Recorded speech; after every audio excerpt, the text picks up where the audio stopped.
deployed. Predator missile on step there. Keep it up.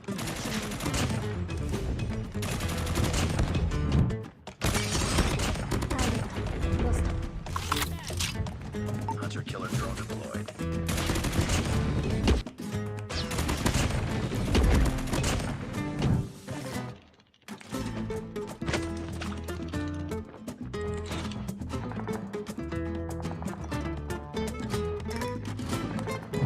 Keep it up.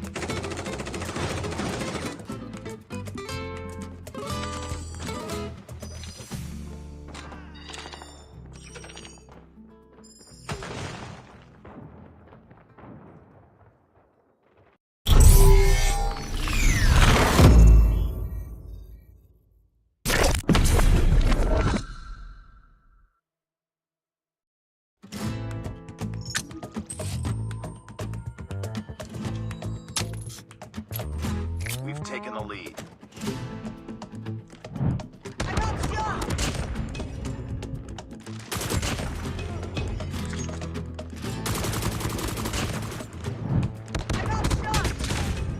Standing by. Heads up. Enemy UAV spotted. Predator missile awaiting.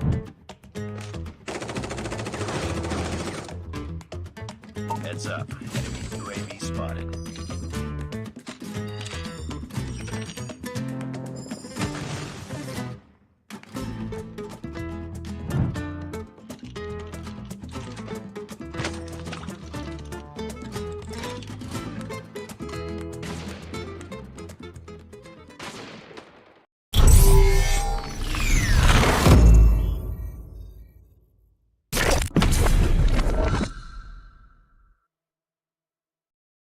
What's so bright? It's hard to breathe, but that's alright. Hush.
lead. I got shot!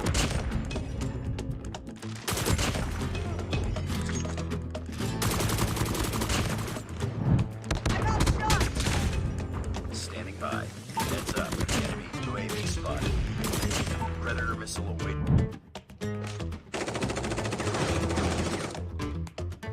Heads up. Enemy UAV spotted.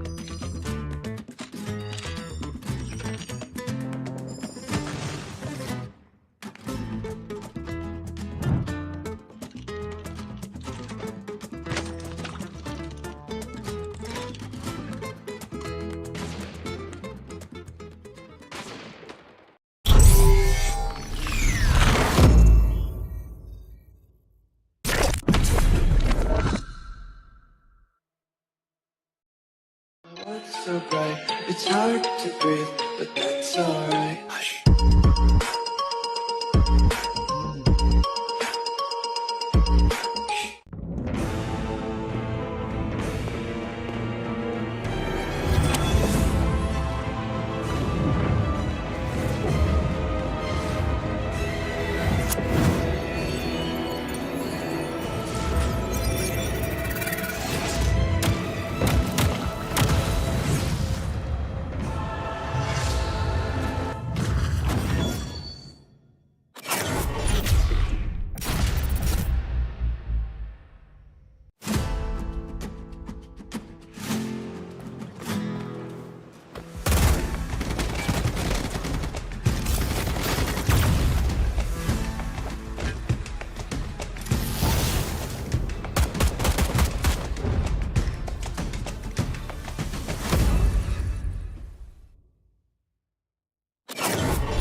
by. Repeat, UAV recon is deployed.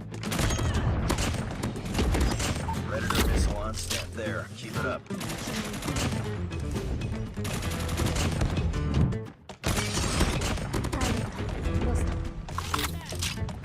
Hunter killer drone deployed.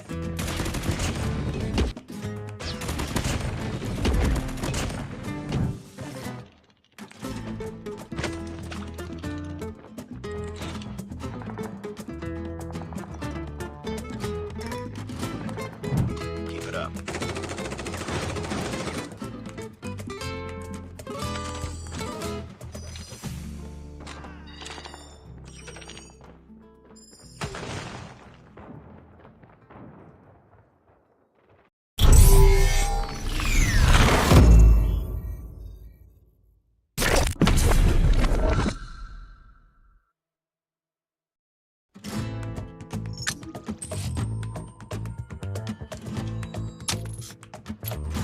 We've taken the lead. I got shot!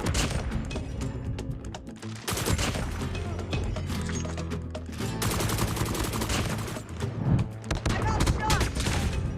Standing by. Heads up. Enemy UAV spotted. Predator missile await.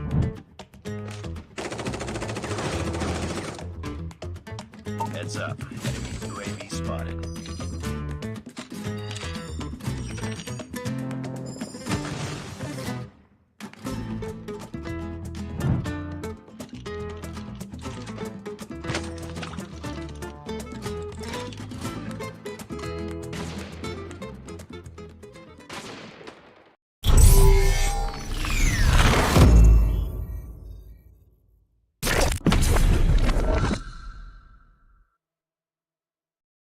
The world's so bright, it's hard to breathe, but that's alright. Hush.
there. Keep it up.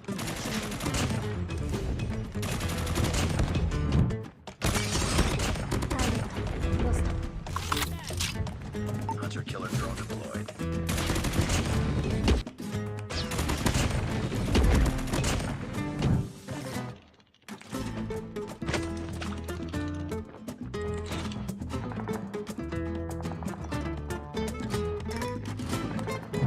Keep it up.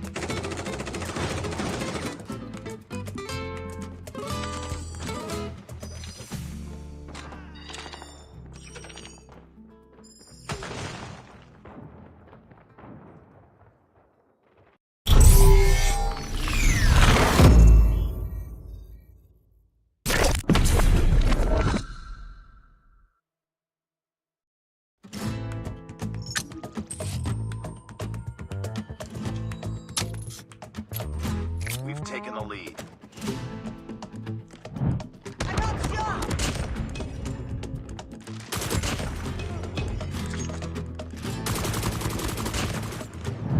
I got shot! Standing by. Heads up. Enemy UAV spotted. Predator missile await.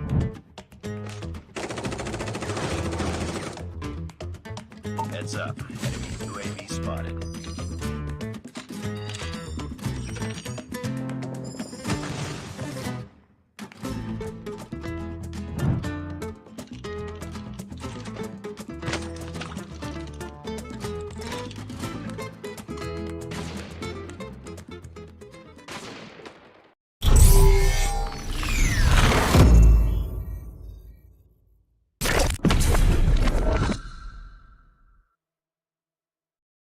The world's so bright, it's hard to breathe, but that's alright. Hush.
Welcome back, ladies and gentlemen, boys and girls. This is Garena Masters Season 5, day number 6 of the group stage, which means it's day 3 for Group B here. This is where all of the Titans have been grouped up, which means there'll be non-stop action from now until the end of the broadcast. My name is AJ, I'm the Mustachio, down here with Warden this time round, and we'll be your casters for the day.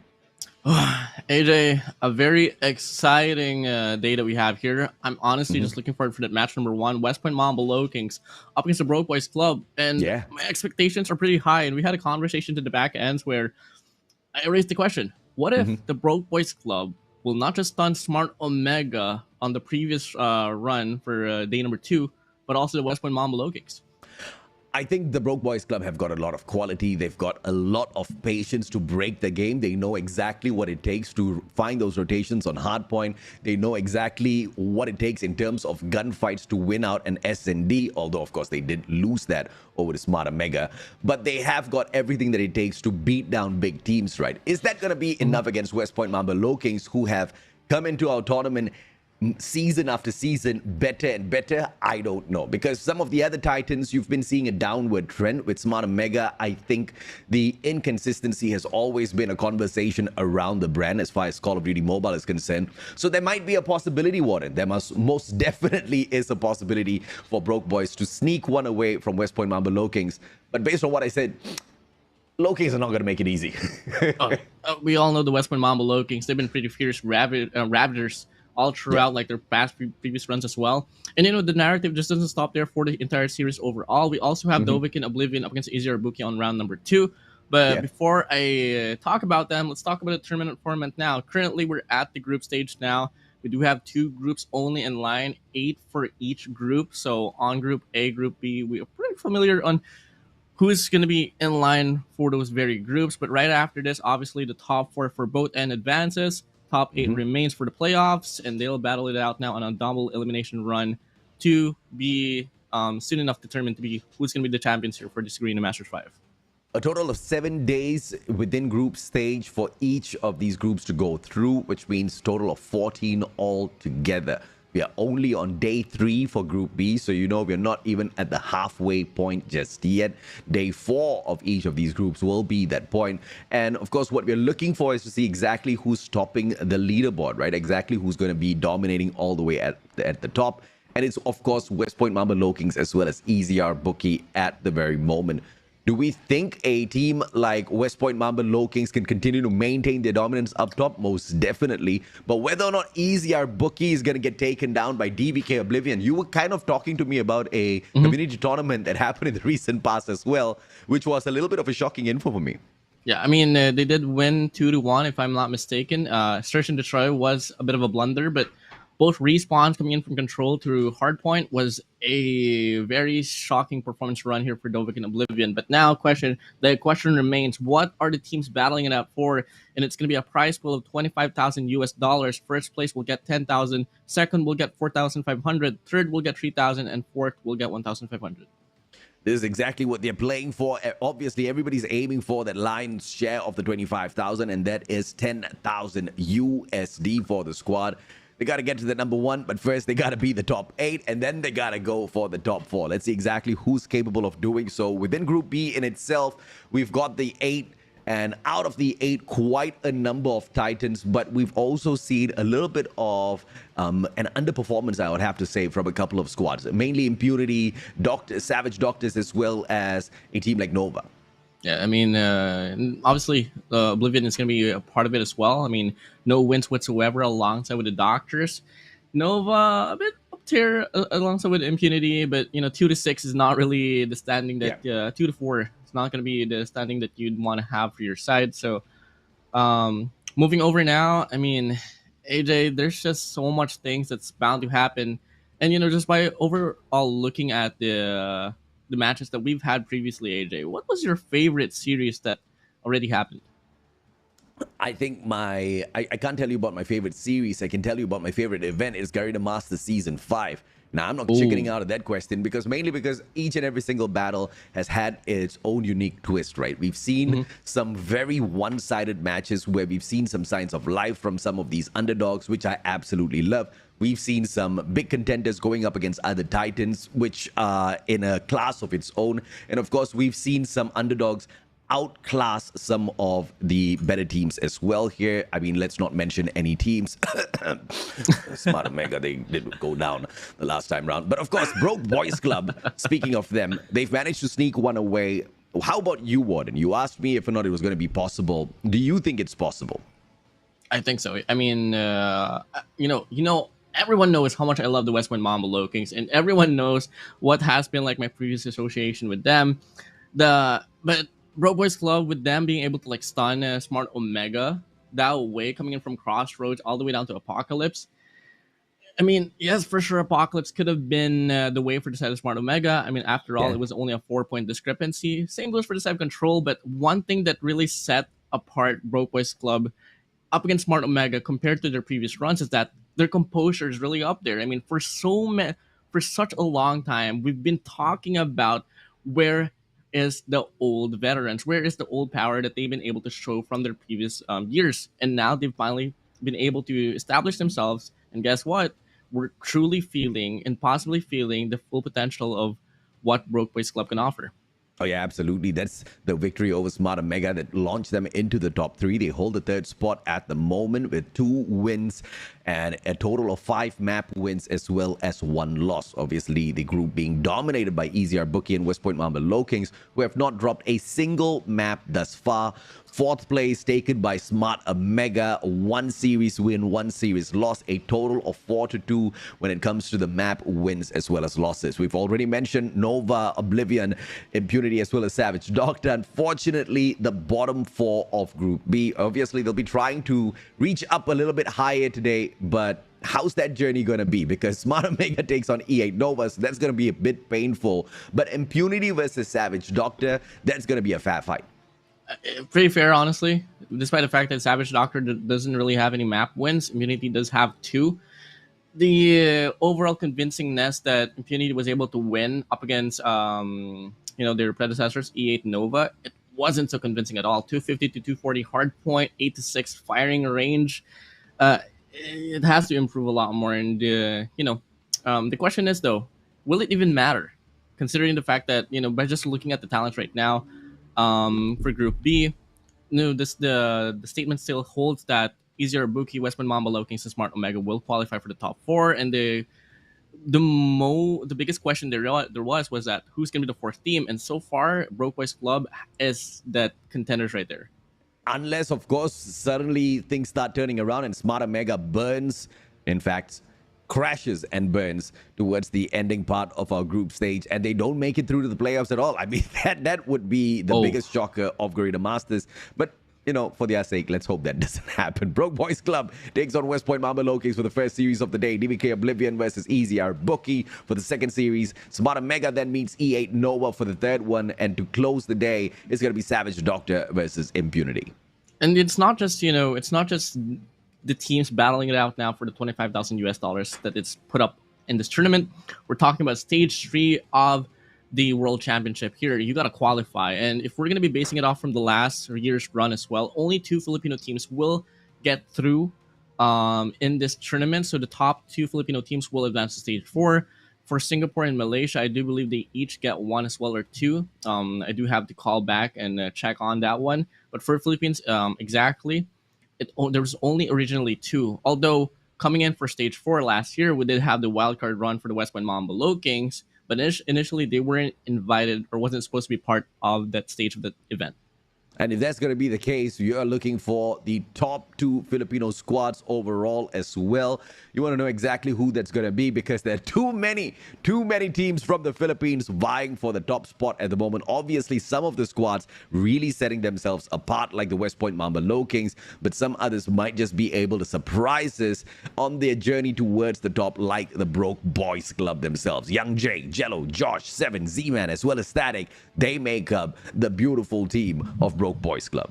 I mean, keys to victory here for BBC, honestly, I think one way to put it is that Z-Man, you gotta count on him. You gotta kind of put the pressure on him if you're on the side of DVC. I mean, the guy is such a good playmaker, especially on the control run on Crossroads. Yeah. And despite them down by what, like 2 rounds, Smart Omega on match point, he was able to just run things down, play by his own pace, and things turned around. Static being your objective player from the side of BBC as well is going to be that fundamental stronghold of the squad, especially in the first matchup. Yes, Z-Man does step on out there and he brings out a lot of eliminations, but so does Jello as well, right? The guy is fantastic on the battlefield. The only thing that Jello really needs to look out for today is keeping the deaths on the lowest side, because it's really affecting his overall KD ratio. I mean, if you look at the average eliminations, he's the one with the highest, but also with the lowest KD average. Yeah. And moving over as well for Static, I did have a conversation with him during Garena Masters 4 where I asked him, who do you fear in the tournament? Smart Omega wasn't one of them. It was the West Point Mamba LOWKINGS, and they got a face, and he got a face composition of Yopi, PJ, Klo, Luffy, Susano, and Olea. And now one question that I have in mind as well, since PJ was taunting us about this, they're planning on letting Olea play at least in one series here for the Garena Masters 5 group stage. I don't know if it's going to be this very game. I don't think it's going to be that game practically speaking, but obviously that's something that I just can't wait to see later on. Yeah, I'm possibly thinking Olea is going to be playing against Savage Doctor or Impunity, maybe even E8 Nova. Against the Broke Boys Club, yeah, I highly doubt that will ever happen unless, you know, maybe it's like 4 years down the road and West Point Mamba LOWKINGS is the only Titan left still surviving out there, right? And they've beaten everybody else. They've made them all give up hope because nobody else can take a match away from them. Maybe then Olea will step on out, because the Broke Boys Club, they look as threatening as ever. If they could take one away from Smart Omega, you can't mess with them. Yeah. Personally as well for PJ, did have a conversation with him in regards to his investments. There were some instances where the Sparrow was just misused, and I did see him play last night, and he did say that he's trying to work on his investments, trying to make sure that that Sparrow will be put into good use as they invest it for a break or possibly a hold onto a hard point. Let's take a look at the map bans and picks here and see exactly where will we be seeing all of this battle go down. Apocalypse, Tunisia, as well as Raid, and it looks like it was the West Point Mamba LOWKINGS that picked 2 out of the 3 maps. Interestingly enough as well, both ends does have a 100% win rate for Apocalypse Hardpoint, but obviously convincingness is the question here. Broke Boys Club, they did win on Apocalypse, but then again, it was only a 4-point differential. Unlike LOWKINGS, when they went against DVK and Oblivion, it was a 250 to 122 run, so that's going to be an interesting take here, but obviously familiarity on this very map is something that we can expect. But moving over to Tunisia, Search and Destroy, we did see this one play out as well for West Point Mamba LOWKINGS up against DVK and Oblivion, and they showed stellar performance here in a 7-1 run.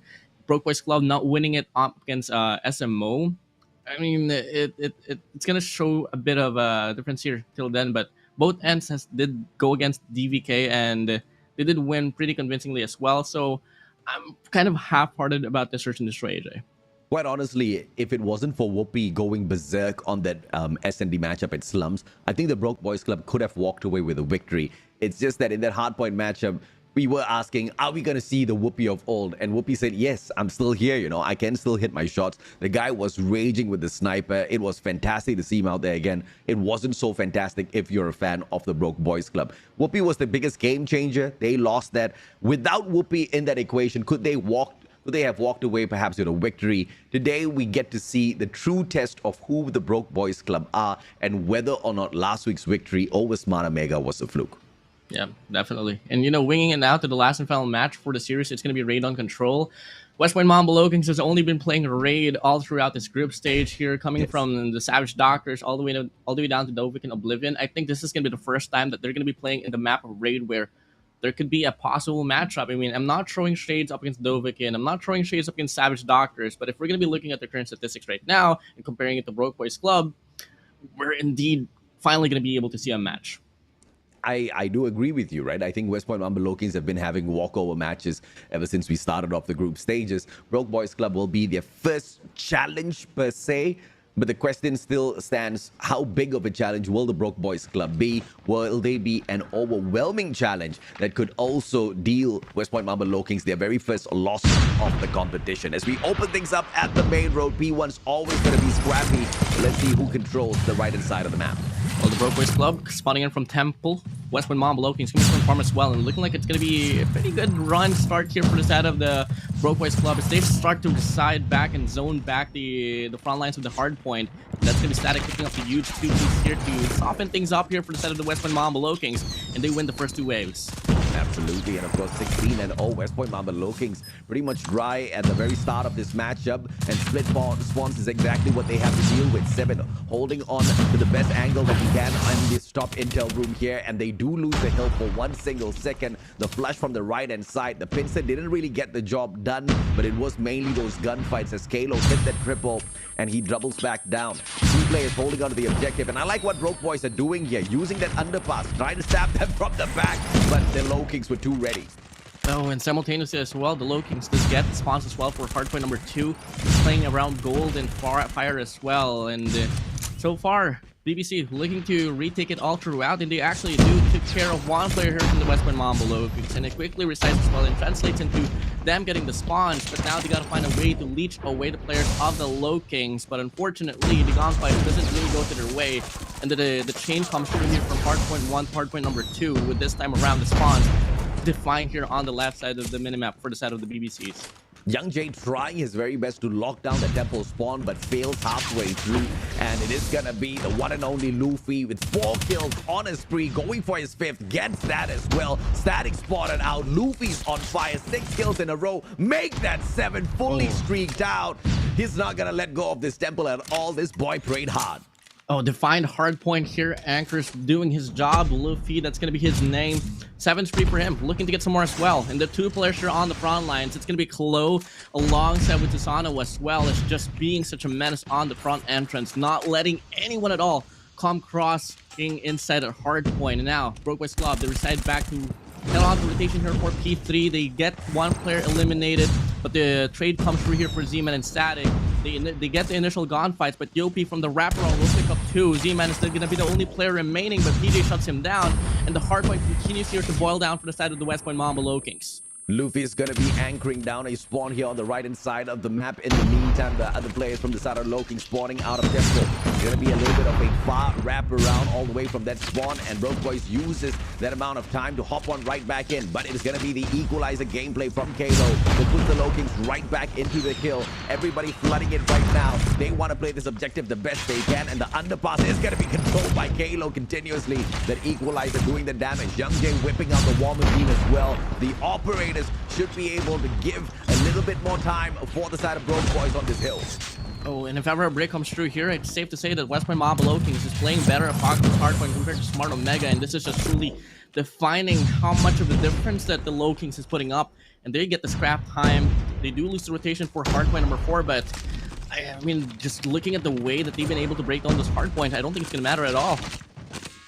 Not at all indeed. Barely 40 points. Broke Boys Club really need to catch up. And as the team of Broke Boys, they spawn off from the top left-hand corner of the map, off the fighting ring, straight towards the ruin. West Point Mamba Low King slowly trickling down. They take the long flank around. They want to take away the favorable spawns, but the day saved by 7. Static did find Kalo in the meantime as well, and just like that, the Broke Boys Club are back in the driver's seat for this big 4. Oh, but the binge will try to come true. PJ from the wrap doesn't get the kill, but 7 treats him down. Lucy hopping off, does get 1. Z-Man on the feed, finds on Yopi as well. It's a back and forth trade-off we go, but the spawns this time around going to be favoring Low King for just a moment or so, but it's going to be Youngjae looking to deny the play out, and it's a very scrappy hill here. But in regards to the conversion inside a hardpoint, it's still going to be the Broke Boys Club having a go at it. Yep, and they're making their way right back into this matchup, but there's still quite a bit of distance to catch up with. West Point Mamba Low Kings finding the break. 8 more seconds. They soak up all of the remaining points on this hill, and on for the P1 reset. It's the Broke Boys Club already on the rotation. A couple of players still trickling in to find a cheeky challenge. They're not going to get anything away from that. 7 and Z-Man, they do Definitely, find a couple of players from the side of here, Low Kings. from this hardpoint now. Reset comes through. The Broke Boys Club, they're getting hardpoint opened up with the West Point Mamba Low Kings to reside back now, looking to zone out the hardpoint, controlling the top maps all the way down to ladder as well. They got 1 player on the objective lines, but the break will come through here. Double front play, but PJ with a Sparrow denies him out. Static under his name. Same goes for Z-Man. Gets a triple as well to convert 7 out from the chase. And the initial break time here will be given for the side of the West Point Mamba Low Kings. 140 99 and 70, a couple of seconds more, and Broke Boys do find that backstab on the hill straight up. It's going to be player number 4. Let's see if or not Young J and 7 can continue to hold this down as Jello survives that onslaught, still holds on to the hill. LOWKINGS hopping on in, but they all get slayed out. Broke Boys with the fight of their lives, and they're still holding on with it. Yeah, holding on with it. Last 8 seconds under the name of the West Point Mamba LOWKINGS. Moving over, rotation still. Broke Boys clubs. They do get that initial rotation as well, but moving over. Break will try to come through here from Hop Up. 3-player shirt from the Temple side. And, I don't exactly know how to feel about this. And it is seeming to be a question one-sided victory here that LOWKINGS are going to be walking away with unless Broke Boys Club make those adjustments. And this time, the Temple spawn is going to be the adjustment they want. LOWKINGS not even going for the spawn, a straightforward break. They fight it through player 2. PJ does go down after all of that effort, but with the Temple spawn, Broke Boys still might be able to win this. From the hop-up, it's going to be player number 4. Jello wins that out. He sneaks away the hill. In the meantime, everybody else hopping into goal. Susano single-handedly holding on to it and does not buy enough time for the rest of the squad. Ooh.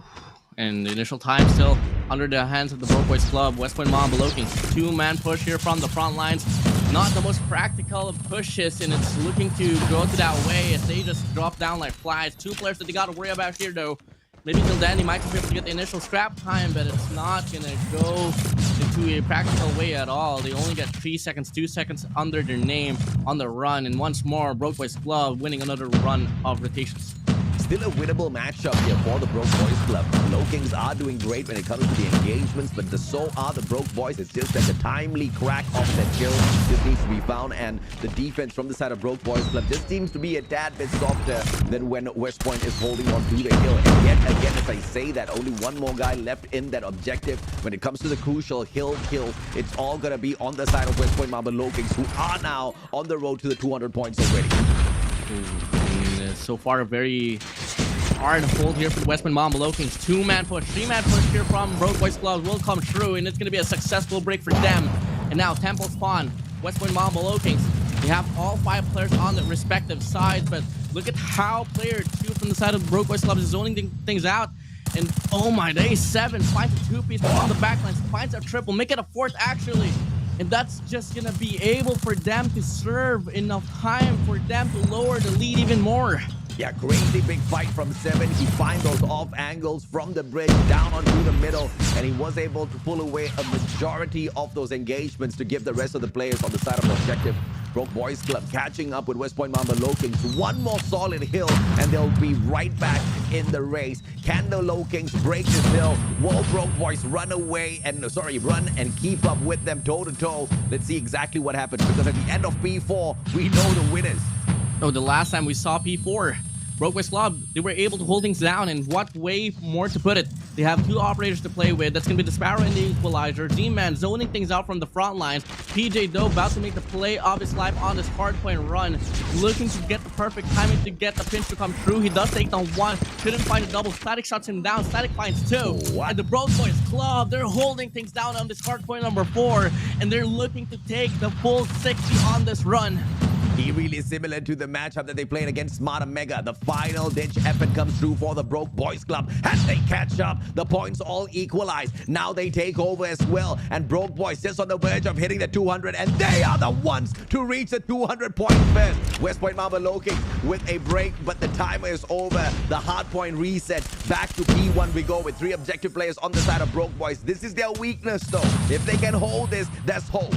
But initial gunfights though, looking to go their way, but Susano and Yopi are looking to change the tide of the game. 205 to 199, the hardpoint opens up. West Point Mamba LOWKINGS holding things down. Only 1 player from the Broke Boys Club will be around, but he gets shuttered down as well. And now Temple spawn will be on for the side of the Broke Boys Club. They tried to get the break. Front man, Jello gets 2. 7 from down below couldn't get the conversion as well. Luffy finds a trade-off, and it's a very chaotic mess, but looking like it's going to be West Point Mamba LOWKINGS pulling away.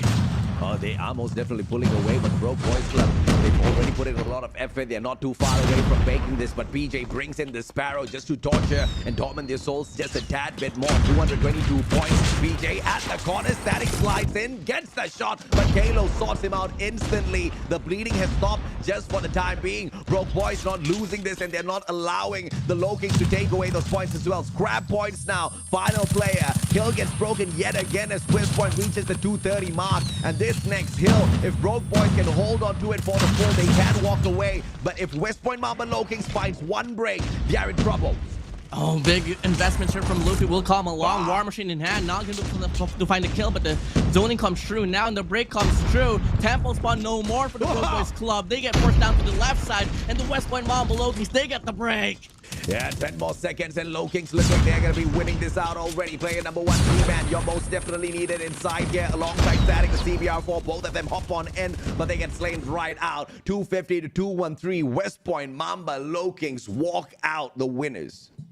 So close though, too close, man. It was only a 1 hard win differential at all. Oh yeah. But Broke Boys Club really knows what they're doing. Honestly, there's so much room for potential here for Broke Boys Club. I mean, beyond potential, man, they almost ran away with the matchup. Lowkings forced to put in a little bit of extra effort towards the very end, but you saw that the strategy pretty much gave them the upper hand. That was very good, conservation of these operators, well timed as well to take the majority of the eliminations as well as the hill. Most of those operators not used to take eliminations at all, but merely to find the defenses on these hills, as well as a couple of breaks with the War Machine earlier on. Yopi walks away with the MVP title, 38 to 35. The KD average on this match is not going to be all that too great because it was a hard fought one. Look at the Broke Boys. Look at the eliminations on their side. They were keeping Lowkings on their toes. In fact, they did better in regards to the kill counter, especially for 7, picking up 44. Z-Man 37, much more impressive if you want to talk about like the hill time that he got. 2 minutes and 1 second inside a hard point. It's something that you don't expect to see, especially up against West Point Mamba Lowkings. Now, all throughout the game, rotations was being won over by Broke Boys clubs. It's just that the West Point Mamba Lowkings are so good at putting the pressure from the front lines, getting the contestant to come through, and obviously the break percentage was so well done there for West Point Mamba Lowkings. West Point Mamba Lowkings just looks like one well-oiled machine. There are 5 different components working in this machine, but they are working together as one entity. Broke Boys Club, on the other hand, they were working as 5 individuals out there who had great gunfights. Clearly, that shows through their numbers. They had great times on the hill, but they just did not flow as well as the West Point Mamba Lowkings. Everything seemed a little bit more sharper. Whenever they wanted to go in there for the break of the hill, it was almost always a victory for them. And whenever they failed, there was that instant adjustment that they brought in. Quickly gathering up together as a squad, making sure they had the numbers to go back in there for the retail on those hard points. I don't know how they managed to coordinate so much and still keep it together on such a fast-paced matchup. That in itself should show how dangerous West Point Mamba Lowkings are. I'm really impressed in how 7 was able to step up for the squad, but clearly it wasn't enough. But it was really valiant effort right there. Same goes for Z-Man. For the rest, overall for Broke Boys clubs, but now they're gonna face their biggest menace here. It's gonna be Search and Destroy, honestly. And you know what? To come to think of it, Dovahkiin, Savage Doctors, not so much of the heavy hitters as well in regards to Search and Destroy.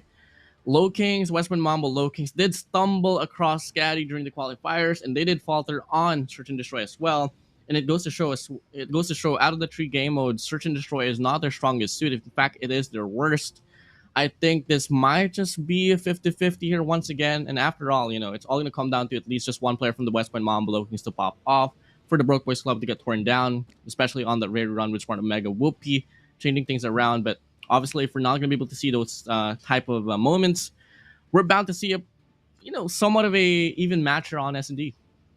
I don't know. I really don't know exactly what to expect, right? Because, as much as you had a great sniper on the side of Smart Omega that managed to put a fantastic stop to the double snipe setup of Broke Boys, you do have Luffy on the side of West Point Mamba Lokings, who has got the exact same capability as well. And we know that West Point Mamba Lokings, the one thing that they really do stand out for is the strategy that they execute out there on the battlefield. If in a fast-paced matchup, they could re-strategize and counter-attack Broke Boys Club and take away a match from them, which at one point really looked pretty much on the side of the Broke Boys already. Once again, it looked like that final second where they were about to run away with the game, just like what they did to Smart Omega.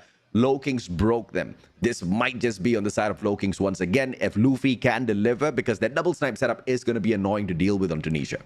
And the craziest part is that if you want to talk about composition for snipers, funny enough, during CDSI, Susanoo was actually outperforming Luffy. That is true. In some instances as well for Search and Destroy on Sniper. So we might just be able to see a very good, interesting exchange of snipers here coming from the mid-map all the way down to the winery. I don't know. I mean, I think it's just all going to come down to, you know, who's having a better day here for S&D as well.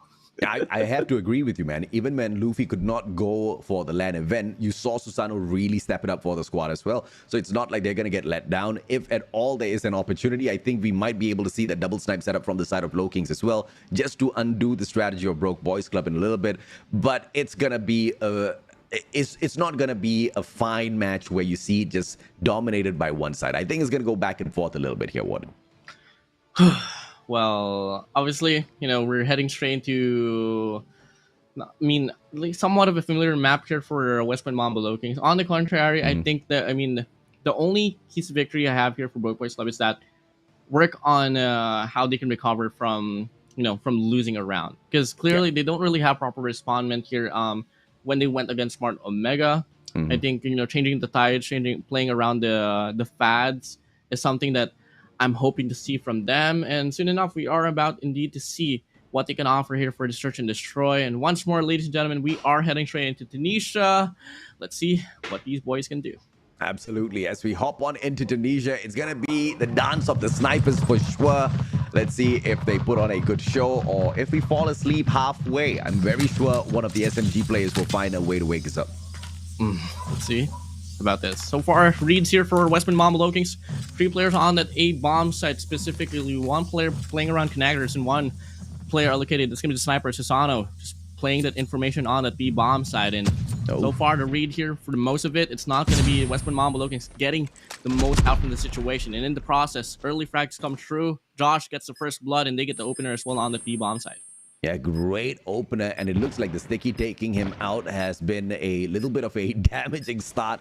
West Point Mamba LOWKINGS. Let's see if or not they can find the recovery. PJ, I was just talking about the sticky. He gets the trade right back. Static taken out. It's a 4-4. The numbers all equal. Luffy strikes. Young Jay taken down. That sniper to sniper battle does ensue. Z-Man already in a great spot. Yopi's not going to be aggressing. And what a bait and switch. Yopi sticking his head out. Z-Man dropping. And he takes it right back away. West Point Mamba LOWKINGS, they made that look so effortless, Warden. Now, strategy-wise, I got to hand it down as well for Broke Boys Club. They did allocate 7 to wrap around, but obviously I think it just it took a bit too long. But overall, valiant effort from them. But West Point Mamba LOWKINGS, that 4-man push on that retake, was just able to overpowering down anyone inside that bomb site, and it was a fast and clean take. Now, moving over to round number 2, this time around, looking like it's going to be a hit. The slow pace Luffy opportunity. And I believe there was that one stun that got those plays, so it slowed them down a bit. Flashed as well. Luffy with the opportunity does not clip the shoulder, misses a golden one. Kalo, on the other hand, sorts Josh out of the equation. Susanoo fighting Young Jay will hurt the progress of the Broke Boys. I mean, I can see what Broke Boys Club is doing here. They're looking to go for isolations here down this mid lane alongside with this A main as well, but clearly it didn't really go to their way. I mean, 2 players went down there from mid, Josh and Youngjae out from the chase. 2 snipers, 3 snipers actually found over here for Broke Boys. And now the only sniper remains is going to be 7. And he's going to be able to pick off Susanoo, lowering down the numbers here for the West Point Mamba LOWKINGS. Let's say 2-for-1 trade thus far. Z-Man does not get it as PJ drops him. Static finds the back trade. 7 on Luffy. Kalo goes down as well. And all of a sudden the numbers have turned. Yopi on a 1v2 finds the first one. Does not take the second as Static pulls the round back for the Broke Boys. Okay. You know, I thought that it was such a blunder round for the Broke Boys clubs. They started off the round losing 2 players, coming from Susano and Klo, but the recovery was there, composed up, make a cohesive push on the A bombs, and it completely worked out. And this time, similar situation, but this a very aggressive tone we can see here on this mid lane, but clearly it's not going to work out at the first hand as DOP takes on 7. Yeah, distraction down mid, and the bomb just gets to rotate open down towards Winery and that A bomb side. And it looks like the defending team of West Point Mamba Lowkings does manage to track right back before that bomb does get planted. PJ fighting Josh will nerf the players on the side of Broke Boys a tad bit more. 2 players lost now, and the bomb does not go out to look for a plant. Instead, it doubles back. Winery, Z-Man's all alone. He needs to make this cross. If he gets caught by Kalo, that's going to be game over, but they will not meet. I really hate going against a team like this. So unreadable. Coming from the first round, so passive. Second, a bit more aggression. And third, they just went bombarding on that mid lane, and it completely shook the Broke Boys club. And, you know, I got to hand it down. I mean, the intention was quite similar as well, but obviously, with Yopi getting the first blood, it didn't really go to their favor. And now, Luffy finds down 1. No trade-off whatsoever. The information is right there that they know, well aware. 1 more player is going to be around the spawn area. But obviously, with that put up, that's just going to be alerting the rest of the squad of the West Point Mamba Lowkings to hold down the angles through the round. Lowkings finding a little bit of backup here, and Susano dropping the final 2 men as Lowkings walks away with a very, very one-sided round there. Broke Boys barely got to do anything in that round. Nothing at all. And West Point Mamba Lowkings, once more, opening things up. 1-upping the Broke Boys club, but they got to deal with a very fast push here on this A bomb site. Gonna be 7 finding 1, and the guy turns away for PJ to do him in instantly. Luffy with a quick scope. Josh trades out Kalo. Back and forth we go for a 3v3. Luffy expecting someone to rush him, and he will find nothing from that Special Forces base just yet. But if he stays patient enough, perhaps Static might drop by and say hello to him. Spots 1 player, takes 1 wild shot, misses, and has to reposition. Cooking up the nade, looking to get an angle. I think that's going to be connecting down dark. But 2 players, it's going to be Susano and Yopi as well. Zon is wrapped, playing around main, and 1 Winery as well. Susano gets spotted out. Doesn't find a connection for both ends. Still, there's only going to be 18 seconds left on the clock. They find out they need to make a way to make the play ongoing. Now Yopi spots on Josh, Demon gets the trade. Susano finds 2. Wow. Simultaneously, they go down, and the West Point Mamba Lowkings, they extend the lead by 2. Great approach by Yopi, a concuss first, and of course then his SMG finishes the job. Susano getting the double with the scopes is just absolutely mind-blowing. You're talking about Luffy, you picked up Susano, and Susano just did not stop. He heard his name and was like, yes, I am alive. Yes, sir. Well, Susano putting up more impact so far up against Luffy. I mean, he was able to get this double kills simultaneously back-to-back rounds. Let's see if he can get more here on this very run. Yopi circling around. Aggressive push. Can he find 1? Yes, he does. In the meantime, Susano finds Static as well. Susano on the double. Susano's on fire. Kalo fighting Josh, leaving 7 all alone. The guy rotates long around towards balcony. Can he find anyone? Unfortunately, no. Everybody from the side of West Point Mamba Lowkings gonna guard the bomb over at B. 7. 5 players up against the West Point Mamba Lowkings. Bomb drop on that bomb side. Odds and probabilities, probably none in regards to clutching things up. But, you know, never want to take away anyone from the chase, as there's still a minute to play with. If you can find any opportunities to isolate them 1 by 1, maybe they're at... Okay, no. Luffy, no. Yeah. Luffy's like, there's no way in hell I'm allowing Susano to walk away with the MVP title today, okay? It's coming into my pocket. I am the main sniper of West Point Mamba Lowkings. Now I'm starting to have doubts as to exactly who's the main sniper. Susano's really been outperforming his own old self out there. This is the good old Susano that we used to know. Luffy, what a tag. Gets the hit mark. Nothing much from it, and the players of Broke Boys do not want to reach out that. I think for Luffy, you can count on him if he's going to be holding down those long angle hard scoping. But for quick scoping right now, Susano is able to convert big time. And once more, another opportunity for him to get the kills rocking going. He finds 2. Young J, 7 out from the round. No more challenging here from the Broke Boys club. They're resetting back here down this mid lane. Deadly angles by Susano. He just spots them out. And in fact, most of it, he just assumes there's someone there. He takes a quick scope and he just walks away with the hit. Static finding one, but PJ on the double chow finds yet another round for the LOWKINGS. 5-1. Next one's match point. This one's running down way too quickly. Wow. And if ever, let's say they do win it, 7-1 with no more rounds owned by the Broke Boys Club, history repeats itself with Tunisia being won over by the West Point Mamba LOWKINGS 7-1 as well. It just shows that they're really working on this Tunisia. So well done here for the West Point Mamba LOWKINGS. Josh and Young Jay barely showing up. At least the matchup against Smart Omega, they showed up first before Whoopi put them down and out. Susano and Luffy barely allowing the boys to play any bit of S&D here. Grenade gonna get popped first. Susano, opportunity, spots the player, doesn't take the shot just yet, but has the info to work around with as he repositions. The attacking side of West Point can choose to go anywhere with this bomb, but Yopi is just hanging back. It just takes so much talent for you to hold back the shots that you can't hit, that you know you can't hit. And that's just going to give him no information relayed to the enemy team that he's going to be right around in Youngjae. Very dangerous position for him. On top of the bomb side, 7 is going to be down below to support them up, but with a lot of allocations of numbers here done by the West Point Mamba LOWKINGS on this A bomb side, I feel like they want to fall back and play around Bravo instead. And that seems to be the better idea. Obviously, they've gotten a lot of intel from the A side already. And as they rotate over towards B, looks like nobody from the side of Broke Boys is anticipating this except for Josh, who's already been holding that angle and shot for the longest of time. Now Josh circling around towards A because the distraction by Luffy. Luffy let go a couple of shots at A. Everybody double back and an open bomb site now for the West Point Mamba LOWKINGS. They got debated. Debated indeed. And now, trade-off will come through here. Down the tunnel is going to be Z-Man taking down Klo. PJ finds on Z-Man. Trade-off comes through. Back-to-back we go. Luffy on the feed. Finds on 7 now. And the number's not looking so bright here for the side of the Broke Boys Club. Yeah, play number 3, Luffy circling around. A quick scope will just get that hit mark for him. But does he drag the player out? Yes, he does. Luffy baiting and absolutely annihilating. Spots out yet another one. Quick scope will not connect. Static trades him out. It's a 2v2. PJ and Yopi backing away from the bomb fist. Josh with a concuss hits neither. And this is a double stack and Static. And Josh sorts it out with the most amazing play. I thought that was on West Point side.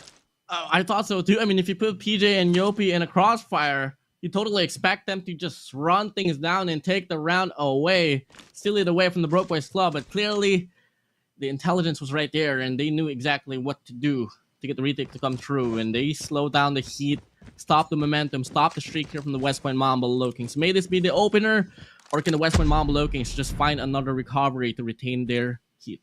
Yeah, that was a surprising weak crossfire setup by West Point Mamba LOWKINGS. The guy sneaked in, took the shot at the first guy, and barely got retraded. There were just no shots whatsoever. An instant double shell from the side of Broke Boys allowed them to, of course, overcome that situation as well. Because that split second was all that was going to get needed before the player to get traded out. But Susano once again finds a shot, his 10th elimination of the game. Luffy, who can't miss that, and he misses the second one as well. Will he go for the third peak? Players on for the aggressive push. Susano finds a free one for himself as Luffy goes down. Yopi's raiding out Static. It's a 4v2, and this looks like it's not winnable for the Broke Boys. I don't understand how that shot from Luffy missed, but okay. Fortunately, the cavalry was right around the corner for him, but that was a bit too close. But obviously, I mean, if we're going to be looking at the odds and probability at the very stake as well, it wasn't really the best one here for the Broke Boys Club. But, you know, till then, got to let go of it. Now we move over to the next round with a match point advantage now, giving the set to the West Point Mamba LOWKINGS. Let's see if or not they will be able to stop LOWKINGS from running away with this matchup. Already at match point here, Broke Boys Static with a great opener versus PJ. Bomb in hand. They're not doubling back towards B, but West Point thinks they are doing that. And if Z-Man can go and check the situation, he should be able to relay this message. But as quickly as the rotation was set towards B, 2 players double back towards A for the side of West Point Mamba LOWKINGS. Still not over just yet. 3v3 bomb drop on that winery stake, and gotta talk about how the round started off. Broke Boys Club, despite the fact that match point was on for the side of the West Point Mamba LOWKINGS, they played aggressively, pushing down A main, They shocked the pacing here from the West Point Mamba Low-Kings, but this time West Point Mamba Low-Kings completely reversed. It's gonna be them taking over of the bomb site, but Z-Man on top has this pretty convincing angle to hold on to. We might just be able to get the kills convincingly. Luffy, oh, Z-Man, not making even a bit of noise there. Manages to get away. You know that very quick slide child would have come through from the side of West Point, and 2 players stacking, and Z-Man gets a double. Yopi does find that trade, but Static is there to save the day. You are going to be held to that match point as West Point Mamba Low-Kings drops that round. Broke Boys find lifeline. Okay, this is where they excel at comebacks. I mean, we've seen stellar comebacks from them, but obviously it's going to be a long way to go, and they got to find a way to force an overtime if ever they are long to take this round and map away from the West Point Mamba Low-Kings. This time around, it's going to be a 4-1 hold here. While on the contrary, West Point Mamba Low-Kings looking to call a default as they're isolating every lane so far in this map. Just one more round to close things off, and the defense is what the Broke Boys will need to deal with, as West Point can easily swing the bomb around anywhere. Young Jake putting down Susano, drops the bomb as well, instantly picked up by Luffy. Finds no refrag, and BJ circling around at Binary. Can he find Z-Man as well? If he can, perhaps the numbers gonna be a tad bit more equal for the challenge. That bomb can rotate back to B though. If PJ decides to swing, might just get this easy kill as well for Young Jay, as there's no possible trade-off that could happen quickly enough. But on the feed, Yopi does get taken down by Josh as well. The numbers just gets lower and lower as time passes by, and now we're only down to 3 players here from the West Point Mamba Low-Kings, and they're all in 3 different lanes. Josh, oh my. Luffy and BJ leaving Luffy all alone in this crazy opportunity to wrap this up with a 1v4. Can we see the match point conversion? Luffy missing that out as well. Misses the second, and it does not miss the third as Static goes down. Goes in for the reach out, but I think that's just a tad bit too sloppy. 7 gets it and still holds West Point to that match point. I don't know. I mean, okay, yes, on it does have 10 kills, but some of the decision making here for Luffy is not really clicking into the way that I want him to see. But obviously, 10 kills is 10 kills, but it could absolutely be better. I don't know. I think he just lost his touch just a little bit, but I don't want to throw too much shades because after all, once again, 10 kills is 10 kills. 10 kills is 10 kills, and the guy is just a couple of kills away from being the MVP. So we might want to cut him a tad bit more slack as Josh ends it for Susano, leaving Luffy with the opportunity to take one, and he does. He equalizes with Susano. Can he find more? PJ on the turnaround, manages to sort out Z-Man. Can he find yet another one for himself on the right? But Josh sorts him out with a wallbang, and it looks like it's gonna be a 1v3. Make that none as Static finds the final player. And just like that, Broke Boys Club 2 rounds from perhaps winning this, as they maybe sneak away the final one. But you never know, man. West Point Mamba Low-Kings might just be dragging this one out. Do you want a match? Do you want an overtime, AJ? No, I don't. Well, I do. When it's probably bound to happen here if Josh is going to be able to hold down the angle on his B bomb site. Does have to deal with 5 players of the West Point Mamba Low-Kings. He holds down the angle, misses the shot. Gets the information as well, and Josh, if that was you, fall back. Josh pulls a Luffy right in front of us, turns around. He might get taken out, but Z-Man's right there to back him up if he does get traded out.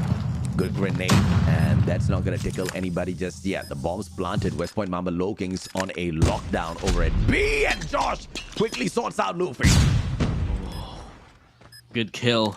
That's going to be the opener as well from the top side. Bomb planted, 25 seconds up on the clock, but Yopi finds down 2. Static 7 out from the chase. Ooh. Yopi finds another one as well, forcing Josh to be left alone in 1v4. Oh my days. Oh my days indeed, and it's a wrap up with Yopi picking up the MVP title out of nowhere. He was like, you forgot my SMG. 14 kills, MVP. My oh my, that one got dragged out for a little bit, but West Point Mamba Low-Kings finally put the final nail in the coffin.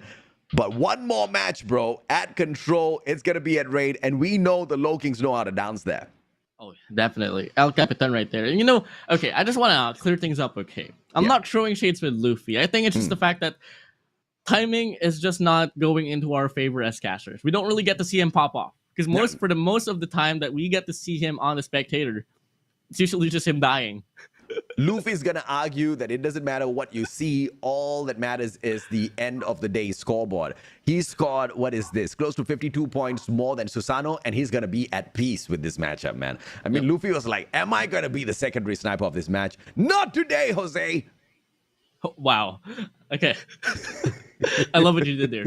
But what a matchup we've been able to see though. Coming from that hard point all the way down to search and destroy, the Broke Boys Club just a little bit more touch, a little bit more push as well, and they can absolutely get it. I mean, to be honest, it's safe to say that it could have gone to their way. It's just that final adjustment wasn't really there. The adaptability was just a bit more better for the West Point Mamba Low-Kings. But obviously, mechanically wise, everything is there. Except, of course, Young Jay wasn't hitting the shots. If Young Jay was awake in that matchup and he had put up a good enough fight against Susano and Luffy alongside Josh, things could have been so much more different for the side of Broke Boys. But instead, he was bottom fragging, barely picking up any of those trades for the rest of his team members. And it was most definitely one that costed them the match. Kalo, on the other hand, he was breaking out in sweats. But then finally, the team managed to walk away with the victory. And he's like, whatever, man. As long as we win, I don't care where I stand on the overall leaderboard. But we're going to be looking for Kalo climbing up the leaderboard just a tad bit when it comes to his eliminations later on in Control. Because we know he always finds his spots. Oh, aye. Well, obviously, okay. Before anything else, Callie, I know what you mean now. I do it a lot. AJ, I don't know if you notice it, but I can tell you later on. But moving over now to raid control, here we go. A dance floor that the West Point Mamba Low-Kings has been able to dominate, coming from their previous run from Savage Doctors all the way down to the DVK Oblivion. Well, if we're going to be basing it off from previous experience here, Broke Boys Club and the West Point Mamba Low-Kings did go up against the DVK Oblivion at this very map of raid control. But if we're going to be looking at the overall statistics, 3-0 for West Point Mamba Low-Kings, 3-1 for Broke Boys Club. I expected a little bit of a longer matchup, a longer series overall between these two, but it seems, although the scoreline is pretty close, seems to be a pretty quick one. Let's see if or not we will see a 3-0 or all the way to a round 5 in this next control. Once again, this has been a third time we will see West Point Mamba Low-Kings playing raid control. The first two matches, they got a win. In fact, tremendous wins, 3-0 over both Savage Doctor as well as DVK Oblivion. But to your point, Warden, they're not a team that can really match up to the Broke Boys Club when it comes to a lot of the performance out there.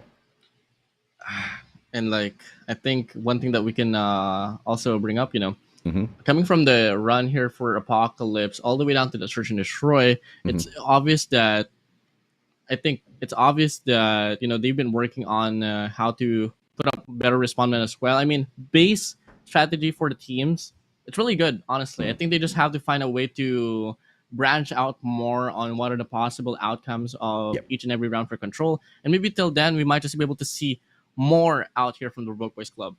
We might be able to, man. I mean, I think we've seen lots of signs of life. We just haven't seen enough capability for them to take down a titan like the West Point Mamba Low-Kings. And once again, West Point Mamba Low-Kings is not just one of the big teams. They are one of the top teams that are able to even sneak away series from teams as big as Smart Omega, even a team as big as EZR Booky. You can be the Eastern champs, you can be, Kings of Garena, but it's not going to matter to West Point Mamba Low-Kings.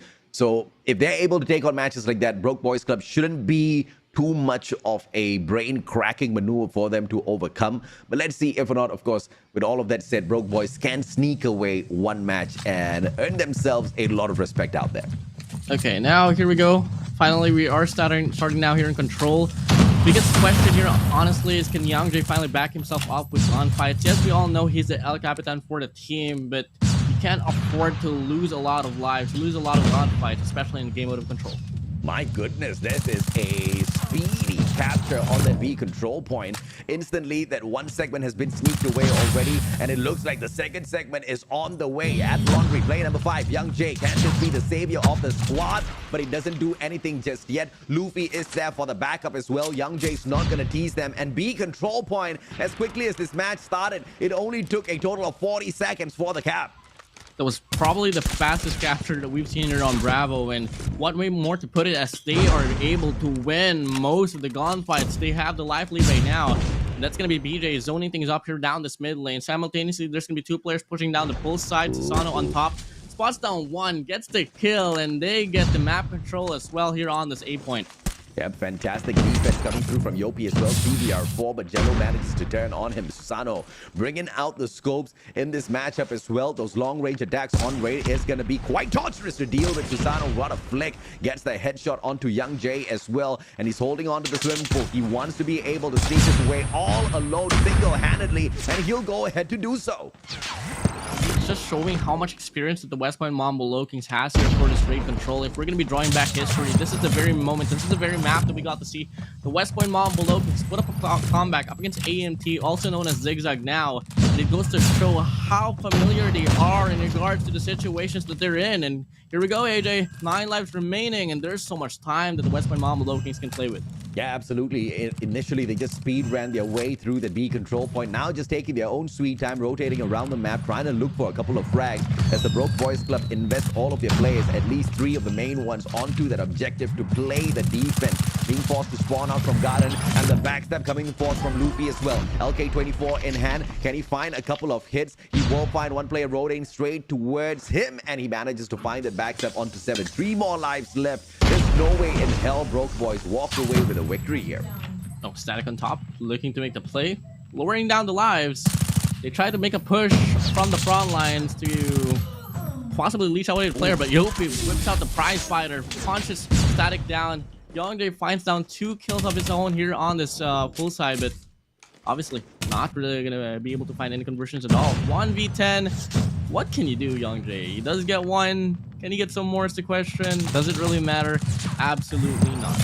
Yep, he tried just a tad bit off with the aim. He could have continued that streak, but for how many more could he actually deal with? Because 1v10, it might have just been asking a little bit too much from Young Jay, who we clearly saw wasn't performing earlier.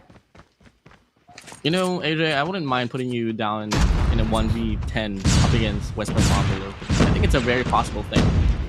I can talk them to their deaths, but not shoot them. Fair enough. Well, round number 2, starting off. What Broke Boys Clubs looking to make the same play with the West Point Mambo LOWKINGS, but obviously gunfights not gonna go to their favor, and early investments we get to see from Chloe and Luffy. Luffy on the war machine. The trophy does deny the first 2, but the triple, the third finds the double. And the Freddy flies through, gets 2 opportunities, but only connects with 1. But the spawn trap ensues, and this is looking to be another one here for the West Point Mambo LOWKINGS. Absolutely. 26 lives still left here. Only 4 lost thus far since the start of this round number 2. Broke Boys, on the other hand, can't say the same. 12 already lost, and the numbers are on the upward here. Luffy will circle around, find one quick one for himself. The CBR4 is going to be popping. Finds yet another. Can he find a third? Yes, he does, before Jello finds his back. 12 lives to 24. It's going to be double lives here for the side of the West Point Mambo LOWKINGS. And what way more to put it, the whole time that they were getting spawn trapped, there was no progress at all for any control points, hence leaving only 17 seconds left on the time left here for the Broke Boys Clubs. And I don't think it's even going to go down to the time. The live is just getting leased away. One last effort here to get a capture on Bravo will come along, but AJ with only 5 lives left for the side of the Broke Boys Clubs, it's looking to be a very impossible case. Yeah, looks pretty much impossible at this point. Static, Jello, Z-Man all stepping up, but can they each take 3 kills for themselves as they pause that clock? They're on the speed run to capture this hill for themselves, to add another minute on the clock, perhaps buy themselves a little bit more of a lifeline out there. And they seem to be doing fantastically well. They've not dropped a single life ever since they started speaking, and they'll also manage to walk away with that beat. 5 lives remaining. 5v13. May this be the start of the Cinderella story? Could it be not? Well, they're holding down the angles, and if ever they do get through the first wave, that's going to be lowering down the lives to just 8. Win 3 more gunfights. After that, could even things up as well, but obviously it's easier said than done. 5 lives to pull away A as well. Like you said, easier said than done. Let's block. They bought more time for themselves, and Susano takes a cheeky little peek. Place that pixel perfectly. Static goes down. Susano PJ trying to cello as well. Circles around, but Young Jay's gonna find his head. Yopi finds a good trade and a double. Z-Man fighting Susano, puts up a last stand, and Yopi makes him sit. All right. We've seen the Broke Boys Club in this situation before, that they lost the first 2 rounds. Although, coming from that run from Smart Omega, each and every round was a bit close as well. I don't think it can be applied here for the side of the West Point Mambo Low Kings, but obviously, there's always another round that you can do something different. May it be this one around as Youngjae opened things up with a frag, but unfortunately, Yoki and Luffy respond back with their own as well, and they converted it with a Predator to get the information relayed, or could it be the kills? It is going to be the kill to get this one ongoing, and so far, it's still going to be another run that the West Point Mambo Low Kings is just running through. Amen, sir. You can add the word speed to that run because they are blazing through this. Even Flash would lose at this pace. And a couple of more seconds to go. And West Point Mamba Low Kings in great fashion once again caps a very easy hill for themselves. And as they circle around towards A now, it is going to be up to the Broke Boys Club to win out every single gunfight to stay alive in this control match. Ooh, bit of a wishy-washy situation, but obviously this mid lane is going to be coming in pretty handy in favor of the West Point Mambo Low Kings. Just longing to get the capture now on Alpha, and key factor here is to pull on the kitchen, and until then, you might just be able to pull away off this round, especially on this A point. 23 to 21, just a tad bit of static that we need to deal with. 3 operators on each side. Broke Boys can choose to go in for the investment, but if they do drag this out to another round, they will be at a disadvantage. And if they don't pull it out, this could just be their final round where they lose that opportunity. So this is that moment where they have to decide, do they just want to go all in and pull this round away from West Point? Oh, and as you can see, investments now will come along. Yopi going on a Robin Hood run. He finds a triple on the Sparrow. Only one more arrow to play with, and he's looking to get the most out of it. But overall, and it's going to be the West Point Mambo Low Kings pulling away with this one. They want to win by the slays. Oh, this is unfortunate, man. Broke Boys finally going in, bringing out those operators, but as a retaliation instead of a good plan executed by their side.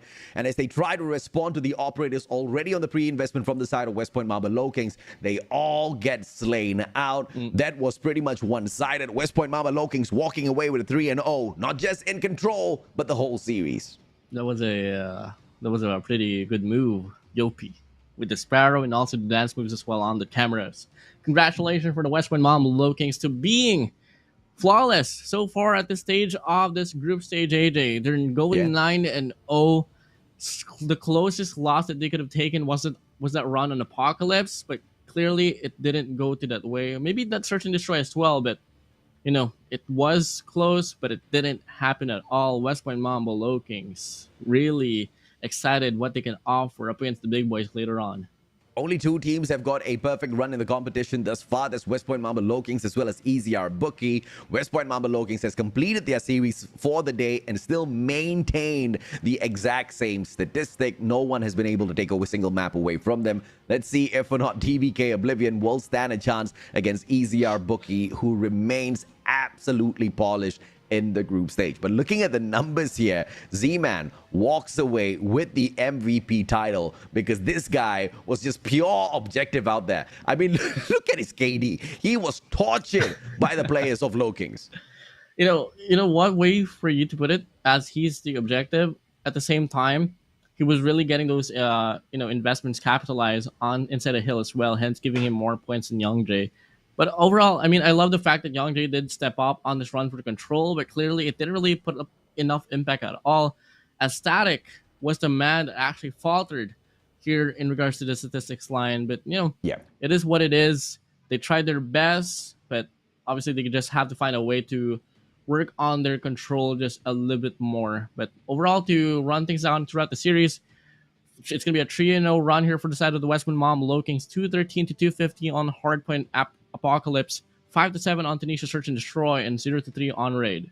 Yeah, nothing to be upset about. They knew that this was going to be a tough fight against West Point Mamba Low Kings anyway. I guess they wouldn't have been expecting a 3-0 loss. They might have been expecting maybe a potential to walk away with if not a victory, at the very least one map, right? But 3-0 might have been pretty crushing here, but they still do look to be a part of the top 4 within Group B. I guess that's a blessing in disguise. I mean, if ever let's say Smart Omega is able to take rounds off from the side of the West Point Mama, LOWKINGS, and EZR Booky as well, which is something that obviously is not going to be surprising if ever they do. That's the time that we might just be able to see the Broke Boys Club stick on that number 4 spot.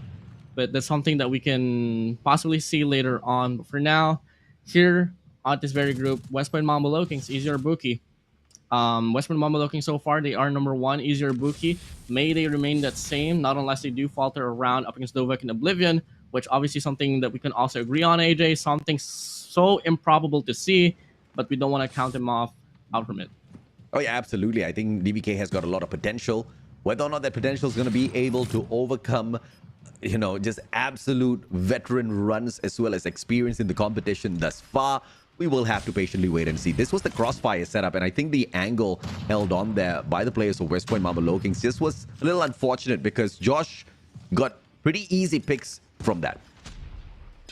I love the way that he was able to step up, the way that he was like kind of going at it with Luffy and Susano. That was one of those times where you get to see that the team just gets more confident, all because they don't have to worry about someone from the distance. Luffy, Susano played such a huge factor. Overall, the snipers actually played such a huge factor on the Search and Destroy run. And if only Youngjae was able to be on par with Josh till then, we could have seen a different storyline around. But let's not talk about them. Let's talk about the Mr. MVP for the series. It's going to be the El Capitan of the West Point Mama LOWKINGS, Yopi, averaging 20.33 kills, 19 deaths, 14.67 assists, with an average scoreline of 2,364.44 and a KD ratio of 1.61. 1.61 KD, and he managed to maintain this against a team that was more than good enough to sneak one away from Smart Omega, right? So I think West Point Mama LOWKINGS has got a lot to be proud of. Broke Boys, they did put up a good fight, but today is just that day of underperformance from a couple of players, especially Youngjae, which we did not expect in that S&D matchup. And that was a pretty close match. 5-7, the Broke Boys lost that to West Point Mama LOWKINGS. Perhaps with Youngjae alive and kicking, with the capability of punishing Yopi a little bit more, things would have been a little bit different, but the overall series would have still remained the same. I think that hardpoint matchup, especially Control, was all the way West Point Mama LOWKINGS. But that even being said, right, there were some fine moments at Apocalypse earlier on where Broke Boys just absolutely shocked us. I don't know why my camera is delayed. That happened. Okay. I wasn't yawning at AJ, guys. That happened like 10 minutes ago. All right. Okay, just gonna clear it up. But moving over now, AJ. I'm still not speaking, by the way. I'm still not speaking. I'm just looking all around. But okay, AJ, we have an interview. We have an interview. Welcome, Susano. How are you? Hi, Yopi. Hello, everyone. I'm doing fine. Susano, talk to us about your upsurge in strength. At first, you know, Luffy was looking like the main sniper of the squad, but now you guys have such a great balance out there on the battlefield. How much of effort have you been putting into your gameplay ever since you got picked up by LOWKINGS? For our training, every day we do a 20-minute training range when we do some errors in our scrims. So I think that helped us on becoming better on our gunfight. So yeah. Wait, you guys had to do 20-minute drills on the practice range every single time you had errors within your scrims? Yes. Whoa, that is a great method of punishment, and I'm very sure that helped you guys, you know, improve your skills a lot. I mean, clearly it shows through your gameplay as well, doesn't it, Warden? And definitely, and honestly, that's something that's like pretty overlooked nowadays, where conditioning is, you know, not really considered by the professional players. So I really love the fact that the West Point Mama LOWKINGS is having a go at it. Now, I mean, my own question here, AJ, I mean, not AJ, Susano, is that how do you feel in regards to like finding the grooves as a sniper now here for the side of the West Point Mama LOWKINGS? Because clearly you played a big factor on the Tanisha run on Search and Destroy. It's always alternating. If my teammates are not playing well, then I will have to step up. That goes with the same for them. If I'm not playing well, they're gonna step up. So So if our other sniper Luffy is not playing well, then I'm gonna have to step up. So that's our mindset because we are a team. On the scale of 1 to 10, Susano, how confident are you that West Point Mamba Low-Kings will be able to keep a clean sheet, not drop a single map all the way into the playoffs? I think a 7 or 8 because of course our group has a lot of monsters like Blacklist Yep. or Omega. I don't know. There's so many people that we're gonna have to face. So I think it's gonna be a hard one. But I hope we can have that clean slate so we can be ready for the playoffs too. Well said, buddy. Thank you so much for your time, Susano. Congratulations on your victory, and good luck with the rest of your matches in the group. Thank you. Thank you. My goodness, Warden, are you still frozen? No, I'm not. I'm good now. Okay, all right. Oh, Well, my that was- goodness. that The was a cute things that very, happen on broadcast. That was a very funny segment, honestly. AJ, you're not boring, Yeah. okay? I'm not yawning over you, man. I love what you It's- say. I'm not yawning over you, okay. man. I love you. It's okay, man. I get sleepy sometimes too. We're all human, man. We're all human. Even my dog sits down there. My dog just lives the dog's life, you know. He just sits there, he yawns, he takes a nap. He barely wakes up. He's always sleeping. So, are you calling me a dog? Hey, there's nothing wrong with being called a dog, okay? A dog shouldn't be a curse. A dog, I mean, there's a reason why if you flip dog backwards, it's God. It's godly. I got you. I Yeah, got you. they're angels, amazing animals. Oh, you know, I'll take it. I'll take it as a compliment. I I'm love just the kidding, ways that man. you compliment me, my guy. Well, overall, that's gonna be a wrap up here for the series of the West Point Mamba Low Kings and the Broke Boys clubs. Up next, it's gonna be another blockbuster, somewhat of a blockbuster match. It's gonna be WPM Oblivion and the run of EZR Booky as well. But before we head on to the match, we're gonna be having a short break. We'll be right back.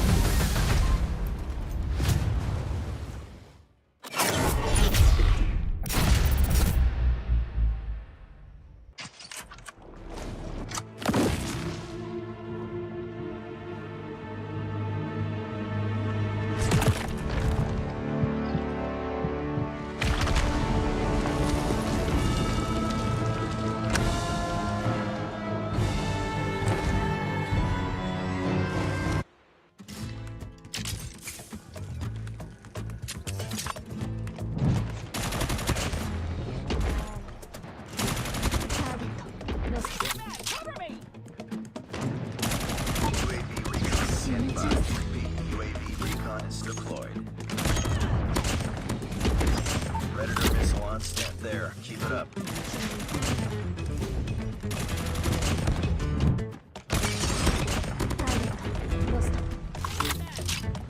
Hunter killer drone deployed.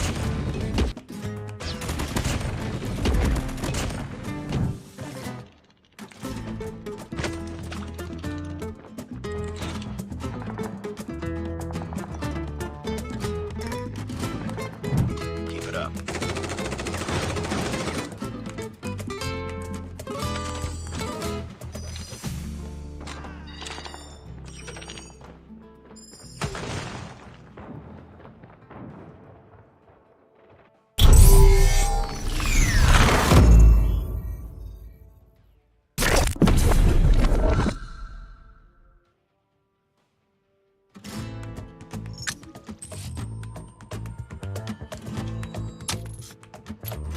We've taken the lead.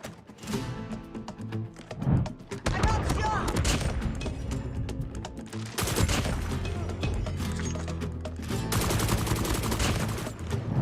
I got shot! Standing by. Heads up.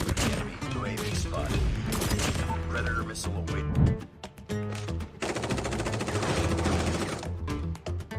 Heads up. Enemy UAV spotted.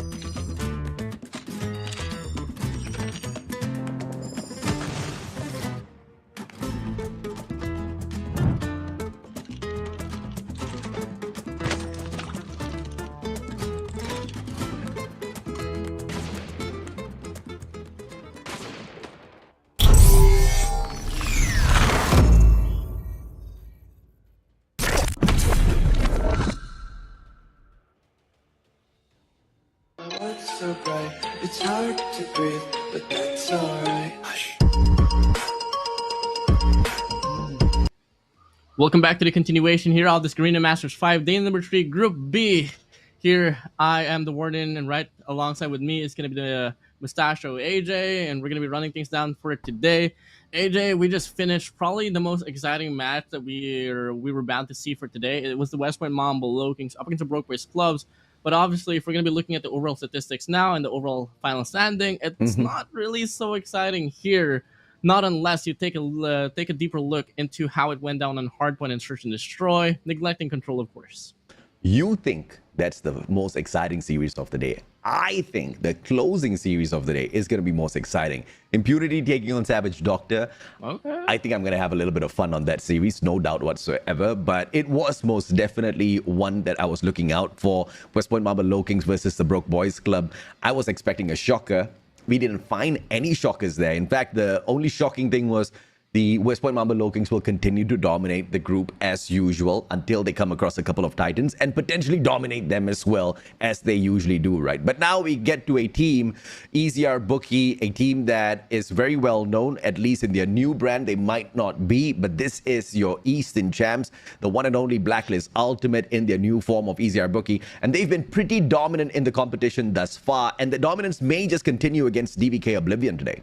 Yeah.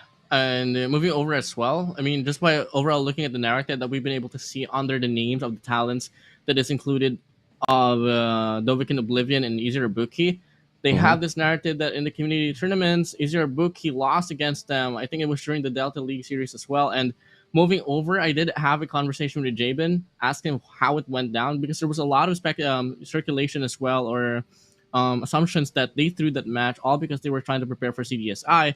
But Jamie clarified to me, nope, we just completely blundered, and it all came down to the maps and modes. And that's insane, right? To think that EZR Booky can get beaten by DVK Oblivion. But it makes sense when Jabin explained to you that they messed up. They were not really taking that match as seriously as they could have, and they got punished by DVK Oblivion. That might just be overall a terrible experience for EZR Booky, falling to the hands of, in the hands of DVK Oblivion. But of course, it could also play against DVK because they have already caught EZR Booky off guard once. What are the chances they catch them off guard again? Very little, but the narrative stays the same regardless. And if ever, you know, okay, if you were put into the situation of WPM Oblivion, if you were like one of their players, and then you have the history of beating EZR Booky, you kind of have this calibration as well on what went wrong with them, what went right with you, and what can you do to enhance overall to just have a better odds of you winning the next series right around. And that's something that I can totally expect that WPM Oblivion can have, because you know, they did went from LF org to actually having an org now. And I know when you have an org, you're obviously supported by the people around you. I mean, at the end of the day, EZR Booky is going to welcome everybody, treat them as equals, and then smash them towards the wall and continue walking towards their goal. Jabin, Rage, AG, Yato, as well as Yobabs, they step it up. EZR Booky, not just aiming for stage 3, but stage 4 as well as 5 this time around. They were the Eastern champs, but never ever the world champs. But they're looking to get exactly that.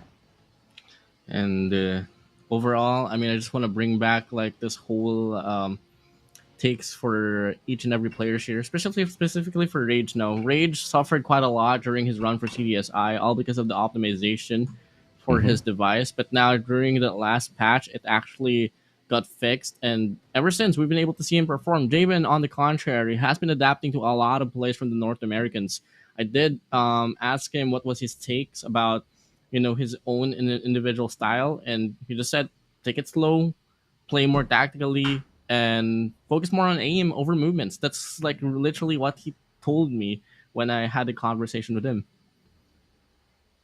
Let's see if or not they can kind of patch up whatever differences they have within the squad in terms of capability out there on the battlefield. And of course, I'm referring to DVK Oblivion when I say this. Wadu has been the guy who's been stepping up continuously for the squad alongside Epochs. But apart from that, a lot of these other players really do need to step up. Epochs, Sieve, Batman, Wadu, Oro, as well as Bench. They represent DVK Oblivion, and they might just get obliterated if they are not fully focused against their matchup.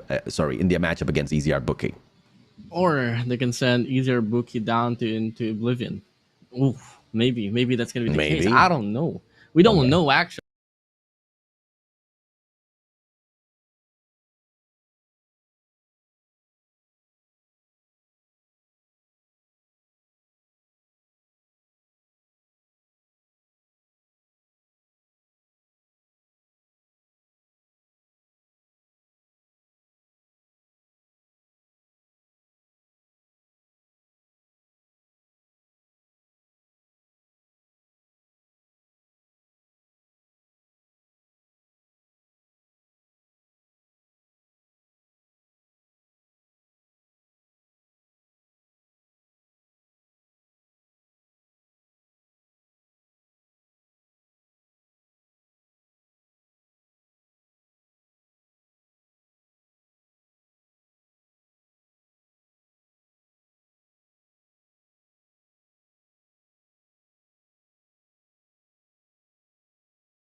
To show that they haven't been able to struggle at all in this tournament. Damn, no struggle whatsoever, man. I mean, EZR Booky wants to keep the clean sheet for themselves. DVK Oblivion wants to obliterate that clean sheet and make sure they rise up to the occasion as champions. And it, of course, seems to be a wonderful opportunity, but whether or not we're going to see a Cinderella run here for the squad is something that we really have to think if or not is possible. Ever Triumph is the theme this time around, so maybe DVK might just use that to climb up and above EZR Booky. But if you come back to reality a tad bit, it might seem to be a little bit of a challenge. EZR Booky might be taking the competition maybe a little bit easily because thus far they've been dealt very easy cards to play against E8 Nova and Savage Doctor. Maybe they think that the matches are too easy and they drop the ball in the third series. Oh, wow. Here we go. We get to see the maps and modes, AJ, and I hate to say it. I really hate to say it, but take off on hardpoint. Ay, for Dovik and Oblivion. That's going to be a boo-boo for them. Not unless they've been monitoring how has EZR Booky had been playing this takeoff hardpoint. If not, we might just be able to see another dominating run here. And obviously, if we go back to the history lines, takeoff hardpoint is truly one of their strongest suits. Moving over to Search and Destroy, Meltdown. Also, a very, very sloppy run of statistics here for Dovik and Oblivion. They lost against BBC 2-7, while on the contrary, EZR Booky was able to win 7-1 up against Elevate Nova. I mean, this, even if you don't go into the map picks here, it is going to be pretty one-sided. If you just kind of wage the gunfight capability of EZR Booky going up against DVK Oblivion, I think it is going to continue to be that sort of narrative unless we see something amazing, unless we see something totally new and different from the side of DVK Oblivion. Like you said, Takeoff, of course, is going to be on the side of EZR Booky. They were the ones who picked the map for Hardpoint, as well as Control wasn't picked by them. But, you know, we all know they can perform at Raid. They took that matchup against Savage Doctors, and they barely allowed them to do anything in that matchup. And then on the contrary, Dovik and Oblivion has played 2 maps of Control Raid. They went down against BBC 1-3. Same goes for the set of the West Point Mama LOWKINGS 0-3. Yeah. So everything is just not going to the way of Dovik and Oblivion here on paper. Not unless, once again, they've adapted to their mistakes. They know exactly what to do the next time around. But if not, we're about to see another clean slate here on this series number 2. On regards to the map, to the map bans, it's pretty similar to what they've been doing from the previous series as well. You know, one might ask me, you know, AJ, don't you just want to take it a little bit easy on DVK Oblivion in terms of, you know, you making the guesses? But it's really difficult for me to make any different guesses, man. I mean, if you want to look at the KD difference here, not a single player on the side of EZR Booky is below 2 KD, and only one guy on the side of DVK has got a 1 KD, and even that 1 KD is a 1.05, which is not the most impressive thing. But of course, for argument's sake, EZR Booky have taken on 2 teams that, you know, if you compare against EZR, are easy squads. And DVK, if you compare up to their own capabilities, they've taken on 2 very tough teams. So that might have kind of, you know, put these numbers there into perspective. But the problem here is, I don't think that's just perspective. I think that's also indicative of what we can expect in this next matchup. That's the difficulty here. I can completely agree and kind of see why it's so difficult for you to gauge. Because, you know, the starter series here for Dovahkiin Oblivion was against Broke Boys Club. It was against Westman Mamba LOWKINGS. EZR Booky had to deal with the Elevated Nova, had to deal with Savage Doctors, which clearly it's a bit of an unfair calibration here, though. But this time, this is the time that we finally get to see whether that statement or wherever that statement will go, as now we're finally starting off this first game on hardpoint takeoff. Hardpoint number 1, we go. And the first hardpoint, it looks like it's a fantastic start for DVK. They win out. No, actually, no. The logos are flipped. It's all out EZR Booky. Psych. Yep. Debated me once again, production. It's, you know, at least we got to have a feeling of them on the winning edge for now. Overall, the zoning here from the side of EZR Booky is really running things down. I love the way that they're zoning this the C side alongside with tap scaps as well, and so far they're really converting with each and every factor, and simultaneously they want to go for the spot all the way down to P2 as well. Let's see if or not we can see a little bit of a difference here from the side of DVK. They do not have 29 points. DVK only has 10. They've managed to find a hill once again, but this is just going to be scrap points for them. On the rotation for P2 already is going to be the players of EZR Booky. Scrap points claimed by Rage. He did not expect the other player to get dropped instantly as he tried to move on to play that P2. But either way, it doesn't seem to be a lot of trouble for EZR to continue running away from DVK. Now we get to see it's looking to chain once more, but a 4-man push, 5-man push will come along here for Dovahkiin Oblivion. 3 E-Box, Badman on the front line, and they're looking to overwhelm the players here from the side of EZR Booky. And this pinch will try to come true. AG looking to settle things around. Cavalry arrives, and the pacing is just too slow here for Dovahkiin Oblivion as of the moment. Yep, it is most definitely too slow. They don't seem to be getting a majority of these gunfights, but as long as they can balance their way into these hard points, that's going to be fantastic. But AG gets a double god nade. Yato drops in and breaks the hill for the side of EZR. What a break by E-Box. Manages to hop on into the hill with a backstab in the nick of time. Has got backup, and DVK in front. Okay, finally, more actions that we get to see, and I'm loving the whole coordination that we saw from them on the hardpoint number 2. I mean, I did call it a bit too slow, but looking at how they played that one up, 4-man push from the front lines, 1-man from down below, offer the pinch and get the break, get the scrap time, stay on the lead now, and here we go, another pinch. We'll try to come through here this time around. Can they get the conversion is the question. 40 to 50, DVK with a 10-point lead, but nothing big for EZR to catch up with. But now a pincer maneuver by DVK, and they find a break on a money hill. Do they have enough substance in there to hold us onto this? The answer is no. They still do have the split out of absolutely nowhere. They win out their gunfights. Jabin, Yobab's all stepping up from the outside. They win their gunfights, but the hill is still wide open.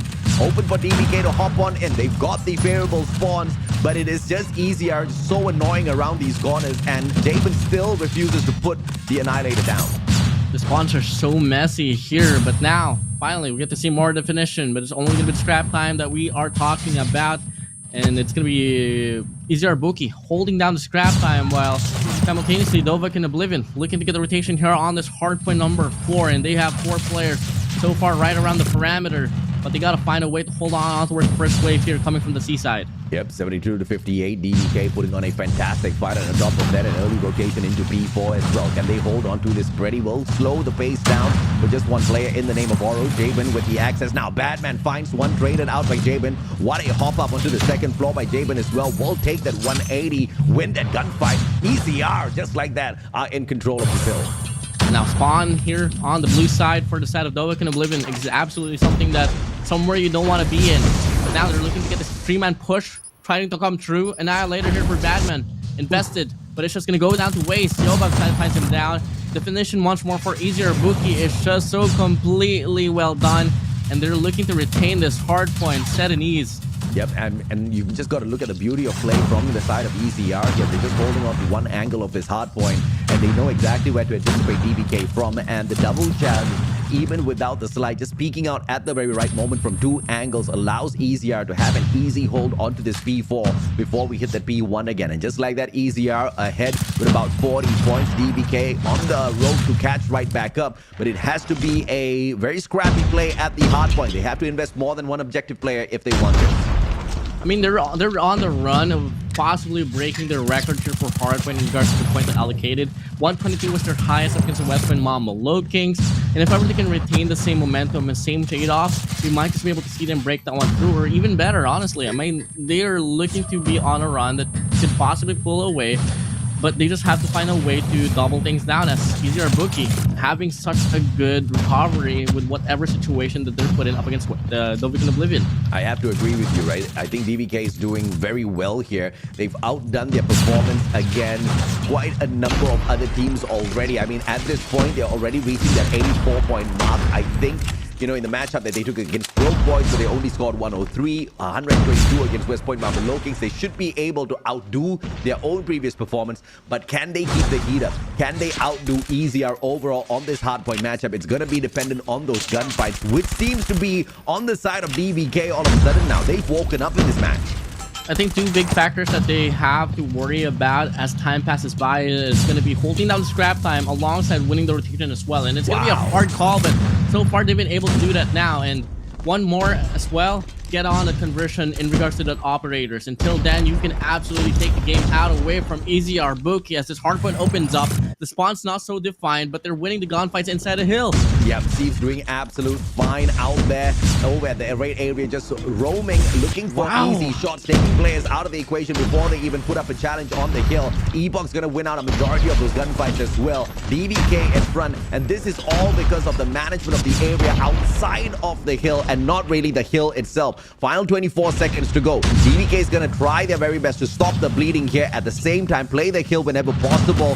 One more opportunity before everybody starts off moving towards the P3. They still do have the spawns that generator, so this is an advantage for the next hill. And the question remained at the start of the game where we got to see the maps and modes. Takeoff is the name of hardpoint. And I was so scared because if we're going to be looking at the previous statistics, EZR Booky was able to win dominantly. But I guess it's safe to say now that WPM Oblivion just did their homework right. And so far, they're putting up a fight, putting up great decisions to be on par up against EZR Booky. Yeah, I mean, you know, they are absolutely shell-shocked here that DVK is able to pull up such a strong fight. Wadu just popping all of them with the claw. Yato's going to be dropping by. Steve already on standby. Shut down by the other player. Oro up top. Yato circles around, finds nobody. Oro very quickly, sneakily backs away. Low on HP. Comes back for the reshell. Does find Yato. Traded out by Rage. Wadu from the back. DVK still with the hill. And the challenge from Wadu is absolutely strong. Traded out by the one and only Epoch now as he hops on, shutting down Wadu 147 to 147. Talk about a close match, Warden. They've broken their record. They've broken their record. Outperformed themselves coming from the past two previous series. Now the question remains, can they find the conversion to finally win their first hard point? What a way to put it, up against EZR Booky, and they're on the lead. They've been on the lead three times so far into the series. Not convincing once, but a lead is a lead. Yeah, taking on perhaps one of the more difficult opponents in comparison to the ones they've faced thus far, and they are winning. DVK surely has waken up in the competition. Can they continue on this trajectory for themselves? As long as those gunfights remain to be as clean as they are now, they should be able to hang in the balance with EZR Bookie. But EZR, as I say that, is catching up. This P4 that was their throne earlier on, and they're looking to make this a spot where they run away from DVK yet again. Oh, look at the crossfire here for EZR Bookie. Make things hard for Dovik and Oblivion. A two-man push will try to come along here from the back line, and it does happen to do so. Jabin, though, on top, still alive and kicking. Does get one. Raid from the back end. The cavalry arrives, and they get one more player out from the chase, and one more to go for them to get the break once more. Generator spawns will be the way for Dovik and Oblivion as the scrap time ensues. It's going to be bound to be given for set of EZR Bookie. Rage holding onto the corner. Epox hops on in as well, annihilating the players. DVK, one more shot for them. They break the hill. Fantastically played. 7 more seconds. These are all scraps that they pick up as the players on the side of EZR can very finely set themselves on those power positions to take control of this B1 on the reset. Third rotation of hard points coming on for us, and this is such an equal match we've got on our hands. Oh, third rotation coming along, but it's only going to be a 7-point discrepancy that Dovik and Oblivion is facing all about. And the last time we saw that hardpoint number 1, it was a fight that was won over by Dovik and Oblivion. But EZR looking to touch things up now, and they're holding things down from T4 all the way down to C side, and looking like it's going to be a good run so far here at the start. Freddy takes one for itself, 188 to 172. DVK really doesn't have much of a standing and it's such an open hill like this P1, and therefore you can see a little bit of a nerved approach towards the hill. They are waiting for a little bit more of a covered zone on P2, but the problem here is they're playing a very tough gamble. If they allow EZR to run away with too many of these points to close off the match, it's going to be a tad bit too easy for EZR later on that P2. DVK smashed the remaining players towards the final moments, takes the advantage for P2 and soaks up the scraps as well. DVK doing two things at the same time. Can they balance it? Answer is no, as EZR finds the break again. You gotta find a way to sell for new now. I mean, hardpoint number 1. What more can you get aside from 2 points? 179 to 202 is the name of the game. This hardpoint now, all the way down to hardpoint number 2 will come along. Look at the wrap here from the side of Dovik and Oblivion. They want to take the stadium out away from Dovik and Oblivion at first hand, and they're actually doing that so. But it's not converting into any control here inside this hardpoint as it opens up now. Painted in yellow, painted in Dovik and Oblivion. It's gonna be a mad rush for the next hill here. 43 seconds to go. Yato Rage both stepping up. EZR on P2. They need to hold this if they want this matchup. DVK needs to find a solid break. They flank around. Player number 4 once again playing it to his best. Yep, on the right hand side manages to torture the players, and the break is found by DVK. Investment by Wadu. This claw is gonna be able to grab all of those necessary kills that they need. He circles around towards the outside perimeter as well, but the moment he takes his foot off of the hill, the players on the side of EZR, they hop right back in. And as quickly as I thought that EZR Bookie was able to pull away, Dovik and Oblivion, they want to deny that statement as they enter the 200-point mark as well. Scrap time, heavily contested by both teams, but Dovik and Oblivion gets the most out of it. Rotations on towards hardpoint number 3. It's going to be won over by Dovik and Oblivion as well. 209 to 119. DVK just a foot behind EZR. And you did mention in a local community tournament, the players on the side of EZR Bookie lost to DVK. Could we see a situation like that coming up once again based on what's happening here, Warden? Oh my days. Everything's just getting hot. AJ from the top ends, longing to get the break. He finds 2 of his own, pops up the nade. Not going to be able to convert anything at all, but the map control is on for a side of EZR Bookie. But if ever Dovik and Oblivion can win this 2 offense up top, they might just be able to pull away once more on this hard point. Yeah, too close, and now DVK in front. They've got 2 players to play the hill, and the backstab comes through from Jabin. Jabin needs to win out this gunfight. Wadu's there for the trade onto Yobabs, but the hill is still in the hands of DVK. Back and forth we go, but DVK refuses to drop this. Epoch continues to slay it out, and 237 now. EZR needs to find a break, but it's just all out DVK. Not enough to close the hill off just yet, though. Talk about a different form of Dovik and Oblivion. This is such a match to see. 223 to 244, 6 more points away for WPM Oblivion to stun the whole arena scene. This is the final stand for EZR Booky as well. They need to win out all of their gunfights. Oro walks in with the war machine. This can be a big fight, but he gets put down instantly. Jabin holding down the corner as well. It's going to be the QQ9 in the hands of Jabin. Some say the QQ9 cannot play. Jabin looking to do the exact opposite with it. Steve will get taken down. Oro with the God Nade as well takes him out of the equation. The kill on the hole. The bleeding stops, but EZR wins it. 238, and continuously DVK throws their bodies in there. They need to hop on in. They need to find the break, or else DVK is going to get crushed. No pinches whatsoever, funneling in from the front entrance.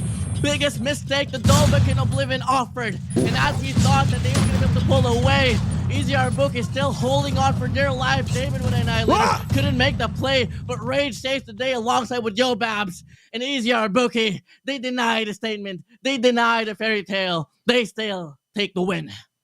This was a blessing from the gods of Call of Duty Mobile. 3 total rotations of hardpoint, and we played that P4 not once, not twice, but 3 times, and all 3 times you saw the exact same failure from DVK. They managed the rest of takeoff very well, but whenever EZR Bookie was holding on to P4, they always get stuck with a one-minded pursuit of just trying to break that front door. No flanks from the right-hand side, down in the mid of the map. Nobody's taking over generators. Nobody's going in for the pincer to punish EZR Bookie. But even that said, you could see the setup by EZR Bookie. The crossfire that they were putting up in that P4 was a little overwhelming to deal with, Warden. You just can't afford to just invest all the players up front, especially on P4. Generator spawns, absolutely the worst spawns that you can get out from the very hard point. And guess what? It took like 3 to 4 runs for WPM Oblivion to finally decide to wrap around. And the closest break that they got was just only 2 more players away for them to eliminate to get that final 6 points. But it didn't happen at all. Yeah. It was a bit of a desperation break here for WPM Oblivion that completely bit them down. But once more, AJ, that was just too close for the likings of EZR Bookie. I mean, it was a hot match indeed, and we saw a lot of life from DVK. Unfortunate for them, they got crushed. And EZR Bookie managing to walk away with such a close-fought victory might have just broken the spirits of DVK Oblivion a tad bit here. The alternative could have just have happened. Maybe DVK Oblivion now is just burning with anger because that match was so close, and we might be able to see a fantastic showdown at this S&D. Either way, that was one I believe everybody thoroughly enjoyed, Warden. I'm just like lost for words, man. That match right there just took like 50% of my energy. Well, we're bound to probably expect some more as well, but obviously I think Search and Destroy is not gonna be at all gonna go for the way of WPM Oblivion. I mean, I'm all in it for the telltales of like WPM Oblivion winning up against EZR Bookie, but if it's going to be any game modes that they're not going to stand a chance, it's surely going to be Search and Destroy. Yeah, it's unfortunate because I think EZR Bookie could have made it, sorry, not EZR Bookie, DVK could have made it a little bit closer. I remember that P2 on the final rotation of hills, there were a couple of moments where they got the favorable spawn, they were winning out the hill, and then all of the players wanted to fan out away from the hill to find the slaves onto EZR Bookie. Those kind of moments where they were pushing it a little bit too far seem to show the weakness within the side of DVK Oblivion, right? It seems like the communication just wasn't tight enough. They didn't know who was playing the objective because it was just a chaotic matchup. Everybody was just swiping in one after the other, playing the hill for themselves. And it was those moments of weakness where you could see the communication on the side of DVK Oblivion being a tad bit challenged. EZR Bookie, on the other hand, looked so tight in terms of all of those rotations as well as hill holds, P4 being the best run for them throughout the whole match. But once again, it was such an enjoyable game. Unfortunate for DVK, they didn't walk away with a victory there. You know, for a moment, I was just like reminiscing or like reciprocating how well has the Philippine scene evolved. You know, we're seeing teams like the Broke Boys clubs actually putting up the impact up against the West Point Low Kings. And now finally we get to see the whole series of WPM Oblivion possibly beating a team like EZR Bookie in Hardpoint. It's totally well possible as well. You just don't want to count anyone off now. Now, here we go. Search and Destroy. We've laid out our expectancy here on Search and Destroy. Obviously, it's not looking so great here for WPM Oblivion, but coming from what we've seen on the Hardpoint, I'm open for changes. I know a lot of people talk about the American dream, but it's high time people started talking about the Filipino dream. You know, the Filipinos really know how to dream, and most of them come true. And I think, not just in the world of Call of Duty Mobile that has happened. So much more. There's just so much more room for improvements and changes now. Finally moving into the first retake situation. Yato finds down Cube. Yobabs and Jabin with a sniper finds their own as well. And that was probably the fastest hold of retake that we've seen here for Search and Destroy. Someone hit fast forward on that round. I didn't even realize it came to an end already. Wadu finding that one frag, and that was all that happened for the side of DVK. EZR pretty much just steamrolled them. Apart from that one elimination. Rage now gonna bring that bomb straight up towards that B bomb side, faced by 3 defensive players on the side of DVK Oblivion. Yato, Jabin finds the first one. Wadu taken out. Open stairs on the other hand is gonna be pushed by AG. And can he get caught out here as the bomb is gonna get planted by Rage? No challenge sought out by DVK. Oh no. Oh no. Oh no. AG, why? Oh well. Why? Okay. Why? Oh well. When you find a chicken wandering out in the open, you know it's barbecue time. Well, so much things has already happened here in Meltdown, man. So much things already. Well, first of all, EZR Booky. They're so good at playing by the information that they already got. And this time, I think they want to play by the trend. So far, they've been going on the B bomb side. I think they want to allocate more players here down this mid street and also on the A bomb side now. And with a lot of utilities being put to place, I think they want to fall back and divert their attention now, moving over to the A bomb side. Let's see how the players on the side of DVK steps this up. They are at a disadvantage on the defense. They have to play the splits and the game of numbers that they take to face on EZR. Obviously not on their side, with Yato finding Oro now. That initial engagement does not force the rotation from the side of DVK from A to B. The bomb instead changes position and it wants to flip things around. A 1-for-1 trade thus far. Epoch's already in great position. Is he going to find the first player? Call of Duty Mobile timing. Misses that one shot. Repositions to find a better engagement for himself. Wadu on the other hand spots the head glitch. Played well. Yato on the other hand will take a double to put DVK on the bottom. Yato just plays out. Peekaboo, I'm here. Let me get a double kill as well. Could possibly find a triple, but AG. Come on, AG. Come on, AG. Come on. Okay, Batman. Have you ever got it? Ah, he turns on AG. Yato fights Batman to put that round to an end. Easy 3 rounds, almost with a back-to-back elimination there. Someone get Jibby. Someone get Jibby to just like discipline AG, man. AG been naughty. I mean, the only kill that he has gotten was that execution. Yeah, I mean, let's see how many more people get executed in this matchup. DVK seems to be pretty nerfed in this matchup against EZR. As anticipated, that hardpoint match might have just broken their spirits a tad bit. Really quick A-bomb side push, but look at the retake here coming along for DVK and Oblivion. So fast as well, coming from the mid street, but they lose the first gunfight. Lose a triple, actually. Ooh. Make it the 4. Steve left alone. Not even going to last any longer. Yobabs finds a double, shutting him down. 4 rounds in a row. EZR Booky, they go. Yeah, this is just so one-sided. I mean, after watching that hardpoint matchup, everybody's got higher expectations. And this is just leading to a ton of disappointment at the moment, Warden. I mean, I hate to say that I expected it, but at the same time I did, man. I mean, this is Search and Destroy we're talking about. And coming from that last round that we got to see from, I think, CDSI or CDFI, I mean, they've improved drastically in Search and Destroy. And the decision-making is just on a different level. And once more, 5v5 retake, it's going to be happening here. But before I even pass the mic to you, so much things happening already, AJ. Yeah, I mean, so much things happening. It's almost ending already. Sieve, Oro, the final 2 players, 2v4. Sieve gets spotted out. Rage is not even going to be seen as he goes ahead to change his position, attacking from the back. Oro gets dropped as well. Sieve's going to be holding on to a tight little corner, anticipating a flush coming through from all the players. Spots one, fantastic headshot, but that's not going to be game-saving at all. Sieve was the most improved player during Garena Masters 4, and so far is making his presence felt here with the sniper. Misses the third shot, but follows up with a second. But unfortunately, there's not enough time at all. He knows for a fact, but getting those skills, pretty impressive. If only he was able to convert that earlier. Yeah, fantastic opportunity for the side of DVK to really pull a surprising round away from EZR, but the time just not on their side. Even if he did get that final engagement, 3 seconds, not enough to get that bomb defused. EZR Bookie very smartly outplaying DVK Oblivion, and of course they take the attack, which means the amount of pressure that they stack on DVK overall is just a little overwhelming. Damon spots someone down the boiler, misses the second shot, gets overrun by Wadu.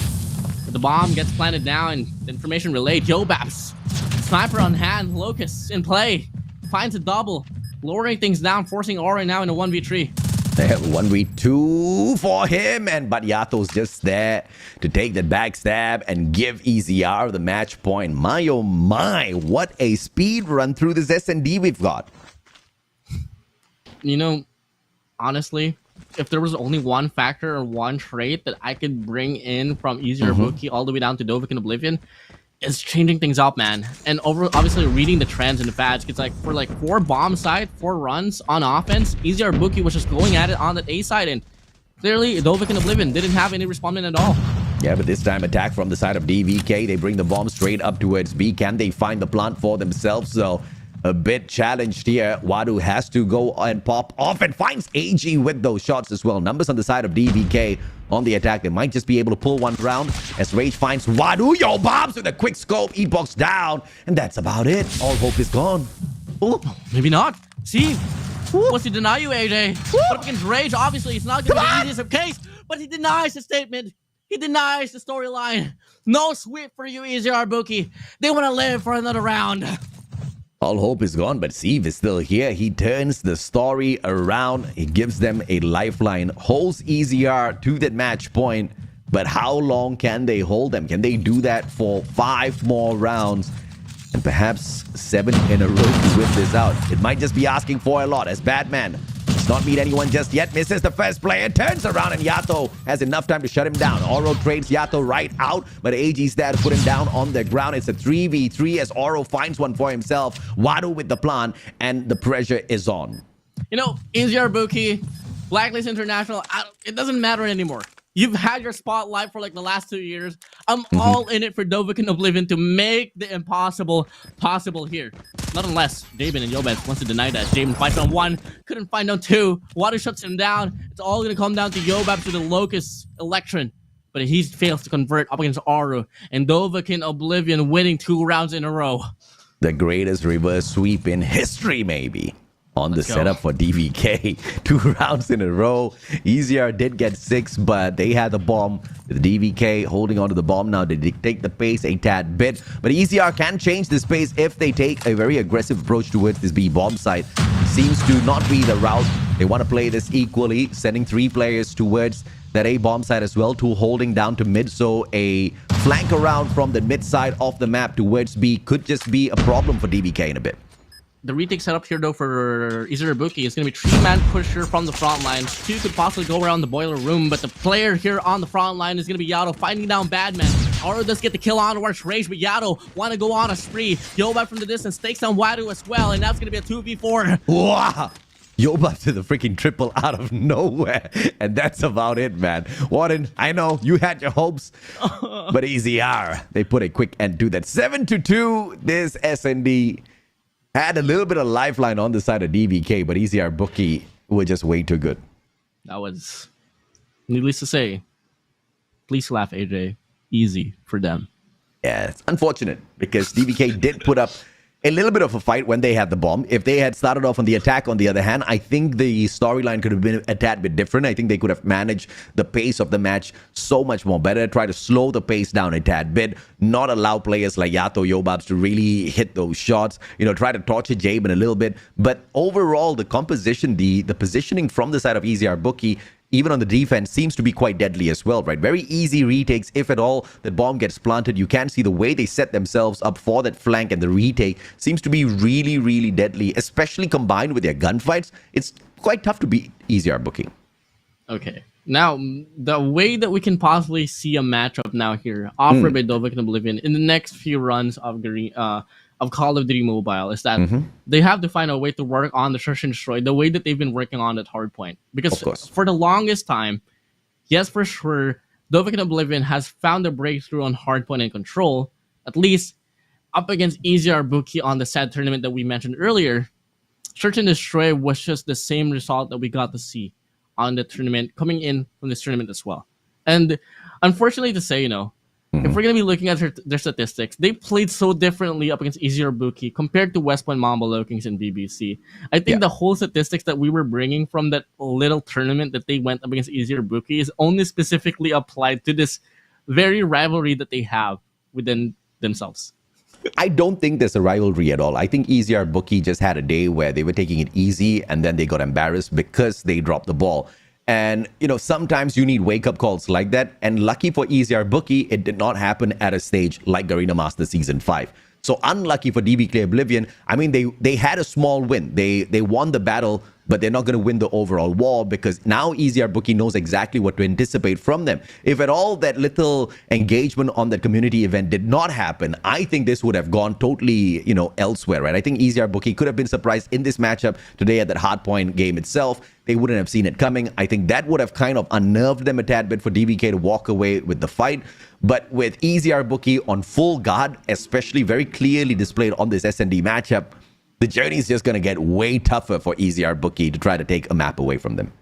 Man, Yobabs on Meltdown, such a good addition right there. And it reminded me of Sasano, honestly. He was able to pick up those double kills after double kills, round after round. And that's just such a nice addition to Yobabs being part of the consistent roster now here for EZR Booky. And they really don't have any choice now. I mean, unlike before, they had a 6-man roster where Skirt was still around. Skirt is now under the name of Zigzag.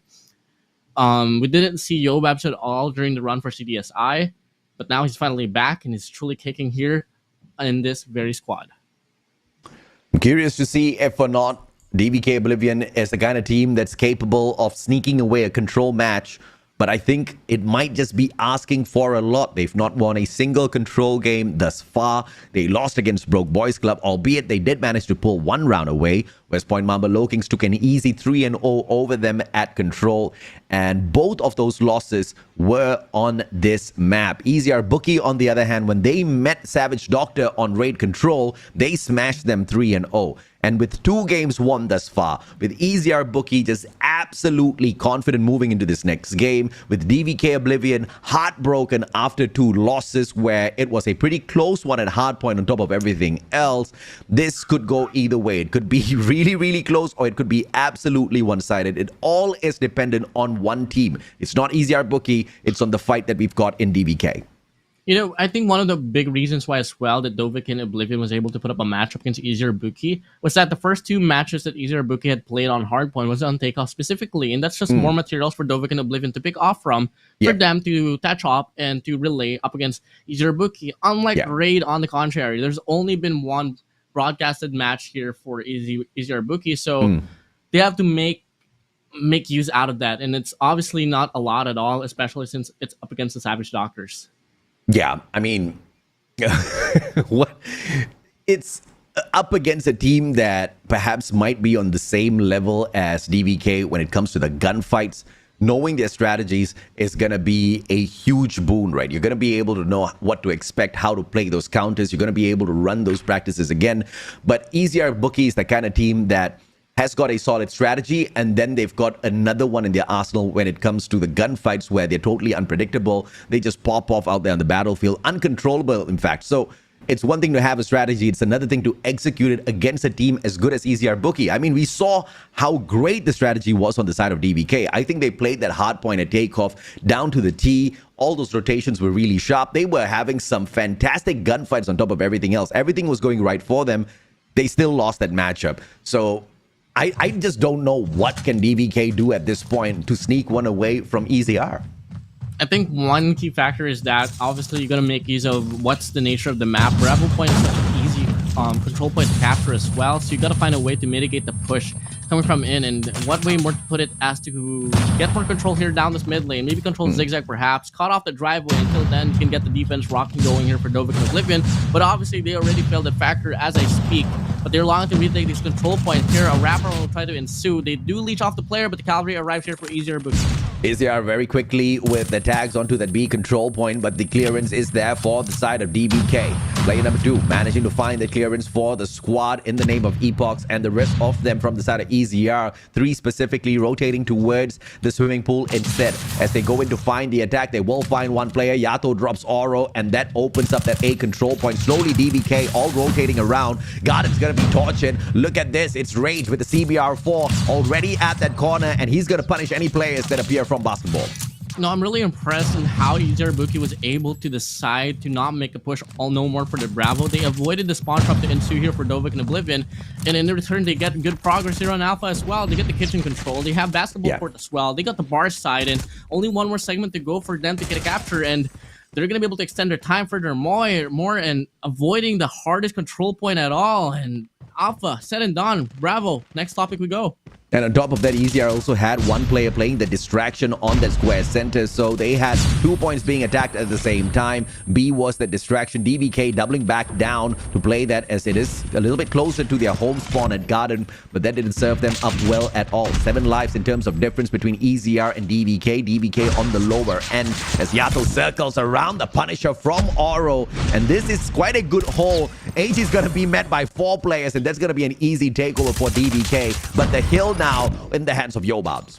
You know, I exactly pointed out that you got to hold on to the mid lane, but they didn't really have no recovery whenever the decision was put up that they're going to go for Alpha now. And coming from that very play that EZR Booky was able to do, since then, Dovik and Oblivion, they're on the passenger seat and they're falling down. If it's not going to be the best fight of plays, it's surely going to be down to the gunfights. Yep, 7 lives still in between these two teams. DVK playing with the 7, EZR on the 14. AG, Jabin both hitting for themselves. Oro will find those conversions back for the team as well, but only 4 lives. Make that 3 left for DVK. AG making quick work of Wadu even through that head glitch. See from the back, 1 more life, and that's all about it for the side of DVK as EZR walks away with round 1. Such a long round, honestly, though. And that was the very first time and that I got to see how quickly a team could change things up now. And I can't wait to see what can EZR Booky do here on defense as well. And the defense this time for EZR Booky. Let's see what the plan is for DVK. Sending in 4 men towards that square center. So B is going to be attacked first by DVK. But look at Laundry. 3 players on the stack. EZR Booky now fanning out from both sides of Laundry to play the pincer maneuver against DVK. But very smartly, you see 2 players hopping off of the objective with 1 still remaining. It's going to be Epochs holding on to the hill for the rest of the players. And from Pillars, you do have a little bit of backup from DVK as well. But Jabin taking the backstab. Annihilate. The Batman puts him down. That's a big fight. DVK now in their own accord, almost walking away with B. Oh, but the trophy stops Oro down. Could have gotten 2 more kills. Such a blunder, but they do get the translation as well on Bravo. Gravity Vortex here for Epoch. Just long to get the investment to fly through. To get this final segment to get captured here on Bravo. They lose. They win more of the gunfights, and they get more time inside of this round. That objective was pretty much just Epochs doing his magic, working his magic out there on the battlefield. Perfect place, anticipation, popping the gravity vortex gun as well, and really holding B until they managed to find the capture. 3 lives in differential, and EZR Booky on the back foot with the A on the defense. 17-19, Dovik and Oblivion longing to put up a round that they can pull away. Epochs going on a spree. Good read for him, and he's looking to lock down this court side as well. And Dovik and Oblivion, they're longing to win this round here on this round number 2. Yep, and they most definitely look like they are capable of doing so. Now 2 players on the objective already. The first segment on A almost sneaked away. Yobab circling around for the side of EZR. Can they find the connection? Clearance will come through as the players on the side of EZR hop right back into the hill. 2 lives in differential. Epochs finding one with a Hunter Killer, dropping AG as well. But Yato finds the trade on him. 1 life between the 2 teams, and DVK, they look so close and yet are so far. You know, you gotta find means to slow down the pace. You can't go fast against EZR Booky. And that's exactly what they're doing now. Looking to find a way to get a break here from the backside. They take care of 1 player here. 1 player hops out from the bar. Badman shuts him down. 2 players on the pull side, just looking to put their backs against the wall. And Dovik and Oblivion, successful break they go. And they're looking to pull away with this round. Great plays coming through from DVK here. They've got 7 lives versus 4 on the side of EZR. The engagements need to be precise here for EZR as DVK slowly sneaking away the kill. Yo, Bobs! from the back. Can he find the connection? 2 missed shots now. And the third one just doesn't go his way. 3 more lives as Batman finds Jabin as well. AG will trade 1 out. Oro fighting Rage. Yobab's 1 final player. AG goes down courtesy of Oro. Epoch's pretty much the savior of the game when it comes to the hills, and Oro hitting those shots mean DVK is very alive in this control match. I'm having a hard time processing that they actually won this round of control. And it wasn't just pure luck, no. It was actually done by their decisions. They were able to slow the pacing down, find a better angle, find a better opportunity from the backside, get the break to come through, and guess what? The pressure was just on for the side of EZR Booky. Now, on the round number 1, we did exactly get to see a good setup from the side of DVK and Oblivion, but unfortunately, the respondent and the recovery from EZR was just too well. This time around, let's see if they can finally get a win on defense. Smart utility plays by EZR, smoking out the whole of B, making sure the view from the side of Laundry is all obscured. Freddy will be brought out, and that is just to take 1 player out of the equation. Hunter Killer Drone on the prowl as well, and player 3 drops that like it's hot. Batman going on a roll, but Rage is still alive and kicking until he's met that 1 guy, Yato. Can he find one for himself? He goes down as well in the hands of Waru, who's doing a lot for the squad. But B, as quickly as it started, is going to be ripped away by EZR Booky. Well, fortunately, it is the easiest control point to capture. I mean, safe to say, in the competitive scene overall. Alpha, hardest there is, and if ever, let's say, control on the kitchen spawn will be taken over by DVK and Oblivion, they might just be able to pull away with more gunfights. But so far, it's really not going to that way. Jabin rips out the Annihilator as well. Let's see if he can add some numbers to his side. Batman with a double. Rage just slowed down a tad bit as he gets concussed halfway through. Oro playing the head glitch really well to punish him. 17 to 17, lives all equal. DVK with 1 hill to protect. It's all going to come down to this kitchen control, and 1 player, Badman, whips out, going to get punished down by Yato. So far, it's going to be EZR just holding things down. Look how patient they're playing. Patient indeed, as 1 minute 20 seconds continues to click down the clock here as the players on the side of DVK with a perfect hold. 3 plays inside of basketball court, 2 spanned out here at the swimming pool. It's going to be the smokes that obscures their vision first, forcing Epochs to go in for the push. Is he going to get punished as the players on the side of EZR stack that kitchen, hop on out to play the objective? Epochs got baited to move on up open stairs, and he walks away with nothing. Oro caught out in the open. Sorry, Yato caught out in the open. Epoch still managing the wall bang against him, but to what cause as the other defender on the other side, Waru, manages to hold the hill for the team. Slow down the pace. They got the zoning come through, and they're slowly winning the gunfights.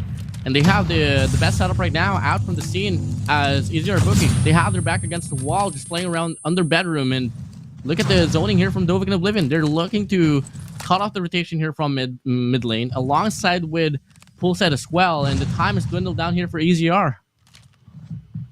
9 more lives left for the defenders attackers with only 6. Steve finding Yato as well. Jabin anticipating a shot. Steve hitting a double.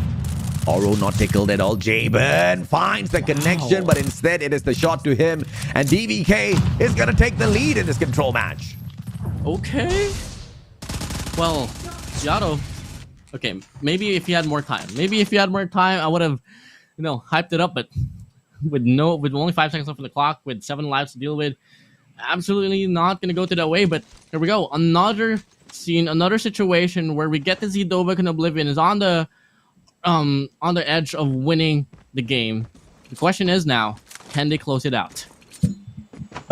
30 to 30, everything starting off on equal footing, but it's going to be EZR on the defense, which we should be able to understand by now, makes the course of control a tad bit easier. Although this is not a one-sided map, if you're on the defense, all you need to do is just make sure your opponents don't step onto the hill. Even a last-ditch effort can clear out those segments, but look at how quickly DVK sneaks away 1 segment at B.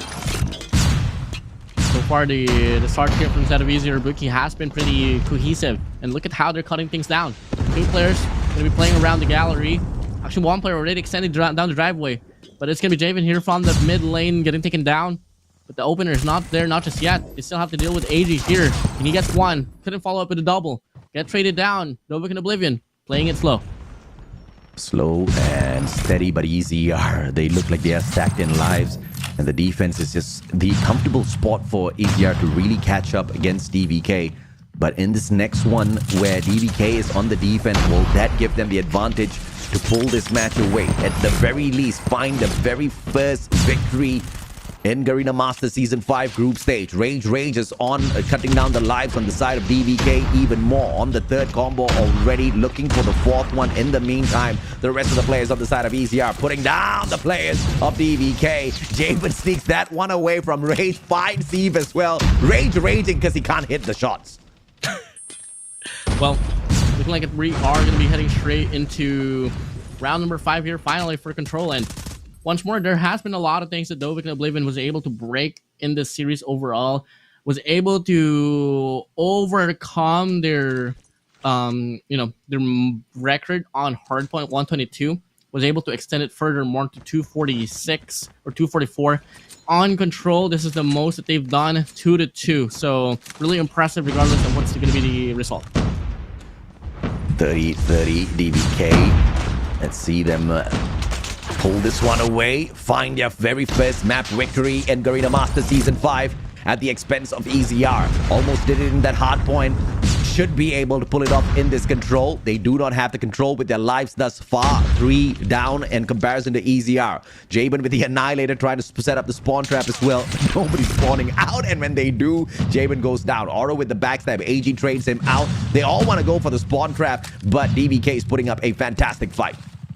It's going to be a hard call on what's going to be the recovery here for DVK Oblivion, because so far the gunfights just really not going to their favor. Good kitchen control here will be found over for EZR Booky, and I'm really loving the efforts here for DVK Oblivion, but we have to back it up with gunfights. And 19 lives is just a tad bit difficult to work around with now. DVK still on the perfect prowl. EZR, they have got a fantastic opportunity. All they need to do is just hold on, stick to their horses here, not do much. DVK, they've got a good opportunity to sneak on in here and try to play this hill. But the problem is they're not able to get anywhere close. They can double back towards that B control point, but the ideation is just not there. And this is it. Wadu, he spots it. He rotates around, but at Laundry, Jabin says hello to him. One player goes down. Rage finds one as well. The lives just not on the side of DVK today. It's crazy if we're going to be looking at the overall style line coming from the hard point all the way down Control.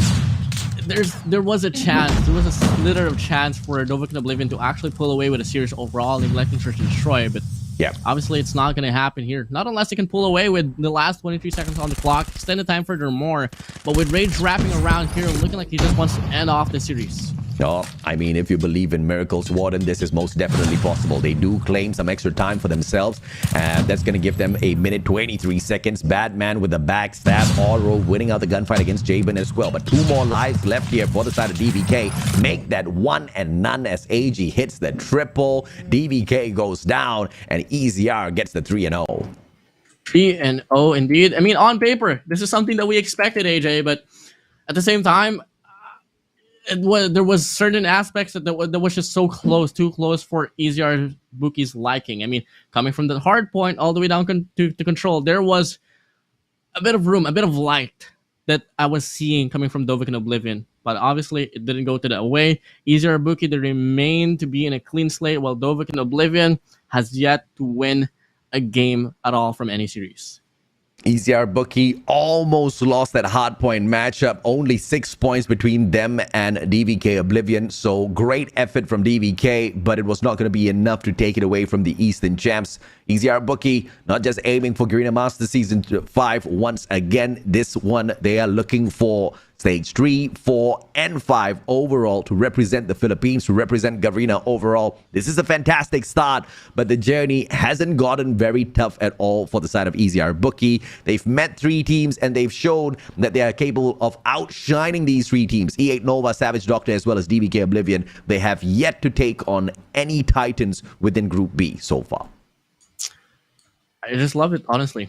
I mean, the series overall goes to show that despite the fact that DVK Oblivion's run coming from the previous days has been pretty awful, I must say, I think it's just all going to come down to proper preparations, the mindset, and so on. We can really expect a lot more from talented DVK Oblivion if only they work on it just a little bit more. I mean, not just a little bit more, Yeah. actually a lot more, AJ.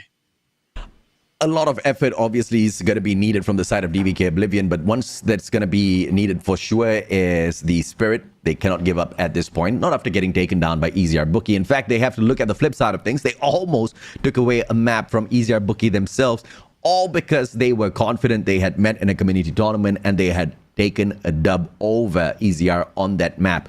And you can see how the factor of confidence really urged them to give their all, and that almost took the match away. If they had played the exact same amount of confidence in every single one of these games, I think we could have expected more. In fact, 1 or 2 map wins from the side of DVK, but they're just not there yet. EZR more than capable of handling their nerves in a matchup against DVK, and towards the end, obliterated them. I love this a lot. I love it a lot. I mean, overall, I've been loving this whole runs that we've been getting today, AJ. And Yeah. you know what? I can't wait to see what will happen and what will go down up against SAVAGE Doctor and Impunity later on. But before that, and right after this series, we are going to be having Elevate Nova up against Smart Omega. So still a lot more actions to go. We're only halfway done, AJ. But respect to the team of DVK Oblivion, though. I think this was their best series thus far throughout Definitely. the group stage. They took on the Broke Boys. They took on West Point Mamba Lowkings. They took on EZR. 3 back-to-back super tough matches. And just like how 3 back-to-back easy matches from the side of EZR Booky, but DVK put up a strong fight. In fact, the strongest fight we've seen out of them since the start of the group stage. There's a lot to expect from DVK. They might just be the 4th team to qualify for the next stage. And that's, of course, going to be dependent if they can, at the very least, maybe sneak one away from Smart Omega, maybe beat down the Broke... Okay, not Broke Boys. They already took them down already. But maybe if they can sneak one away from Smart Omega, they stand a chance. Okay, so they've dealt with West Point Mamba Lowkings, they've dealt with Broke Boys Club, they've dealt with EZR Booky. What's left that's going to be remaining is going to be Smart Omega, Elevate Nova, Impunity, and SAVAGE Doctors. So The way they played it, I think Smart's going to be their only challenge from here. definitely. And I think that they do still have a chance to qualify for the playoffs. And if ever you do qualify for the playoffs, obviously that's going to be a bit more time for you to work on something different. I mean, after all, I mean, I really like to say this, group stage nature and playoff nature is completely different from one another. And you get to see teams like pop off later on. I mean, coming in from like what, group stages, Zigzag, known for trolling on the group stages now, but when it comes to the playoffs, it's a completely different face that they like to show. I have to agree with you, man. And EZR making that S&D matchup look super easy early on until, of course, DVK woke up the moment EZR reached that match point. We did see them pull 2 rounds back, but that was all the life we were about to see from the side of DVK. EZR brought that one to a close and dragged us into this control where we saw signs of life from DVK once again. You know, there was like certain aspects where I was really vouching for Dovik and Oblivion a lot. I mean, I think that they were really smart in regards to putting up that, but unfortunately, EZR Booky, they know how to double things down. You do this, we know how to counter this. You want to counter this, we also have another counter for this. That's just how sophisticated EZR Booky is. And now let's talk about the MVP of the game. It's going to be Yato here, rocking things down with 28.67 kills, 26.5 deaths, 13 assists, 3,206.67 average scoreline, and a KD ratio of 1.62. Yato was definitely a player to look out for throughout the whole series. He was fully functional in all 3 games, and he was bringing out all of the crazy shots, right? Even in that S&D, we saw that famous combo of Yato Yobabs really fragging to the top. And this guy was just on a speed run to make sure he outfrags the rest of his team members. We could see the effort, and he's being credited for that. MVP of the game. Indeed, the series could have been, you know, it could have been a MVP for any one of those players out there. Yobab's one was on the tear as well. Susano was performing fantastically well today. You saw a lot of those frags coming through from AG, and these boys just do not look like they want to slow the pace down just yet. There's just so much things that we can talk about. EZR Booky, you know, AG on respawn, something that we never really expected to see, but now it finally happened. Coming in from the run for stage 4, when you know the rosters got restricted, where only 18 plus players can play. And AG was able to deliver. Same goes here, consistency wise, he is able to do the job that he is proposed to do as well. And you know, AJ, I want to bring back history here. Remember PH Champs, where there was only 4 teams invited? I think it was like Phantasma, PDR, Omega, and Ultimate Esports. Remember, I don't know if you remember, but in each and every series that Ultimate Esports won, Yato was the MVP. I mean, I don't remember that match or the exact scoreline for each and every single game, but Yato has been a monster for a long, long time, man. We saw his down times, but there wasn't many moments where he was down and out, right? I think it was more of Yato continued to perform, but he was outperformed by players like Jabin, AG sometimes. This is Yato just taking his throne right back for himself. Yeah, and I think it also took a toll against him, knowing for a fact that he wasn't really able to play aside from the events of CDFI 2021 and 2022. So with Yobabs and Yato once more, I just want to acknowledge this because this was the last stage that they were able to play last year. They're going to be playing here in the group of EZR Booky all throughout this year's run, as they are completely eligible now to play. Oh, this is the time, and weirdly enough, this is the time where the organization drops them, right?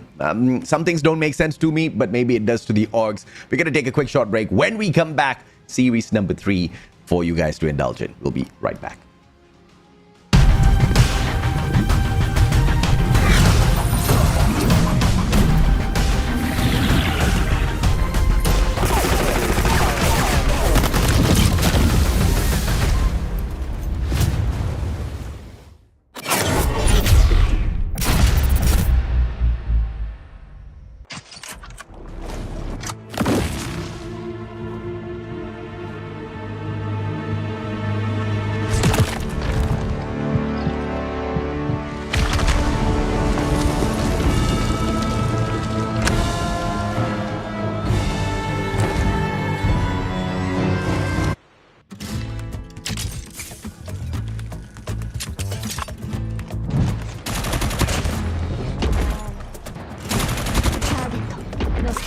Cover me! UAV recon standing by. UAV recon is deployed. Predator missile on stand there. Keep it up.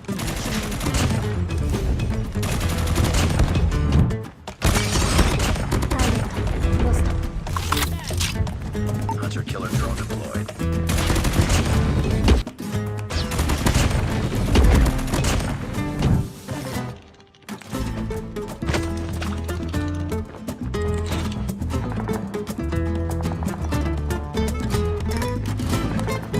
Keep it up.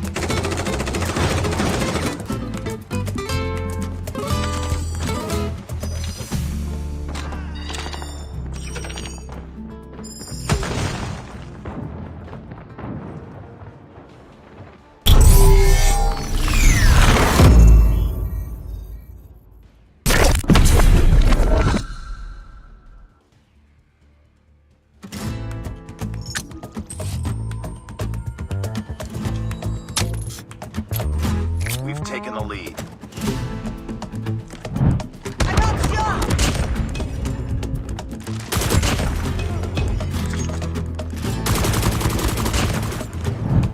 got shot! Standing by. Heads up. Enemy UAV spotted. Predator missile await.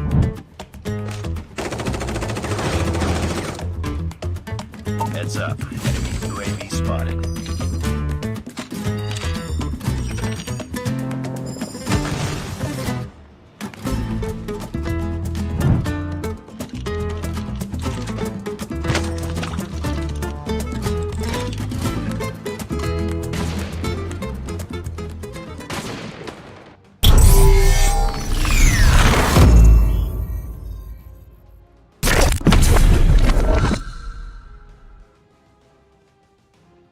What's so bright? It's hard to breathe, but that's alright. Welcome back, ladies and gentlemen, boys and girls. This is Garena Master Season 5, day number 6 of our group stage, day 3 of play for Group B in itself. We named them the Group of Titans. We now know exactly who the Titans are. We've got another one in performance. This Titan dropped their recent series in the name of Smart Mega. And this time around, they take on a team they might be able to overwhelm easily. We'll see if not that is the case. My name is AJ. I am the Mustachio down here with the Warden this time around. Your casters for the day. Warden, do I even want to ask for predictions of this match? Oh, definitely. you would love to ask predictions coming from me, man, because you know me. I am the most far-fetched guys in regards to predictions because I love to play with the canon events, you know. I mean, Okay. canon event, Smart Omega, win 3-0. But if you're going to be asking me, ask me. Yeah. Okay. Sorry, that was my cue. What is the prediction, Warden? Honestly, I can't make anything up, man. This is going to go 3. You are lucky I'm casting from the studio and my shoes are outside the house. I would have tossed it at you right now. AJ, Yeah, tell me. Before anything else, though, you were Yeah. talking about Titans on this group. I mean, I think you're the Titan here because Tariq did comment Mustachio is better than every other team in Garena, and Mustachio is looking handsome as always. Okay, me looking handsome, I'll take that, but better than other teams. Dude, you try to put me in some sort of trouble, man. What's up with you, bro? E8 Nova faces Smart Omega in a little bit, but let's take a quick recap as well. So far, it's been a day of donuts. That's exactly how I put on so much of weight. West Point Mamba LOWKINGS serving it up hot to Broke Boys Club in the opening series, and EZR Booky managing to win a very close hardpoint matchup against DVK Oblivion and then obliterated them in the SND, brought to a close control matchup once again, but managed to walk away with an overall 3-0. Well, E8 Nova put up a similar show. Will they push Smart Omega down to the edges? And will they even manage to kick them off of the edge of this cliff this time round? Maybe that case, maybe not.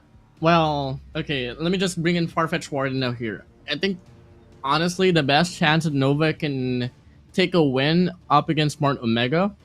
You know, my mind is not even clicking with me. Like, Warden, this is so wrong for you even to say.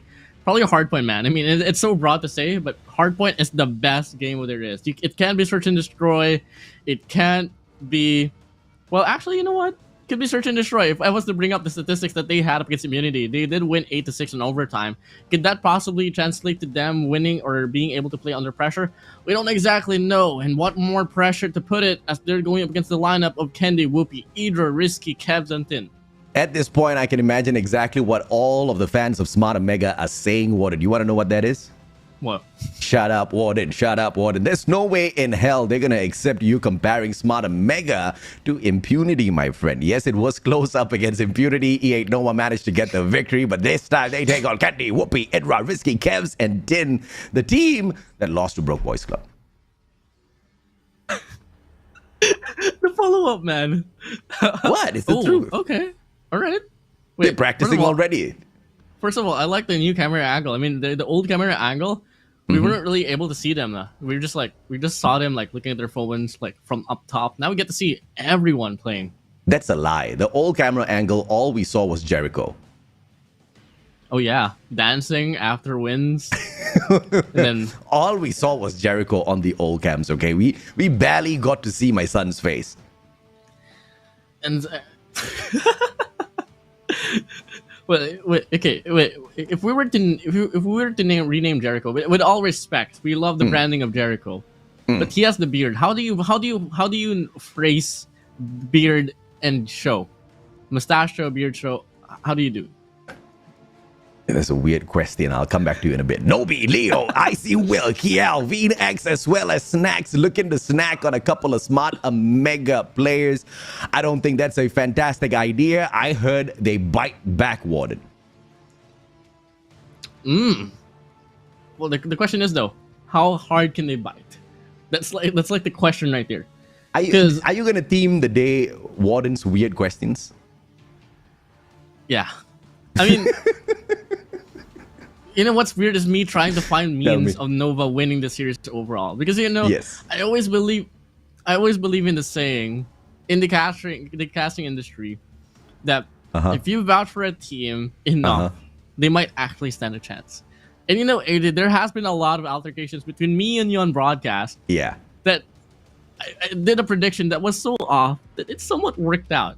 Well, at the end of it really didn't, but there was a bit of light, See, this yes, it happens, but it's only for the people who have managed to master their throat chakra, where whenever they say something, it comes true. Seriously, you put enough energy in your Visuddhi, and whatever you say comes true. So yeah, not all casters have managed to master that chakra just yet, man. I get where you're coming from though. Apocalypse, firing range, crossroads. You and I might be at a crossroads later on when it comes to the prediction of who manages the victory on this series. I say E8 Nova. Who do you say?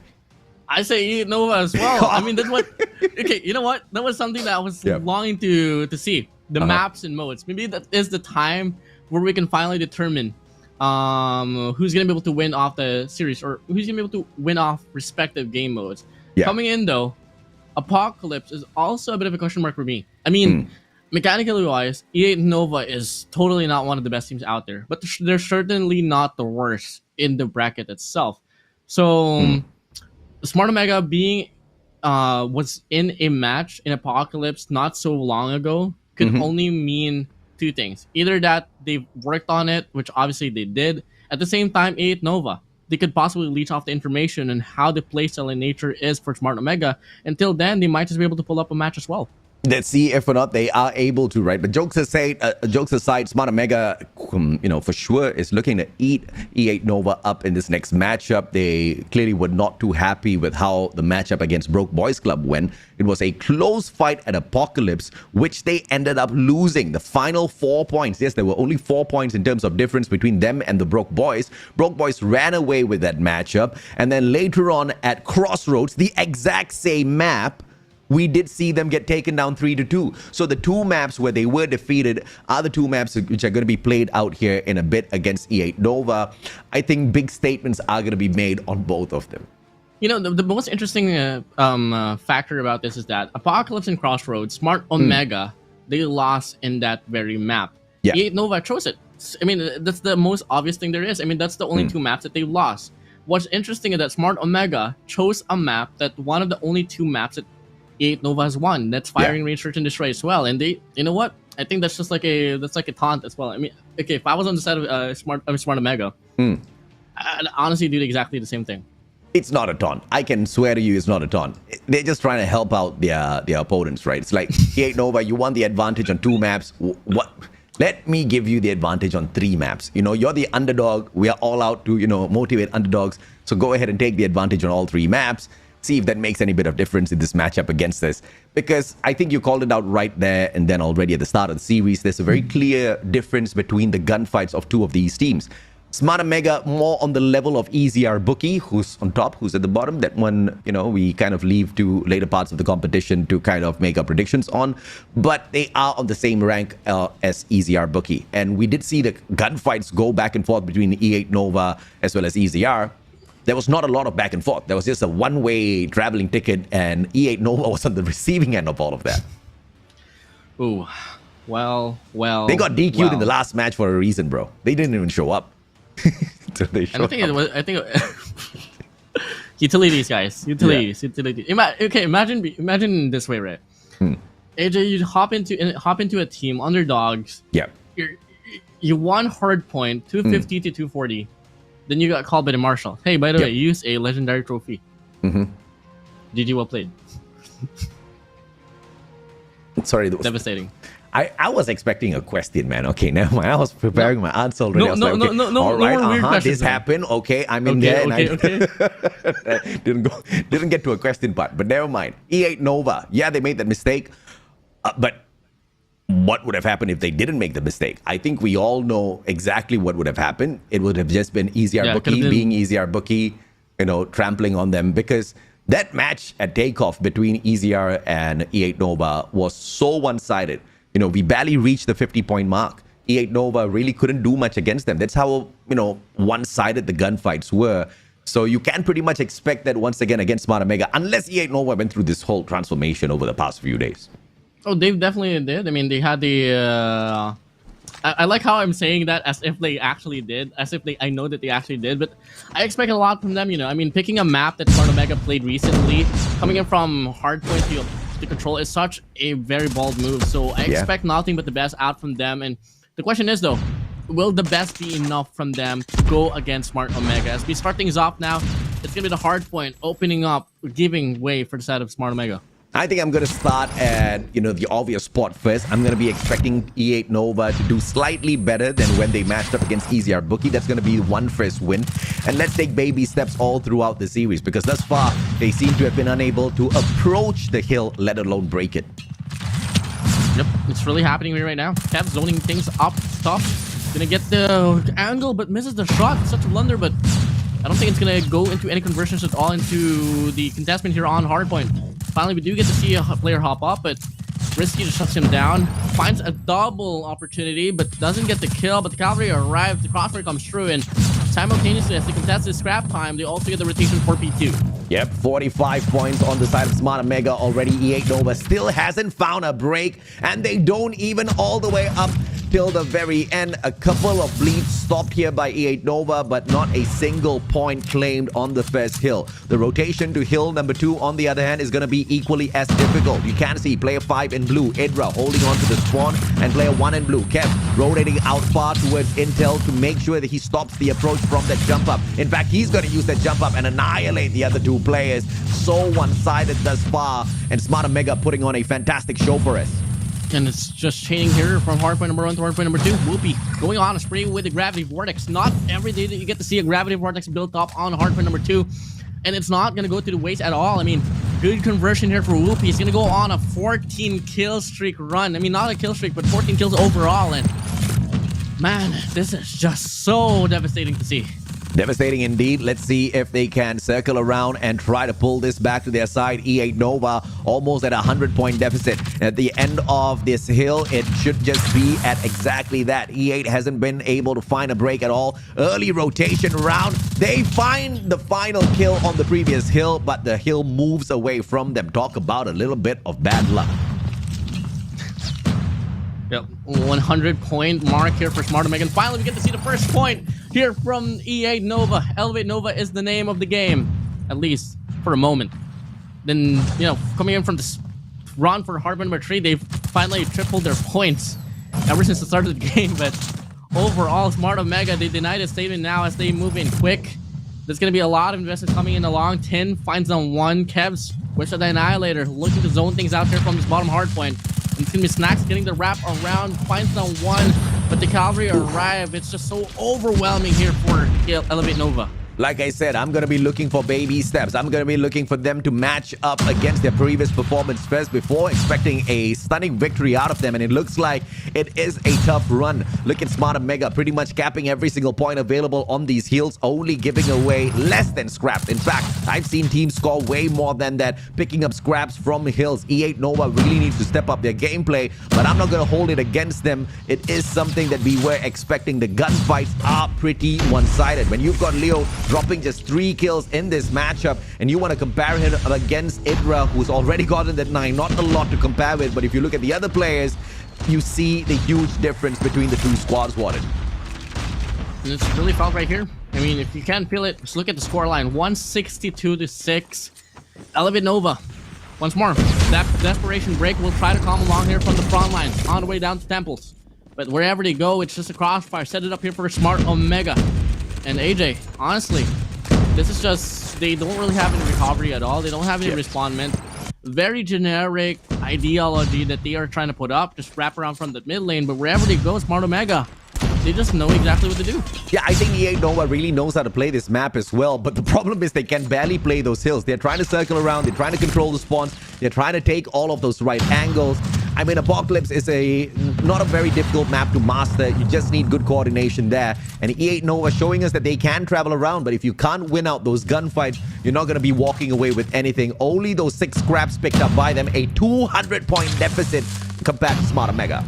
Well, they're not playing around at all. I mean, you can't. I mean, if you're down, if you lost it last year to the Broke Boys Club, obviously you got to find a way to double it down here on Elevate Nova. And completely, you can't afford to drop any games no more. You're on the urge of possibly getting eliminated from the group stage. And guess what? They're absolutely owning things down as they approach the last 25-point mark. They need to find a way to claim. They're about to win this hardpoint. So dominated. And I think this is the most dominated hardpoint run that we've seen here for Garena Masters 5. For the first time in like ever, we are about to crown a team. We are about to welcome I think the first ever team into the 10-point club. E8 Nova with 9 on their side thus far. It's gonna be an absolute crusher as Tin brings out the Pretty as well, aiming for the double, only gets a single, but the game is over. The very first team to make it to the 10-point club, ladies and gentlemen, boys and girls, E8 Nova unfortunately could not show up against a clearly absolutely raged out Smart Omega. I mean, we all knew the loss against Broke Boys were going to affect them. I didn't expect that sort of fire. Rage out Smart Omega. Rage is out from Smart Omega. Okay. You know what? Wait, let me give you one too. I'm just letting my intrusive thoughts win now here for the series overall, AJ. Yeah, dominating run. Smart Omega Esports. Oof. I mean, who wouldn't lose their minds after seeing that? Come on.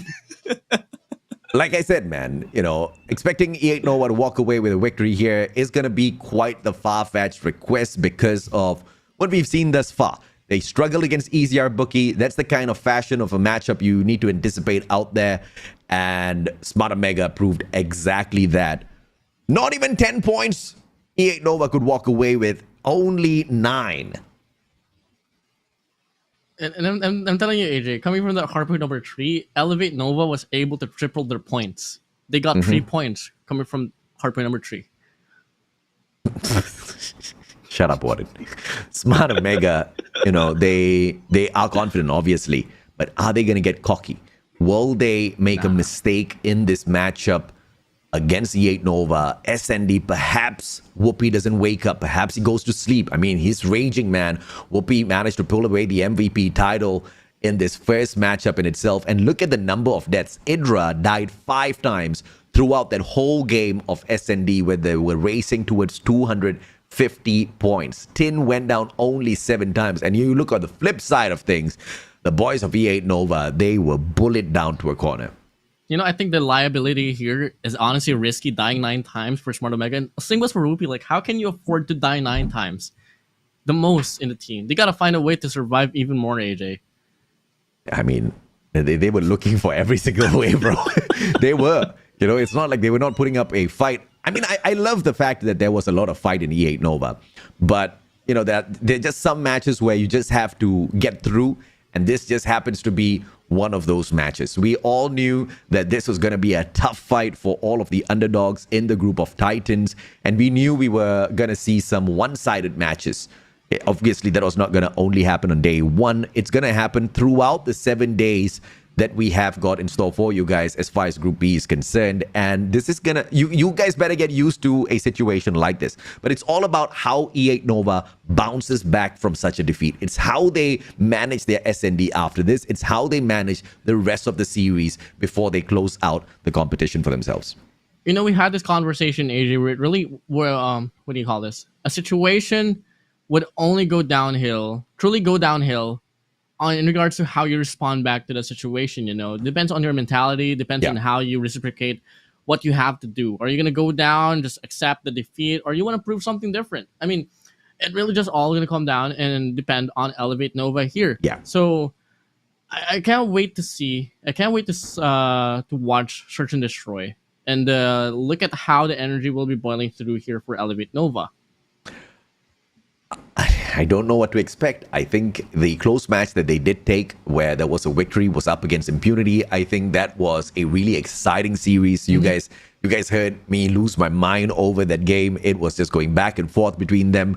But there's just no way in hell it goes back and forth between E8 as well as Smart Omega now. I think there's just way too big of a gap between these two teams. Smart Omega, once again, they are coming off a shocker of a loss against the Broke Boys. They did not expect to lose the series overall. I think there was a fantastic comeback. There was a lot of rage within Whoopi in that matchup. He went absolutely ape, and we see that same version of Whoopi in this hardpoint matchup as well, picking up the MVP title. I think that's going to continue. That's going to be pretty much the storyline for the side of Smart Omega, with their players just trying not to just overwhelm, not to just to win, but to absolutely smash E8 Nova as they take the 3-0.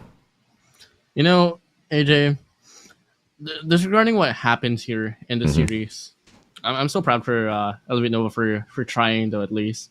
But they obviously, have to, man. It's a series. dude. What can they do? They have to try. But, They you know, got for the run viewer- Warden. You know, for the viewers out there, guys, you don't really expect these type of matches to be coming Yeah. along later on. I mean, after all, as just like in every tournament there is, especially since we're talking about the world stage, as time passes by, the talents will get filtered out. So, Yep. Elevate Nova teams like Elevate Nova might just get eliminated, but fortunately for these types of teams as well, they do earn up some experience here overall. Now, AJ, you know what?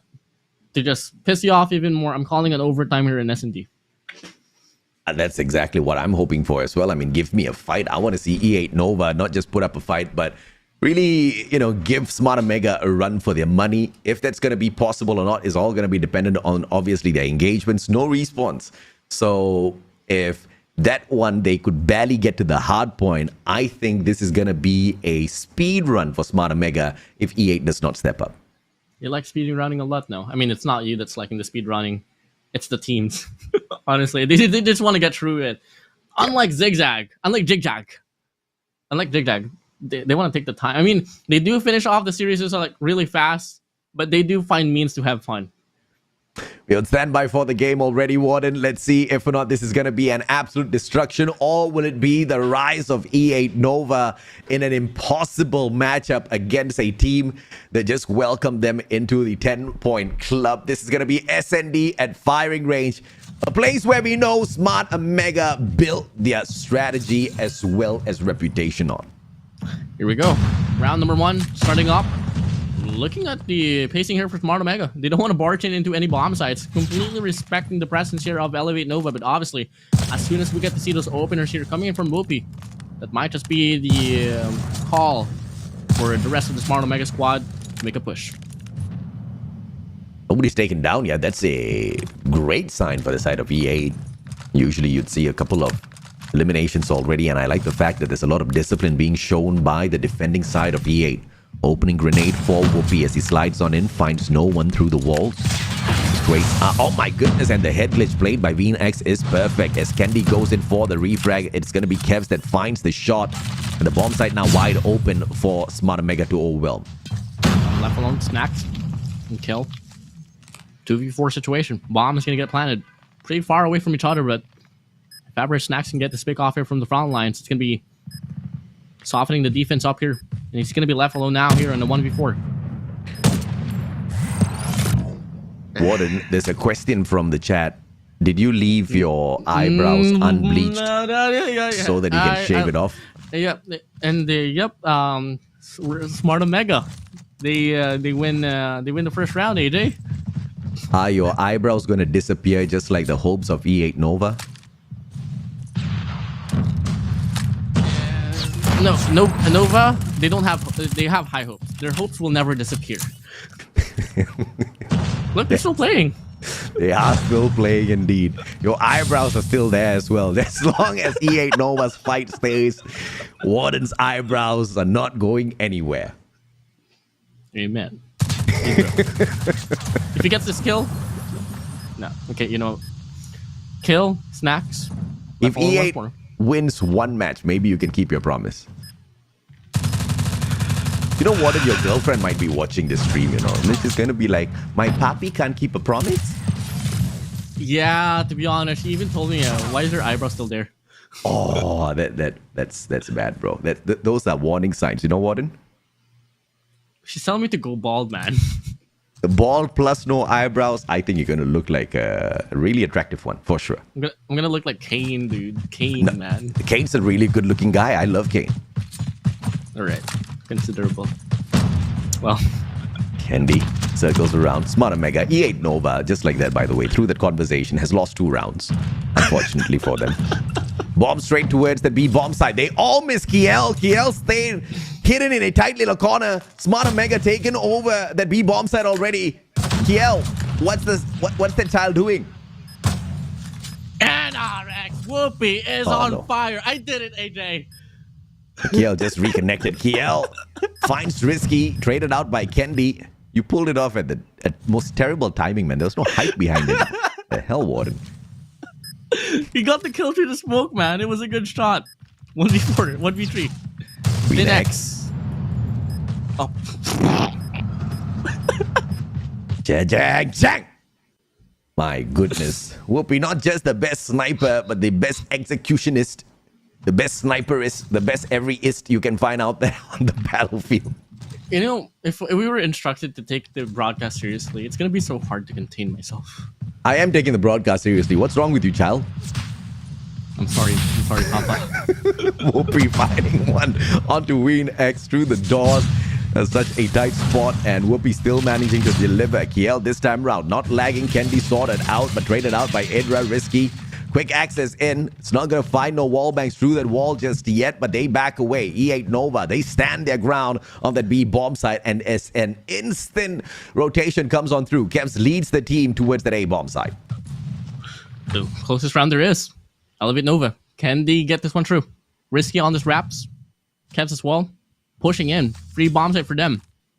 The bomb is all around as well, but look at how passively Idra and Whoopi is playing this one out. They're making this cut through here from this backside, and at the same time, they do have this player, Idra, watching the wraps. Gotta love the respect from Smart Omega. They're giving to the side of E8. As Nobi gets taken out of the equation, the numbers advantage clearly on the side of E8. Whoopi finding snacks to munch on. Finds another player as well. Quickscope does not connect. Leo manages to back away, but 1v4. Bomb on the ground. 24 seconds to go. Risky says, don't try, son. Dude, 4 rounds in a row. Smart Omega. AJ. Tell me. Odds and probabilities of Nova 0. winning. See, I didn't even need you to finish your question. Snacks finding a good one. Candy taken down. Tell me, this is a what? This is such a... You know, AJ, this is just a highlight reel here for Omega, you know. This is the replay. You're just gonna focus on kills from the side of Smart Omega. No, man, I want E8 to really put up a fight. I mean, show us one round at the very least where you can, you know, take one away from Smart Omega, right? Idra finding Kiel just brings this pretty much to a no play once again for E8. Nobi with the LK24 circling around command center. This is the B2 that he thinks is hard point. Trying to hold on to it. Finds out there's no points to gather from there. Bomb up. Nobi finding one. Kev's very easy trade right back. Smart Omega barely trying in this S&D matchup. You know, I love the YouTube chat a lot, man. You know, Yeah. Cali is silent, but all of a sudden his hairline gets mentioned as well. I love the YouTube chat so much. I love how you're dragging Cali to hell with you. I mean, it's not me though. I mean, the guy I love mentioned it. Your eyebrow came into question and now you're dragging Cali's hairline. I love it. Both of you boys. No, can't keep your promises. This is very bad, huh? Yeah, you know, it is what it is. And as we speak right now, AJ. Yes. Tell me what you're gonna say as you change the topic. 1v4. Terrible topic to use to change. He gets a hit mark. Snacks. Can't even snack on a player properly out there on the battlefield. Whoopi circles around. Kendi alongside him as well. Who's gonna find it? They want the execution off of this guy. Risky's gonna position himself. They're gonna set up a crossfire here. And they're agreeing with each other. Yeah, execution. But Whoopi spoils the party. Match point advantage, man. Closest fight there is. It's been a whole match advantage. Well, okay. AJ, you have the mic right now. You can speak through the earphones or the headphones of Elevate Nova. What would you tell them? Go all out, Pusangala. Drop your guns. Pull out your melee. Show me a melee round. I bet you they're going to win that one for sure. Can they box? Well, they sure can. Maybe. Well, so Kems far. finds Kiel. Kendi finds the whole party, but walks away from it, saying it's just not my style. Wants to open a double shell. Finds one beautiful. Kendi Kevs hit at the same time, leaving just Snacks all alone yet again. Yeah, they're not playing around. They're not playing around. They don't even want to go for no executions at all. Just want to get things done. Reserve that energy. Play it off for the next run as well. Search and destroy. 7-0. Hard point 250-9. And AJ control. Safe to say 3-0. I mean, once again, I was hoping to see a little bit of a fight from E8 Nova on that hardpoint matchup, but after seeing such a one-sided game, there's just no hype that they're going to be able to earn for themselves, right? Unless, of course, they show us something really different, and it was just not detected once again in this S&D matchup. Overwhelmed by Smart Omega, Candy, Whoopi, Edra, Risky, Kevston, once again putting the hurt on. And it seems like this storyline will not change even as we head on into Crossroads Control. Well, we did bet on Elite Nova to win this game mode, AJ, so... I never bet on anything, sir. Oh, yeah, you just asked me what's the prediction. Oh, yeah. Yeah, Well, I'm you still are the one sticking to it. who bets usually. I mean, yeah, I do but- take bets, but very calculated bets. Well, in calculation and in conclusion, basing it from the history that we've gotten from the history line of Crossroads strikes of Smart Omega, What are you even comeback. saying? a comeback just possibly might start here in this game mode. From where? Please elaborate. It can't even be the gunfights. It can't be the coordination. There's a lot of things that Elevate Nova has to catch up with. Actually, you know what? Every little bit of thing as well. We're going to go free for all just so that everybody can have a chance. No, we're not. Production was like, can we just change the mode? Give Smart them Omega? an opportunity. Smart Omega playing good with each other. Make them go against each other. Oh, goodness me. So, I mean, I was looking for some signs of life here from E8 Nova. Clearly, that's just not available. A no-show on that hardpoint matchup. Barely showing up on S&D as well. I don't know if I'm going to expect anything from Crossroads. This is the very first member of the 10-point club in Garena Master Season 5. And I highly doubt they will be joined by anyone else. So it's quite an exclusive club. But, you know, it's just one of those memberships where after 25 years of paying for the membership, you wonder, why did I even sign up for this? Honestly, AJ, I'd take that membership club, you know? There has been a lot of teams that has claimed the 50 point membership club. A lot of teams has reached a 100-point membership club. No one has ever reached a 10-point membership club. Yeah, there's two clubs. The OG 10-point membership club is the team that gives the 10 points. And then there's the team that receives the 10 points. They both enter the 10-point club, but those clubs are on very different levels on this building. So E8 Nova, they went in there, they expected to go up, but they went underground. Well, let's see if that factor right there can be clicked on as well for Crossroads strikes later on. But before that, AJ, I just want to say how interesting the broadcast has been. We went from the Westwood Mambo Low-Kings and Broke Boys clubs going at it. Honestly, very close match coming in from the control and what do you call this? No, coming from that search and destroy and hard point. Same goes for the set of DVK and Oblivion, honestly. I mean, the control and hard point, pretty close. Here, on the contrary, things mellow down just a little bit here for Smart Omega and E8 Nova. It's much more dominating now. So, I think it's going to be a bit of a setback for us to just, calm down just a little bit. Because I think right after this match with SAVAGE Doctor and IMPUNITY, we might just be able to see a showdown. We most definitely can see a showdown right after this. I think I'm looking forward to the final series of the day. Once again, it's going to be a absolute blockbuster, no doubt, right? IMPUNITY versus the SAVAGE Doctor. It's a very fair fight, unlike what we have on the table right now. Smart Omega taking on E8 Nova is a mismatch made in hell. And clearly it was E8 Nova doing all of the sinning because Smart Omega is the guy boiling them in oil. That burns. You don't get that, huh? It's like some Tamil movie stuff. I'm too young, man.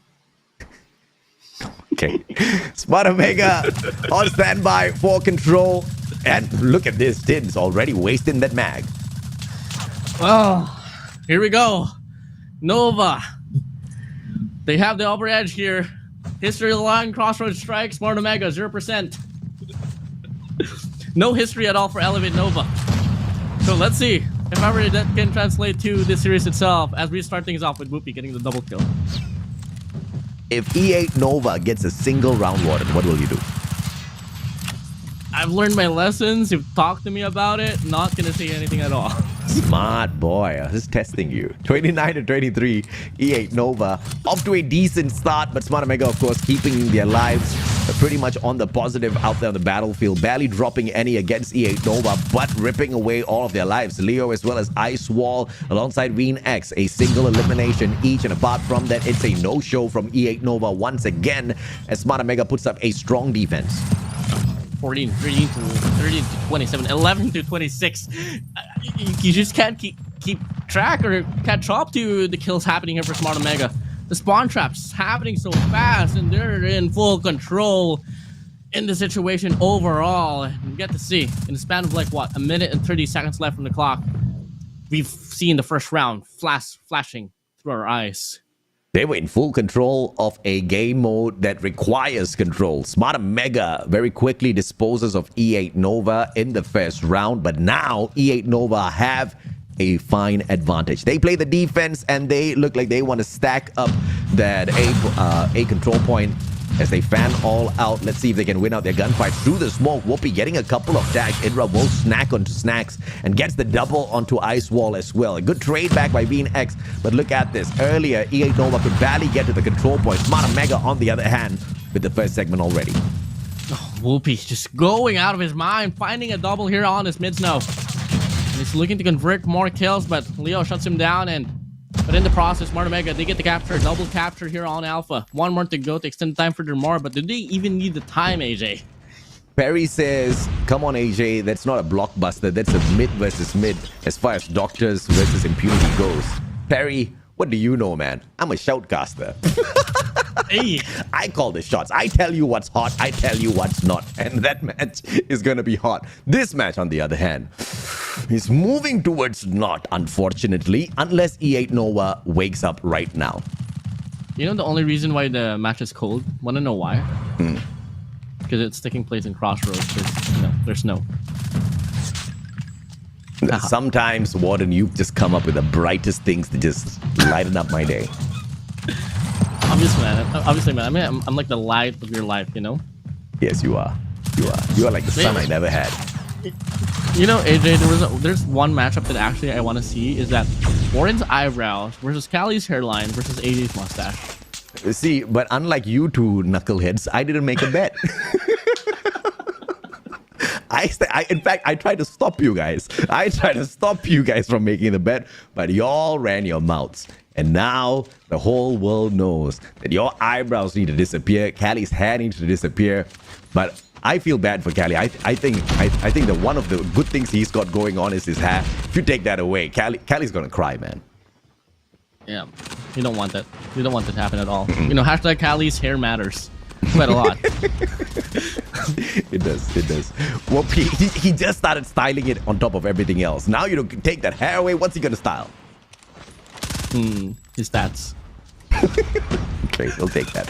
2-0. Smart Omega on the way to find this final round against E8 Nova as well. No shows all throughout the series, but we're not going to hold that against E8 Nova. This was a mismatch even from the very start. Smart Omega keeping a super clean sheet against the team of E8 Nova with 4 more lives left in, getting a double with the Pretty as well. Smart Omega is taking this match way too seriously. This is the equivalent of Tyrion Lannister going up against Jon Snow in a hand-to-hand combat. This is just devastating. So, Smart Omega. I mean, looking like they are tired from the match they've had. Really, they deserve some good old rest. They absolutely performed really well at this match, AJ, and that's about it. Winner here. Now, the question is, AJ. Yeah. Who do you think is the MVP? E8 Nova. Hey. I think Whoopi did really, really well in the first 2 matches. It just could probably go to him.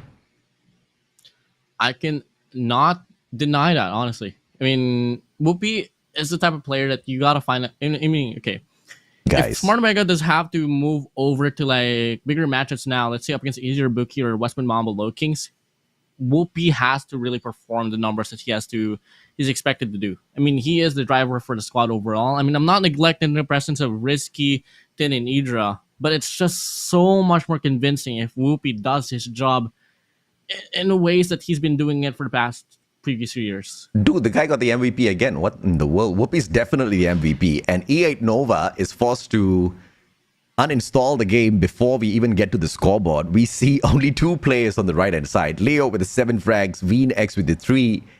I totally see why they jumped out of the lobby before we could spot their scores. But that's not cool, you know. You just gotta live, you gotta see it through, man.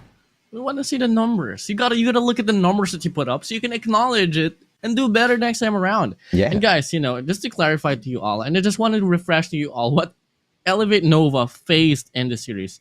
They went up against the top 5, top 6 of the whole world for Call of Duty Mobile. We're talking about Smart Omega, Stage 5 qualified for Smart Omega. So this wasn't a joke at all. And for Elevate Nova, I think, if I'm not mistaken, this was their first time qualifying for a major tournament like this. So although it was a very sloppy loss, very devastating loss, it was still by far, like, what do you call this?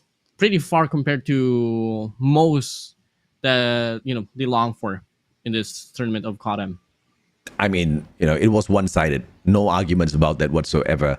Was it expected? Absolutely. Did we see it going any other way? No. Did we hope for E8 Nova to win? Yes. Did we see the fight though? Unfortunately, no. Smart Omega, the moment they detected there was no fight whatsoever, that's what led to that 250-9 cap on hardpoint. And once you get demolished in that level, I don't think you're going to be making any sort of comebacks whatsoever, right? Even if you had a 100-pointer on that hard point, maybe there's a tad bit of hope. But E8 Nova barely won any bit of engagement on that hard point match. You know, the only wins that they were getting is when they were quadruple stacking those hills and they catch one guy out in the open. They were winning those gunfights, but apart from that, nothing else went their way. Firing range, S&D, pretty one-sided as well. Whoopi continued to rage on, and in this control, the exact same thing happened. You know, this one point where Heaven became that one guy who was sniping, who had that SMG, was going around playing the objectives, you know, playing the Slayer role for the side of Almighty as well. That's the mode Whoopi is on right now. Whoopi, honestly, with every season greeted, in every season of COD that gets opened up every year, I always get to say, this is the prime Whoopi. And then this is the prime Whoopi now. And then the next year, another prime Whoopi. This guy always evolves all throughout the years that he's been able to invest into Call of Duty Mobile. Now, this is the highlight. Do we even need to go through this again? The highlights once again for the side of Smart Omega and E8 Nova. They could barely find their way to the hill. When they got to the hill, they couldn't take away those points. They could only stop the bleeding. And that is not the kind of situation you want to get stuck in when you're being shot by the enemy and all you can do is just try to stop the bleeding but not shoot them back. That was the situation E8 Nova was in throughout that hardpoint matchup. And you see how quickly we skipped over that S&D? Yeah, that's how quickly that match ended as well. Control, search and destroy, hardpoint, same nature, same outcome, same old players just performing in the same performance all throughout. And AJ, safe to say as well, same MVP here. It's going to be Whoopi averaging 18.67 kills, 6.5 deaths, 7.5 average assists, 2,452's average scoreline, and a 4.31 KD ratio.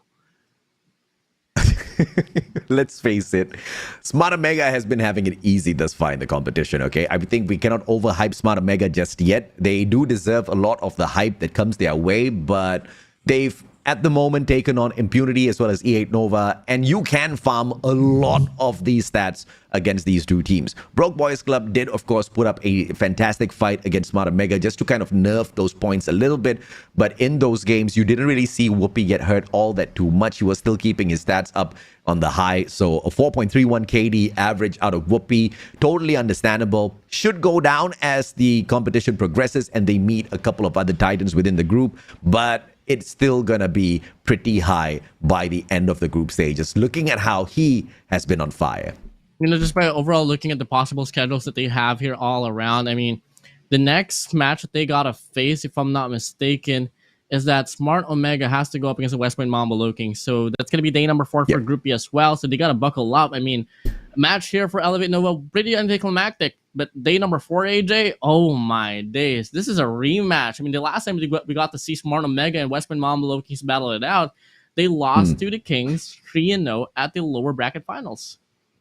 We got Smart Omega now on an interview with us. We don't know exactly who we're going to be speaking to. And quite honestly, what can you ask a team that has gotten a pretty dominant win over E8 Nova? But that being said, though, if you notice, Warden, they didn't troll that match at all. No particular executions forced. The one that we did see was a free one that they were given, right? Because the guy was just standing there out in the open, and he was like, what in the world? Let me just hit this real quick.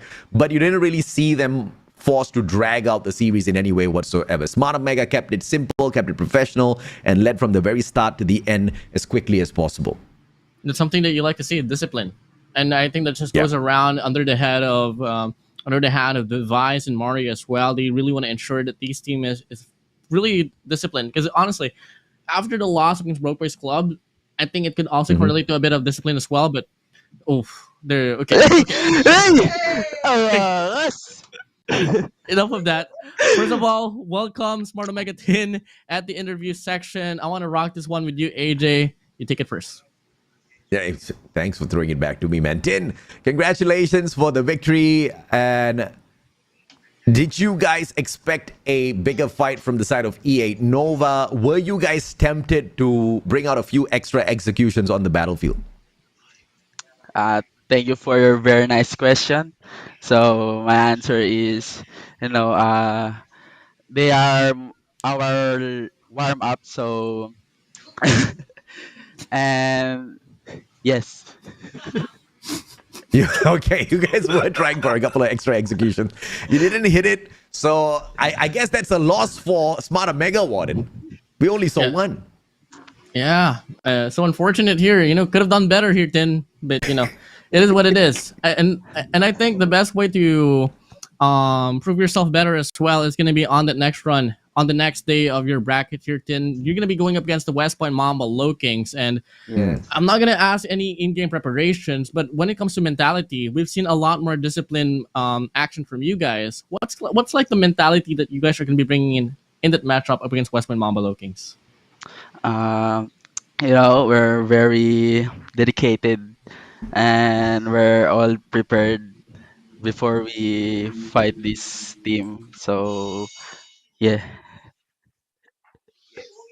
Fair enough. I mean, everybody needs to be well prepared before they face off against West Point Mamba Lowkings. But Tin, in the recent times, there's been a lot of talk. There's been a lot of assessments from the analysts in the chat. They say Smart Omega is extremely inconsistent. What would you and your team like to tell all of them? And how would you guys like to respond to that statement? Well, it's just the beginning, so you'll see our next matches, and we're ready to destroy them all. Especially EZR. Like that. Especially EZR. Tin, you're my favorite new person to interview out there, man. Thank you so much for your answers. Thank you so much for being a good sport on this interview segment. Congratulations on the victory. Looking forward to the next few matches that you guys have. Thank you, guys. Bye-bye. Thank you.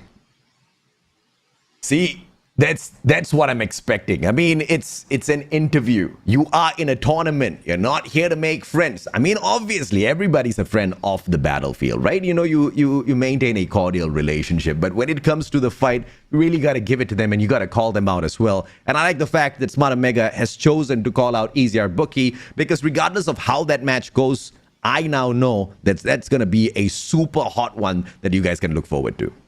Definitely something that I am actually looking forward to as well, AJ. And the next matches, SAVAGE Doctor, Impunity, something that I'm also looking forward to as well. But before we head on to that match, AJ, unfortunately, we're going to be having a short break, so we'll be right back.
Almost there. Keep it up.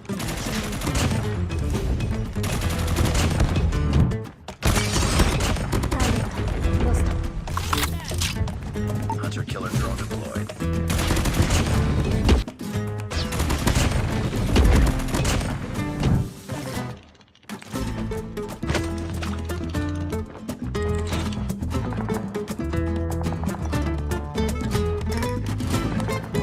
Keep it up.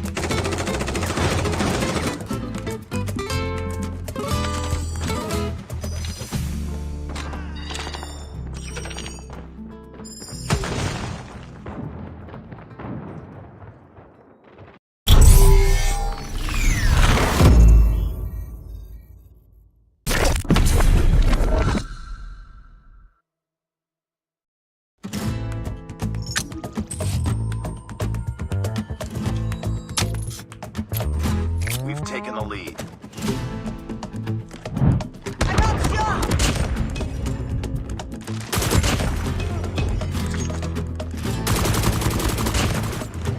got shot! Standing by. Heads up. Enemy UAV spotted. Predator missile awaiting.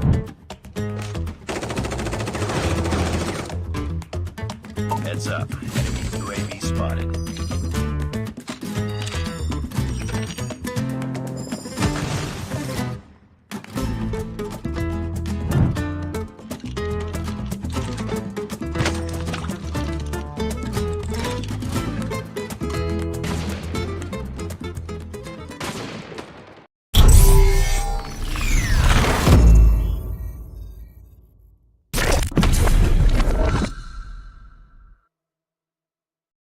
My world's so bright, it's hard to breathe, but that's alright. Hush.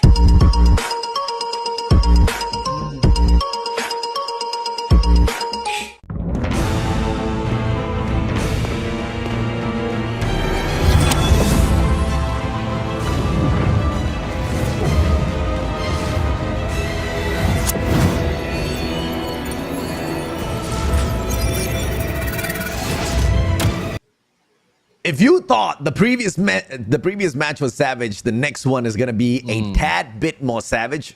Only because one of the teams has got savage in this name. I know it's not the best of openers, but that's all I could whip up in the 3 seconds I had. Garena Masters Season 5. Ladies and gentlemen, boys and girls, today's day 6 of the group stage. The third day of group stage for Group B in itself. And thus far, we've seen enough matches to determine exactly who sits at the top, who sits at the bottom. But are things going to change from this point onwards? My name's AJ. I'm the Mustachio down here with the Warden this time around. Your casters for the day.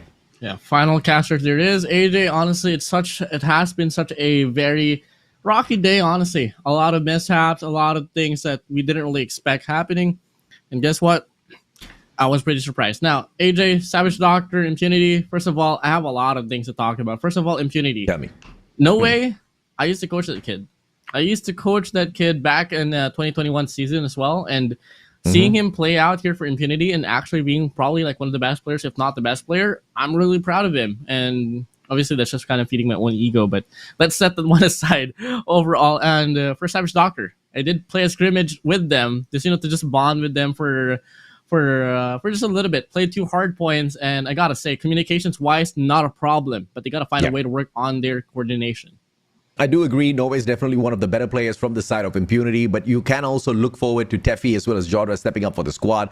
Beanax has been on and off, but when he is kind of turned on, when he's switched on, Beanax really knows how to bring the heat to the table. I think the last time we saw them up against E8 Nova was a fantastic opportunity for Impunity to step up. Beanax did exactly that, but he was on a solo carry for the squad on that game. The rest of the team members just didn't really show up all that too much. Hopefully this time it's going to be a little bit of a different story for Impunity as they take on Savage Doctors.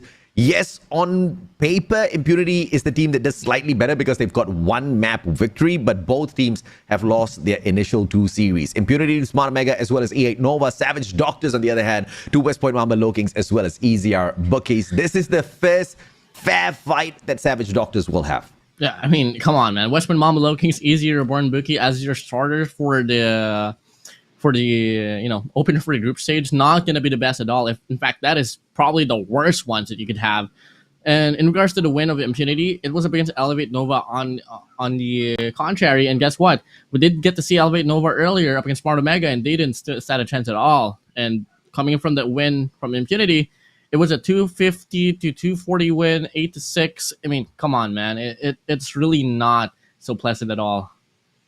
Just like what Tin told us earlier, E8 Nova was the warm-up. So let's see if SAVAGE Doctor as well as Impunity has been able to use Smart Omega, E8 Nova, West Point Mamba LOWKINGS as well as EZR Booky as pure warm-up before getting to this point of the competition. Not all is lost through the 7 series that they are supposed to take. As long as they can win 4 for themselves, they should be in the clear to make it to our knockout stages. But that's easier said than done. Zuyu, Rezine, Pipola, Esfer, Sin, as well as Jans, they represent SAVAGE Doctor. And you were their substitute player yesterday. Who were you subbing in for?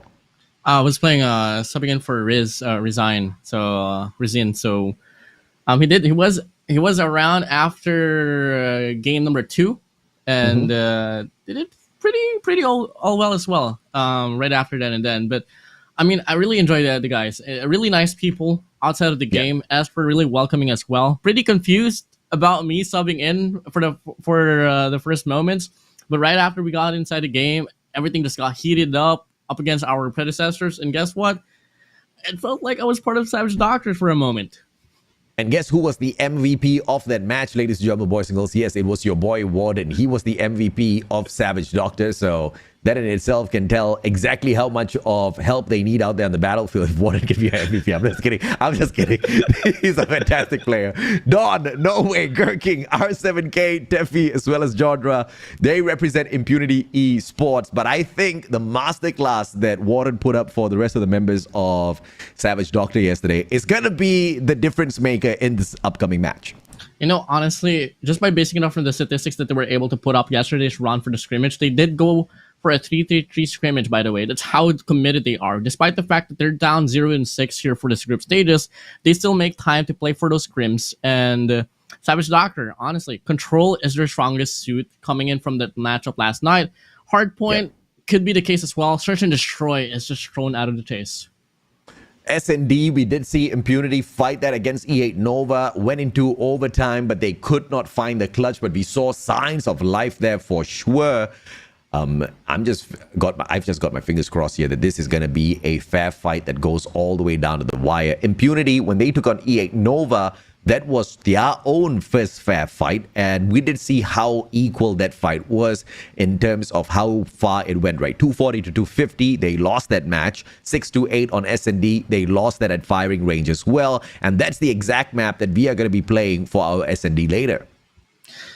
I mean, I'm pretty kind of confused of the, not really confused, but kind of half-hearted about the maps overall. Summit is going to be somewhat of a mismatch here for SAVAGE Doctors. Impunity, on the contrary, I think they might just be able to put up a much better run here.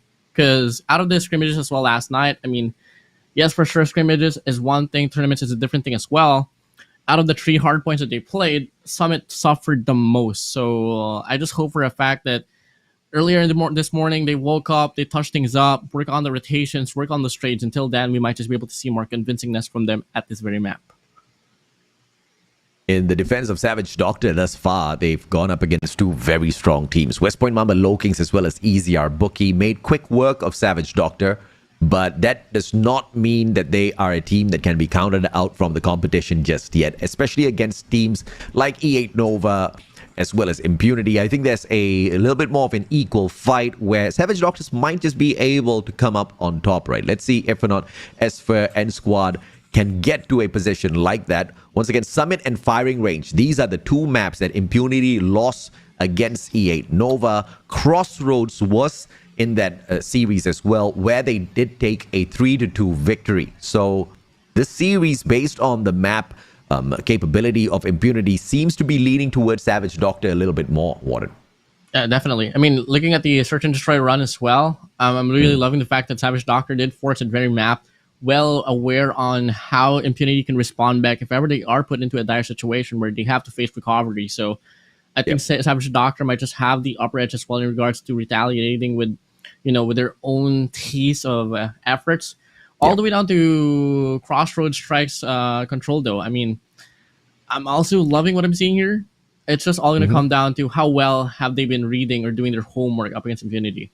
That I have to agree with you. Savage Doctor has not played a single Crossroads control thus far. The 2 matches that they have taken at control has been at Raid, and it wasn't a great story there as well. But once again, that was against 2 very, very big teams. In fact, the 2 biggest teams of the group, I have to say, both West Point Mamba Low Kings as well as EZR Booky were not going to give Savage Doctors a free pass over them. So based on those 2 matches, once again, just like what Tin said, that was the warm-up match for Savage Doctor. They have already taken on Titans. They've managed to take away a couple of moments from West Point as well as EZR Booky. And the hard point, they were overwhelmed. They were welcome to the 50 as well as 60-point club.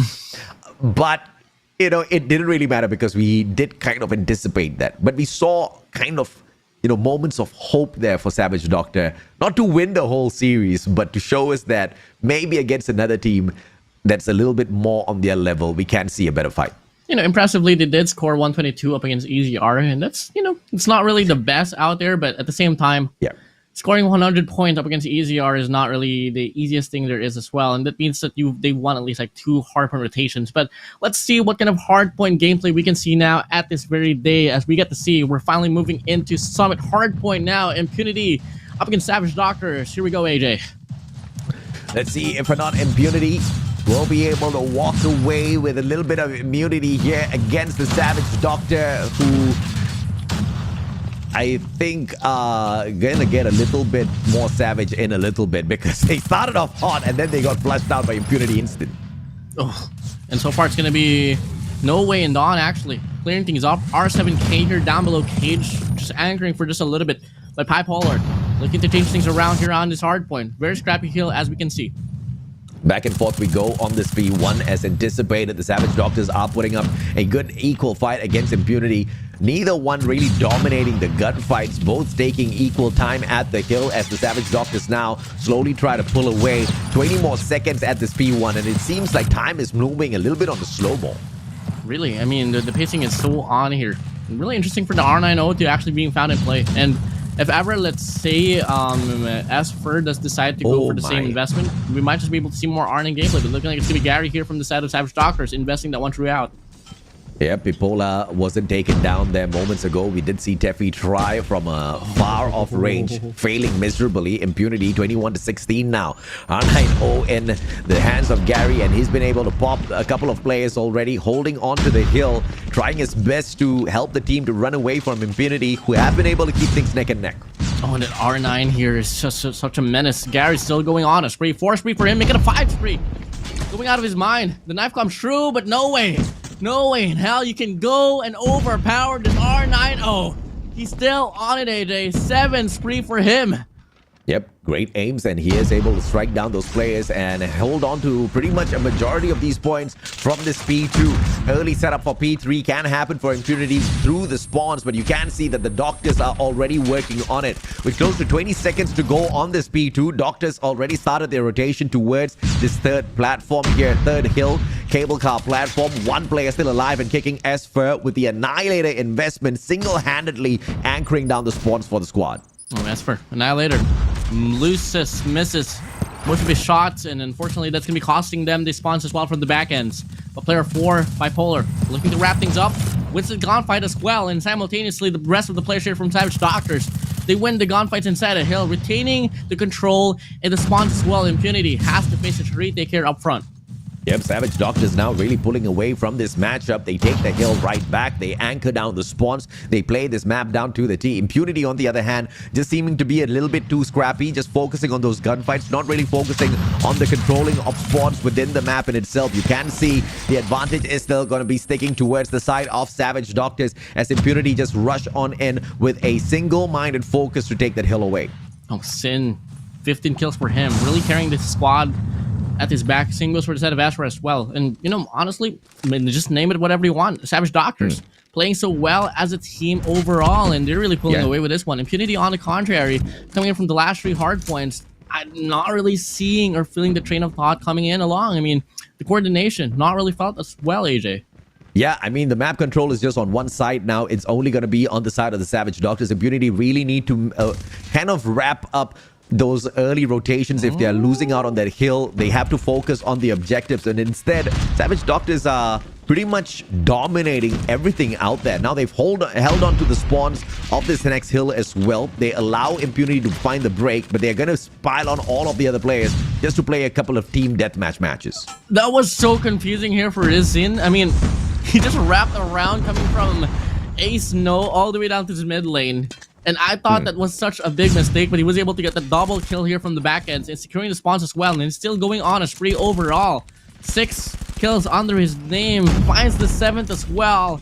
And it's actually more, I think it's actually 8 that's being miscalled here by the game. But overall, AJ, this is such a very dominating fashion here offered by the side of the Savage Doctors. In fact, I think at this point, we are starting to see a clear difference between the two teams as well when it comes to the engagements out there. Savage Doctors are really showing that Impunity does not stand close to them at all. This is a little shocking.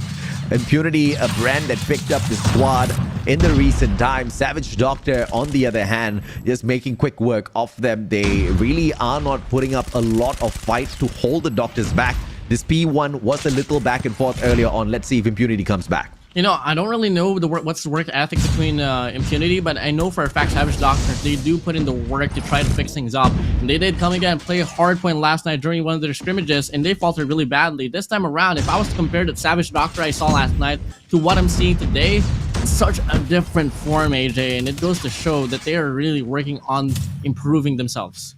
And no doubt whatsoever, man. I mean, yesterday itself, like you said, they were in the scrimmage. They dragged you in, even down one man. They still wanted to go out there and put up a good fight, dragging someone else in just to make sure the rest of the team members can practice, because they were prepping to absolutely eat up Impunity. 170 to 56. Impunity barely able to get the 100-point mark here. And Savage Doctors might just be able to finish things off soon. On from P1 into P2. Early setup by Impunity, but they're not even taking the spawns away as Fur holds on to it for the squad. And wherever they go, they just falter down. 56 points here for the set of Impunity. Might just be able to rack up some more as they get the first initial hardpoint time here on his hardpoint number 2. But Gary finds down 2 of his own, makes it a triple. But no, it's going to be the rest of his squads getting the kills up and in, down mid lane. That's where Impunity will get forced down. But look at the zoning here from the side of Savage Doctors here, AJ. This is a full lockdown. Yep, 191 to 66. Savage Doctors stopping the bleeding, but Impunity finds the cracks, and through Dawn's double, he hasn't gotten traded out just yet as Impunity holds on to the hill. Finally, we see some signs of life. They are trying to get to that 100-point mark, perhaps even make a comeback here if they can go back to their winning ways. But as I say, that Savage Doctor finds the slay, breaks the hill. Sin gets taken down, but Savage Doctor still holding on to it, all thanks to the R90. Gary on the pop yet again with the shotgun. Gary making the play, getting the scrap time, but Dawn hops down in, shuts him down. But in the process, once more, it's going to be the Savage Doctors winning the rotation here. Gravity Vortex here for the set of Bipolar. Misses the first 2 because of the trophy. Follow is up with the LK24, but fails to get the connection. And so far, it's going to be the opener here given for the set of Impunity, but they have to find a way to get the spawns only going for them because it's flow. Because the flow of Savage Doctors might just overpower them. And the flow went straight in for the spawn, and the Doctors managed to overwhelm the hill. But now Impunity finally playing a little bit of control of the map as well. They take the anchor spot from the Special Forces base. They've got the manpower to flow on in. Savage Doctors spawning from afar. They are going to take a tad bit longer to rotate around, but if they can sneak the spawn away, 32 seconds to go, Savage Doctors can bring the match to a close by the time we get into P4. One final gunfight. Bipolar! Big one, but Impunity still holds on to the spawns from the back. Let's continue to beam, but Dawn shuts him down. Rizin, though, found into the chase, and they get the wraparound as well. But unfortunately, they don't really have enough time to end off the game. It has to settle for P4 for Savage Doctors to close things out. But whatever scrap time is left to be offered in this very game, Impunity has to find means to contest them if they want to even stand a chance to win. But it's still so dim here. AJ, honestly, it's gonna take one hell of a miracle for Impunity to make a comeback. What's Steffi even doing in the hill already? He should have been backing up the rest of his team members. Early rotation does him no good whatsoever. Impunity, though, one more player holding on to the spawn. That did give the team a tad bit of advantage, but the Savage Doctors find the final break of the game. 250 to 89. Impunity could barely reach that 100, but they put on a fantastic fight. Savage Doctors clearly showing which one is the better side. The discrepancy is just so insane here. Savage Doctors running things down here on Summit Hardpoint. And I don't even know what to expect anymore here for Search and Destroy as well, AJ. I mean, they're just so well composed here at this very game mode.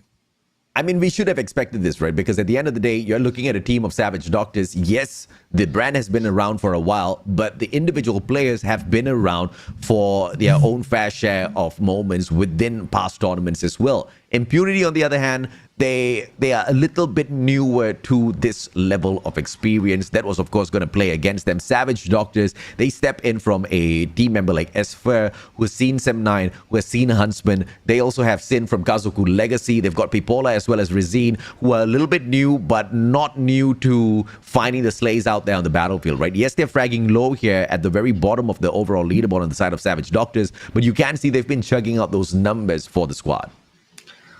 Ooh, and look at the hill time here for Gary. 3 minutes and 24 seconds inside a hard point. The last time I saw that much amount inside a hard point was Chloe himself from the side of the West Point Mamba LOWKINGS. But oh my days, that's exactly how you divide the players to do their job respectively.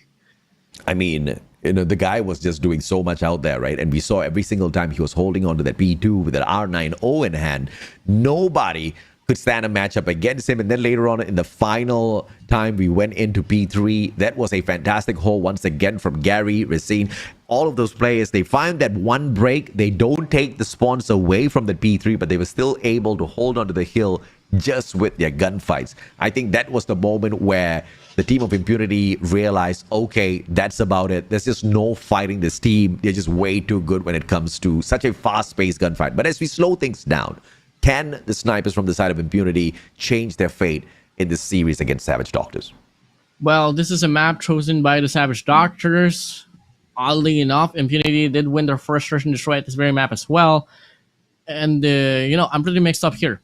It's either that Savage Doctor is so well aware of how the respondment and the retaliation will play along for Impunity, or at the same time, Impunity, may they show their mastery here for firing range, Search and Destroy. I mean, after all, they were able to force an overtime, and they were able to back things down. So I'm coming inside this whole map of Search and Destroy firing range pretty blinded on what to expect, AJ. I think we can expect a pretty one-sided match once again if Impunity does not wake up, right? I kind of, you know, pushed them to the point of they didn't really put in enough effort. I think the Doctors, they went all out, and you just saw a lack of commitment coming through from Impunity in terms of really committing for some of these hills, going in for those early rotations. And yes, they were losing out on a lot of those gunfights, but there was just a clear lack of effort. If there's that exact same lack of effort in this firing range S&D, then there's nothing much to expect. You know, oddly enough, I mean, it could really translate as well from Hardpoint to Search and Destroy. The coordination wasn't really felt. Don't get me wrong, gunfight, something that Impunity can really offer. But if they don't have the same train of thought, the ideas, the coordination that they're supposed to deliver in Search and Destroy, till then we can absolutely see a one-sided match. The only reason why I'm giving them the benefit of the doubt is simply because of the fact that they've played in this very map overall. I just hope that they revised back, maybe learn how to enhance more on how they could have possibly won in a better way up against Elevate Nova. But then again, we are talking about Savage Doctors, which something that they haven't really faced. And in regards to Search and Destroy for Savage Doctors, we haven't really gotten to see a fair engagement or calibration because their first two matches was up against West Point Mamba LOWKINGS and EZR Booky. Yeah, this team is definitely a mid-tier team within the competition. They're not going to be bottom fragging in the overall leaderboard. I'm very sure they can overcome teams like Impunity as well as E8 Nova, but it's got to be, you need to see the effort, because it's not like they are outclassing teams like Impunity as well as E8 Nova all the time. There have been moments where we've seen Savage Doctors slip up. In the past, under different brands, under different teams, we've seen them kind of slip up again. And this is just not something that I'm expecting them to do this time around. If, of course, Impunity does put in a little bit more effort, I think this will be a fair fight between the two. Let's just see. I mean, I think one question I have in mind as well, something that I want to talk about later on, if ever we do get the chance. I mean, if ever I do get the chance, is that who's leading the squad? I mean, I don't really know who's the captain for Impunity. I want to know what's the calls, how the nature is going all around, how's the communications, because clearly we haven't been able to see the leadership or the coordination pop off. But now we move over to round number 1. And it's going to be a B hit headed all the way towards here at this first round. It's going to be a back and forth in terms of the shots, but only one team loses play as Steffi, the final guy standing for the side of Impunity. Can he survive? I guess he does for the time being. Circles around, finds one, but instant trade comes from Sin. And Savage Doctor's off to a fantastic start. You know, honestly, such a devastating take here for Impunity. They had a good intention. I mean, it was a 5-man push on towards the B bomb site. You can't really go wrong with that decision. The only time that you'll go wrong is that if you don't know how to respond back with the gunfights. And clearly, they were pretty lost. And this time, they want to go for the same nature. Head on to the A site. But wherever they go, whatever they do, lack of usage of utilities will just bite them down. And they go down like flies. Yep, like flies indeed. Gurking the final player. But that might as well have not started. Savage Doctors putting an instant end to round number 2. That's a little bit of a shocker. We expected to see signs of life here, but I'm starting to come to the realization that there have been many moments of life from the side of Impunity, but Savage Doctors are overwhelming them with the gunfight. That's something that I never thought I would say for Savage Doctor. Yay. Impunity. How do you just slow things down here if they can't really back themselves up with proper rushes? You gotta go for those picks off, and maybe till then you can get the proper read on what to exactly do. But with those 2 rounds accumulated now, Rizin from the side of Savage Doctor has now gained the confidence to push all the way down here on this mid lane. Impunity at the moment looking like they lack MT and just looking puny. I'm feeling a little bit of pity, and I don't think they're going to be making their way out of this as Rizin finds a double for himself. 3 more players left for the side of Impunity. Can we see them show some signs of life? The bomb on the ground. Impunity not even playing the objective for themselves. They just want to find those eliminations. And Gurking finally finds the first one for the team. But unfortunately for him, the turnaround is just way too quick. 3 in a row here for Savage Doctors. And as we all thought that this was something that could possibly be a matchup, Savage Doctors, they want to show that they can outclass Impunity here. 3 in a row. Wouldn't be shocked if they can offer the 4th one as well, AJ, as they're looking to go much more confident, even more at this very round. I love this round instead. Impunity not really waiting on their laurels. They just rush on into the A site, find that plant for themselves. Utilities used really well. Corridor smoked out, so there's just no angles to peek into that A bomb site unless they want to take some wild shots. Pipola and Esfer do exactly that, and they walk away the victors 3v2. Ooh, nice shot here for Gurking. Finds down 1, finds down 2, but Rizin shuts him down. The bomb is so open for him to get it all defused, and he wants to savor the moment. Shuts his body down, feeling the groove. He gets the 4th round for the side of the Savage Doctors. If Savage Doctor is speedrunning you, you gotta rethink some of your life decisions. Impunity needs to step it up. Man, oh man. You know, AJ, I think you should scrim with Impunity after this. you know what? I'll message him. I'll message him. Yeah, you definitely need to. I'll chat in with you later, guys, in the group chat, AJ. We'll be over. Yeah, clearly they need a little bit of help here because it looks like strategy-wise they are failing to the Savage Doctors, and the engagement's just not clicking on their end. Teffy, the final survivor. Did I even need to say his name? 5-0. Speedrun continues. You know what? I think Garena Masters 5 has been filled with like a lot of fast rounds for not just fast rounds of search and destroy, moving over to control, all the way down to hard one as well. I wanna keep track on what's the fastest one, and I think the fastest one was actually offered by Westman Mamba LOWKINGS. Dude, I mean, I anticipated fast series. I anticipated fast matches, but not when the teams who are a little bit more equal on the leaderboard kind of take these matches up against each other, right? This is an unexpected performance from the side of Impunity here. They are the ones with the bomb. They haven't slowed the pace down enough. This is one of those few rare moments where we've seen them actually slow the pace down, finally play for frags. Let's see if they can catch 21, the Savage Doctors, off guard. This has been like a lot of questions that we've been getting so far for Search and Destroys. When will they get their first round? And so far, not really getting anything out of that. Gricking though, pops the nade, throws it down the trailer. Not going to be able to convert anything at all. But they are longing to get this opener here on his mid lane, and it is soon looking to be a trailer pusher coming along, but people are finds a double to start things off. Double perfect for Pipola. Gary should be able to connect that final shot, but Gurking smartly backs away. Racine will be able to take him out of the equation, leaving one final player on the side of Impunity. You better pity him, Dawn. Survivor, can he find it? Dawn survives. Nobody gets to melee him just yet, but Gary with the final punch.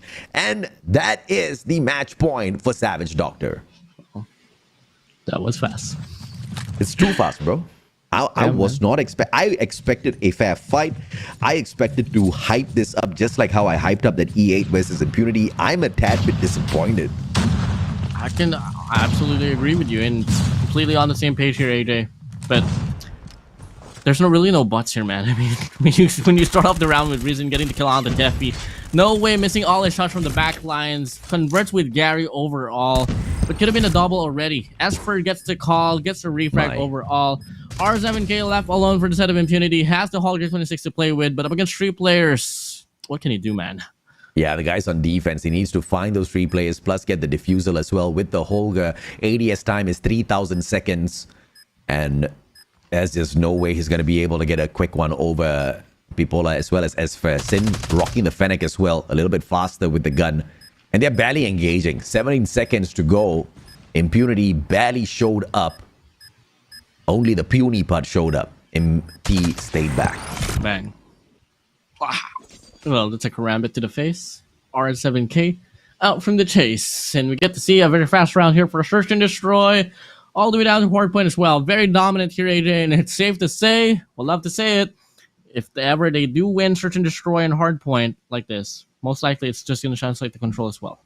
The savagery out of Savage Doctor is finally seen in the competition as they take on Impunity. Impunity, the team that managed to take away that one map from E8 Nova after a very, very close series. So by that in itself, I think we can count Savage Doctor's 2 series up, even though they have just gotten the first series victory. I think E8 Nova better prep for this version of Savage Doctor.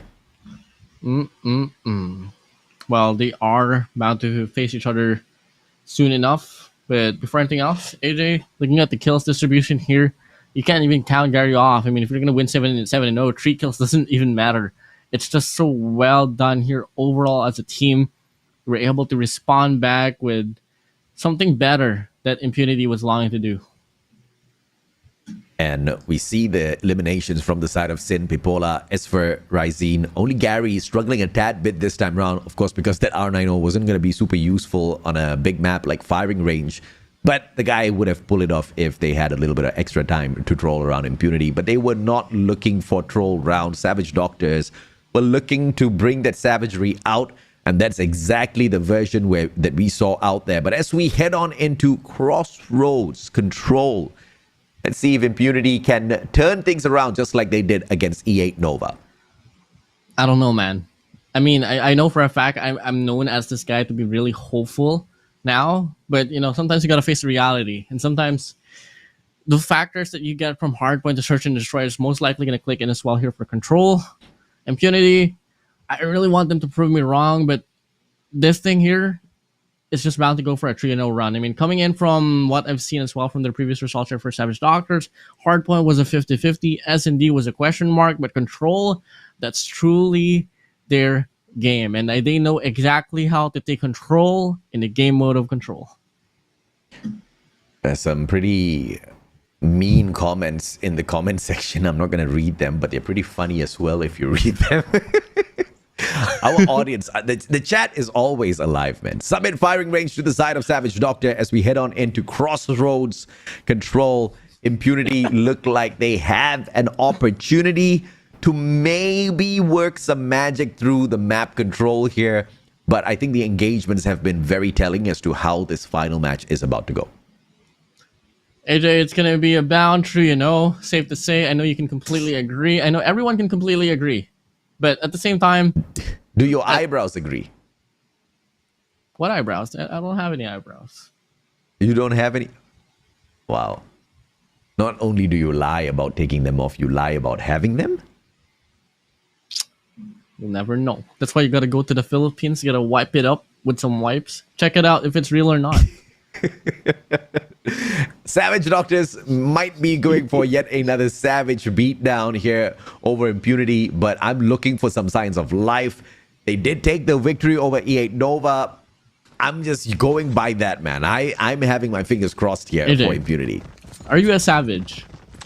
Am I a savage? Well, no. Okay, no, wait. No, I don't want to ask that question, actually. You, no. You and Callie keep getting caught by me, so you tell me, am I savage? Behave. Start things off. We go first round opening up. So far, good progress here for the set of Impunity as they are longing to get a capture here on Alpha. First segment about to be done. I think the actually LOWKINGS one down, and Teppy gonna be able to work away. Gonna find two actually, and the capture lives on. A very impressive start here by Impunity. Very quick approach towards this A control point, and the defense just seems to be a tad bit slow, but it finally does arrive. They can play the clearance here. Player number 5 on the side of 21 Savage Doctors. He finds the one survival as well as the prevention. Honestly, there's still a fight to be put up. Although Savage Doctor right now is on the driver's seat. Is Asper gonna get this opener here on Garage? Gonna find down one, find down two, but fails to connect with any of them. But in the process, the rest of his comrades does step up, and they do get kills ongoing. Just when you thought Impunity was doing absolutely fine, they lose a tad bit too many lives here, and the pace gets slowed down. Now the advantage to Savage Doctor. As long as they can keep the numbers to their side, they should be in the okay. As first stepping on in to prevent that A from being capped. Two more defenders from the side of Savage Doctor. Player number 1 manages to walk away, Rysene, with the kill as well as the defense. 8-14, still very doable. But gotta find a way to take away Asper out from the scene. Oh my days. He finds down a double. Could possibly get a triple as well. Impunity doesn't want to fall back. They don't want to give him more kills. And Dom finally shuts him down. But it's just too much damage to recover from AJ. 3 lives remaining, 20 seconds left on the clock. The kind of damage you're talking about from the first 2 matches or just in this round? Overall, man. Okay, I agree then. I agree. Savage Doctor with yet another savage victory over Impunity. At this point of time, if you are Impunity, you really need to do some long, hard reassessment of where you are in the competition and step into the next series with a lot more to offer. Because even up against the Doctors, you really don't see anything going their way. And this is not a team that can't put up a good gunfight. We saw their plays against E8 Nova, and it was fantastic. You know, if you get dominated by the Savage Doctors, I don't think it's a bad idea, a bad thing as well. You get damaged, they heal you up. They're doctors anyways. Haha. But they heal you after the match that they win those. So Exactly. They heal you up and they beat you down again. That's torture, bro. It's torture. You keep cracking their bones, healing their bones, cracking their bones, healing their bones. By the time you reach the 10th time, they're deformed. And that adds more flexibility, man. I highly doubt it. I've actually watched a show where that did happen, and the guy turned out very messed up. Nah, you just have to look at the brighter side of life, AJ. And which is? You become more flexible. As first, alive for too long, finally goes down. Gurking makes quick work of him, but the rest of his team members, though, have gone down a little bit too easily. Freddy's gonna take just one away because they really don't need more than that. Savage Doctor's leading this 19-6. 18-6 now, as I speak. Esper extending here all throughout. My days. Easy beam for him, but R7K gets the refrag. With only 4 lives left remaining here for Impunity, bound to lose the second round as well. About to give the match point as well for Savage Doctors, and about to just make them one more round separated from them, winning the series 3-0. At this point, Impunity missing their perks that has been banned in the competition, missing some of those core streaks as well. Chopper Gunner might be very useful in a situation like this against the players of Savage Hunter, but the Savage Doctors, sorry, they are playing like Savage Hunters, but they're Savage Doctors. They're supposed to heal, but here they are inflicting pain and torture. They're hunting them. I can't blame you, honestly. This is just a haunted scene here. This should be illegal. They're creating more patience for themselves. I think there should be a law against this. You know, it's really crazy how much differential the tiering of each player there is. I mean, okay, I gotta hand it down. Impunity is still impressive that they qualified for Garena Masters 5. The Savage Doctors, I thought that they were pretty sloppy now here as they approach the first 2 games. But obviously, till then, if we want to refresh what happened, they went against the West Point Mamba LOWKINGS, they went against EZR. Now this time around, they go against a team that was supposed to be on par with them, but guess what? They outclassed them in any way whatsoever. I'm looking for a close fight, and finally, I think Impunity has managed to step up their gameplay a tad bit. They're keeping the lives all equal now. Is this gonna be one final stand that we see them make their comeback with? It's gonna be R7K. Annihilator in hand, goes for the first pop, doesn't find it, doesn't matter. A control still going towards their side, but Pusanggala, nobody's playing that objective as much as I want them to. They want to go for the slice. I mean, they have this opportunity right now to push up to go for the spawn trap, but at the same time, you only have 30 seconds left on the clock. And if ever, let's say, the recovery will come along here for Savage Doctors, till then, you'd want to have the time under your belt. And guess what? The life differential is not too far apart anymore. Why didn't they cap the hill? They just went to overextend, try to spawn trap the Savage Doctors. They wanted to savage the Savage ones themselves. And I don't think that was a great idea. They still do have a life advantage. Make that 3. And in terms of the capping speed, that's just absolutely nerfed. 13 more seconds to go. They find themselves on the hill, but a double take puts them out on the opposite side. Impunity goes ahead to attack. 7 lives, 1 more than the Savage Doctor. Okay, I don't think an R90 can go that far. Whip out the claw. Proper engagement. Proper decision. Finds a double. Finds a triple as well. Looks to get the 4th, but no way shuts him down. Down to the ground. 3v5, 2v2 situation. Biggest 2v2 of your life. Savage Doctors, Impunity. Can you extend the lead? Obviously not. You don't have the time. You didn't go for the capture. And it nails you down. Down to the ground. Oh my days. Big mistake here for Impunity. I am so disappointed. They could have taken one good round, and this is what I'm saying, right? Sloppy plays from Impunity, not really playing the map at all.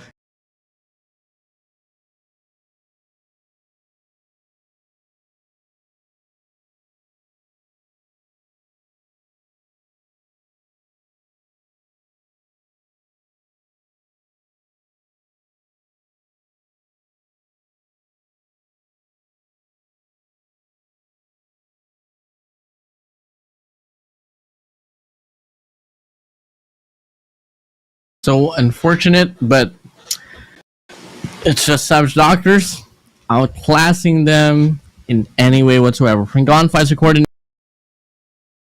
had this one true, AJ, and honestly for Impunity, I think that's just gonna be throwing them down to the road. I mean, they had their chance with Elevate, they were able to convert the 2 wins, but up against Savage Doctors, I don't think they could afford to lose that much here, AJ.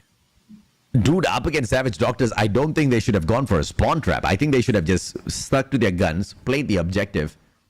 And clearly they knew there was an objective there because they played it sometimes, right? But they really didn't focus on the objective at all. They wanted to turn this into a team deathmatch. Yes, there's the element of lives, but the lives are not your objective unless you know for a fact you are going to be able to easily overwhelm your opponents with the gunfights, which the first 2 games did not indicate at all. So I don't know from what standing Impunity thought it would be a fantastic idea to spawn trap Savage Doctors and not play the objective. I'm not saying they could have walked away with an easier victory there if they had played that 1 round, but they could have shown us some sort of fight within them, but Impunity unfortunately threw that 1 chance away.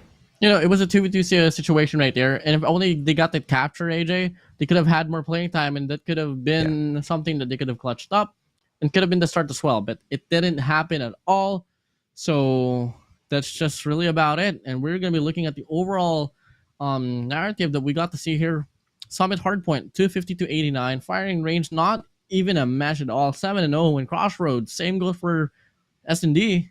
It was no match at all. Let's take a look at the highlights of that matchup once again so we can see how the Savage Doctors savagely ripped apart Impunity. And one thought that they would be patching the team up once they're done with them. Nothing of that sort, Warden. They just continue to tear them up. Oh, I love Gary with an R90. I mean, the guy was just able to hold things down on his hardpoint run, accumulating like what, 3 minutes inside a hardpoint, AJ. Not every day that you get to see, but you really have to savor the moments of players like this because it's so impressive that they can do this, especially in the map of Summit. No doubt at all, that was a very impressive run from him. In the S&D matchup, it was one-sided as well. It was a 7-0 to the side of Savage Doctors, who hunted really well. Impunity barely standing a chance. In fact, they were only finding a couple of frags in each of those rounds. In fact, some of those rounds, they walked away with absolutely nothing. Savage Doctors, on the other hand, they walked away with everything in that S&D. Impunity, unfortunately, there's just so much shades going on here, but it is what it is. But there's just so much things that I think that they have to finally work on. First of all, I think they have to find a way to get a better leader. I mean, I'm not really throwing shades on who's ever leading the team right now, but clearly it's just not enough right now. The train of thought, the whole idea that they want to put up is really not getting followed, or unless they just want to go barging in, go blazing hot, and hope for the best that they win the gunfights. I mean, you can hope for the best, but you can also put in a little bit of effort towards the game objective in itself, which unfortunately wasn't the goal for Impunity.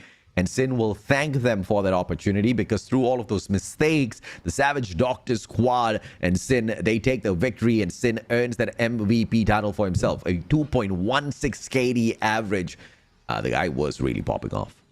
I mean, you can't ask more from that situation. And Sin being one of the older players there is, at least in the competitive team for Call of Duty Mobile. Proud to see him pop off for this time around. And this is their first MVP overall, as this is their first win in the series of Garena Masters 5 group stages. And, you know, with them picking up 3 points at this very run, AJ, that's going to be putting their, somewhat of a better run compared to what they've been facing the last 2 days that they've had.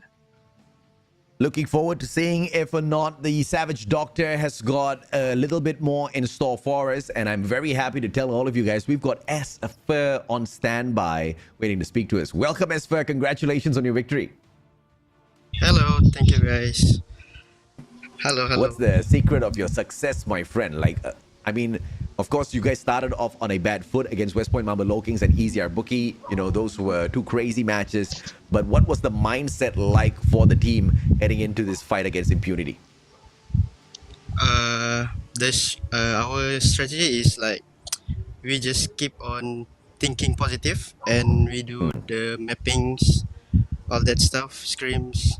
That's all we do since we don't have coach. Yeah. And clearly that worked out for them, Warden.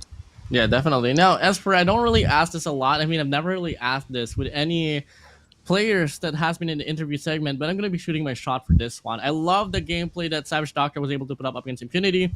What are the odds of me joining Savage Doctor next year? What? Sorry? What are the odds of me joining Savage Doctor next year as a player, Yeah, sure. I think I want to take you as a player. Well, there we go, AJ. Yes, you can join us. So, wait, now it's the interview segment. I'm going to interview Warden. Warden, what are the odds that you join their team next year? 90%. Okay, 90% you can see a Savage Warden running around out there on the battlefield very, very soon. I think as for that was the first fair fight that you guys have had in the competition. Of course, you just brought the squad together. Your roster was not built like 2-3 years ago. So in terms of comparison with how your initial 2 opponents had as far as chemistry as well as proficiency out there on the battlefield goes, it was an expected loss for you guys. But as the competition continues, how do you think you will fare? What are the hopes for the squad to make it into the knockoff stages? Do you guys think you have a strong chance of making it there? And give me your fair assessment on the scenario as to if you think it's going to be tough, who's going to be that team that stands between you and the knockout stages? Sorry, Ajay. Can you repeat? No problem. The probability of you guys getting into the knockout stages, who do you think, which team is the biggest threat that stands in your way? The biggest threat is BBC. The Broke Boys Club. Warden, your thoughts on that, buddy? Honestly, I can completely agree. If ever they do win a series up against BBC, I think they might just be able to overpower the whole, whole slot of the number 4 slot here for to qualify for the playoffs as well. So I can completely agree with that one, AJ. I do agree too, Esfer. I think you've got your eyes on the goal already. Good luck in your upcoming matches, especially the one against Broke Boys Club. Thank you, Ajay. Thank you, Warden. Thank you very much, Esfer.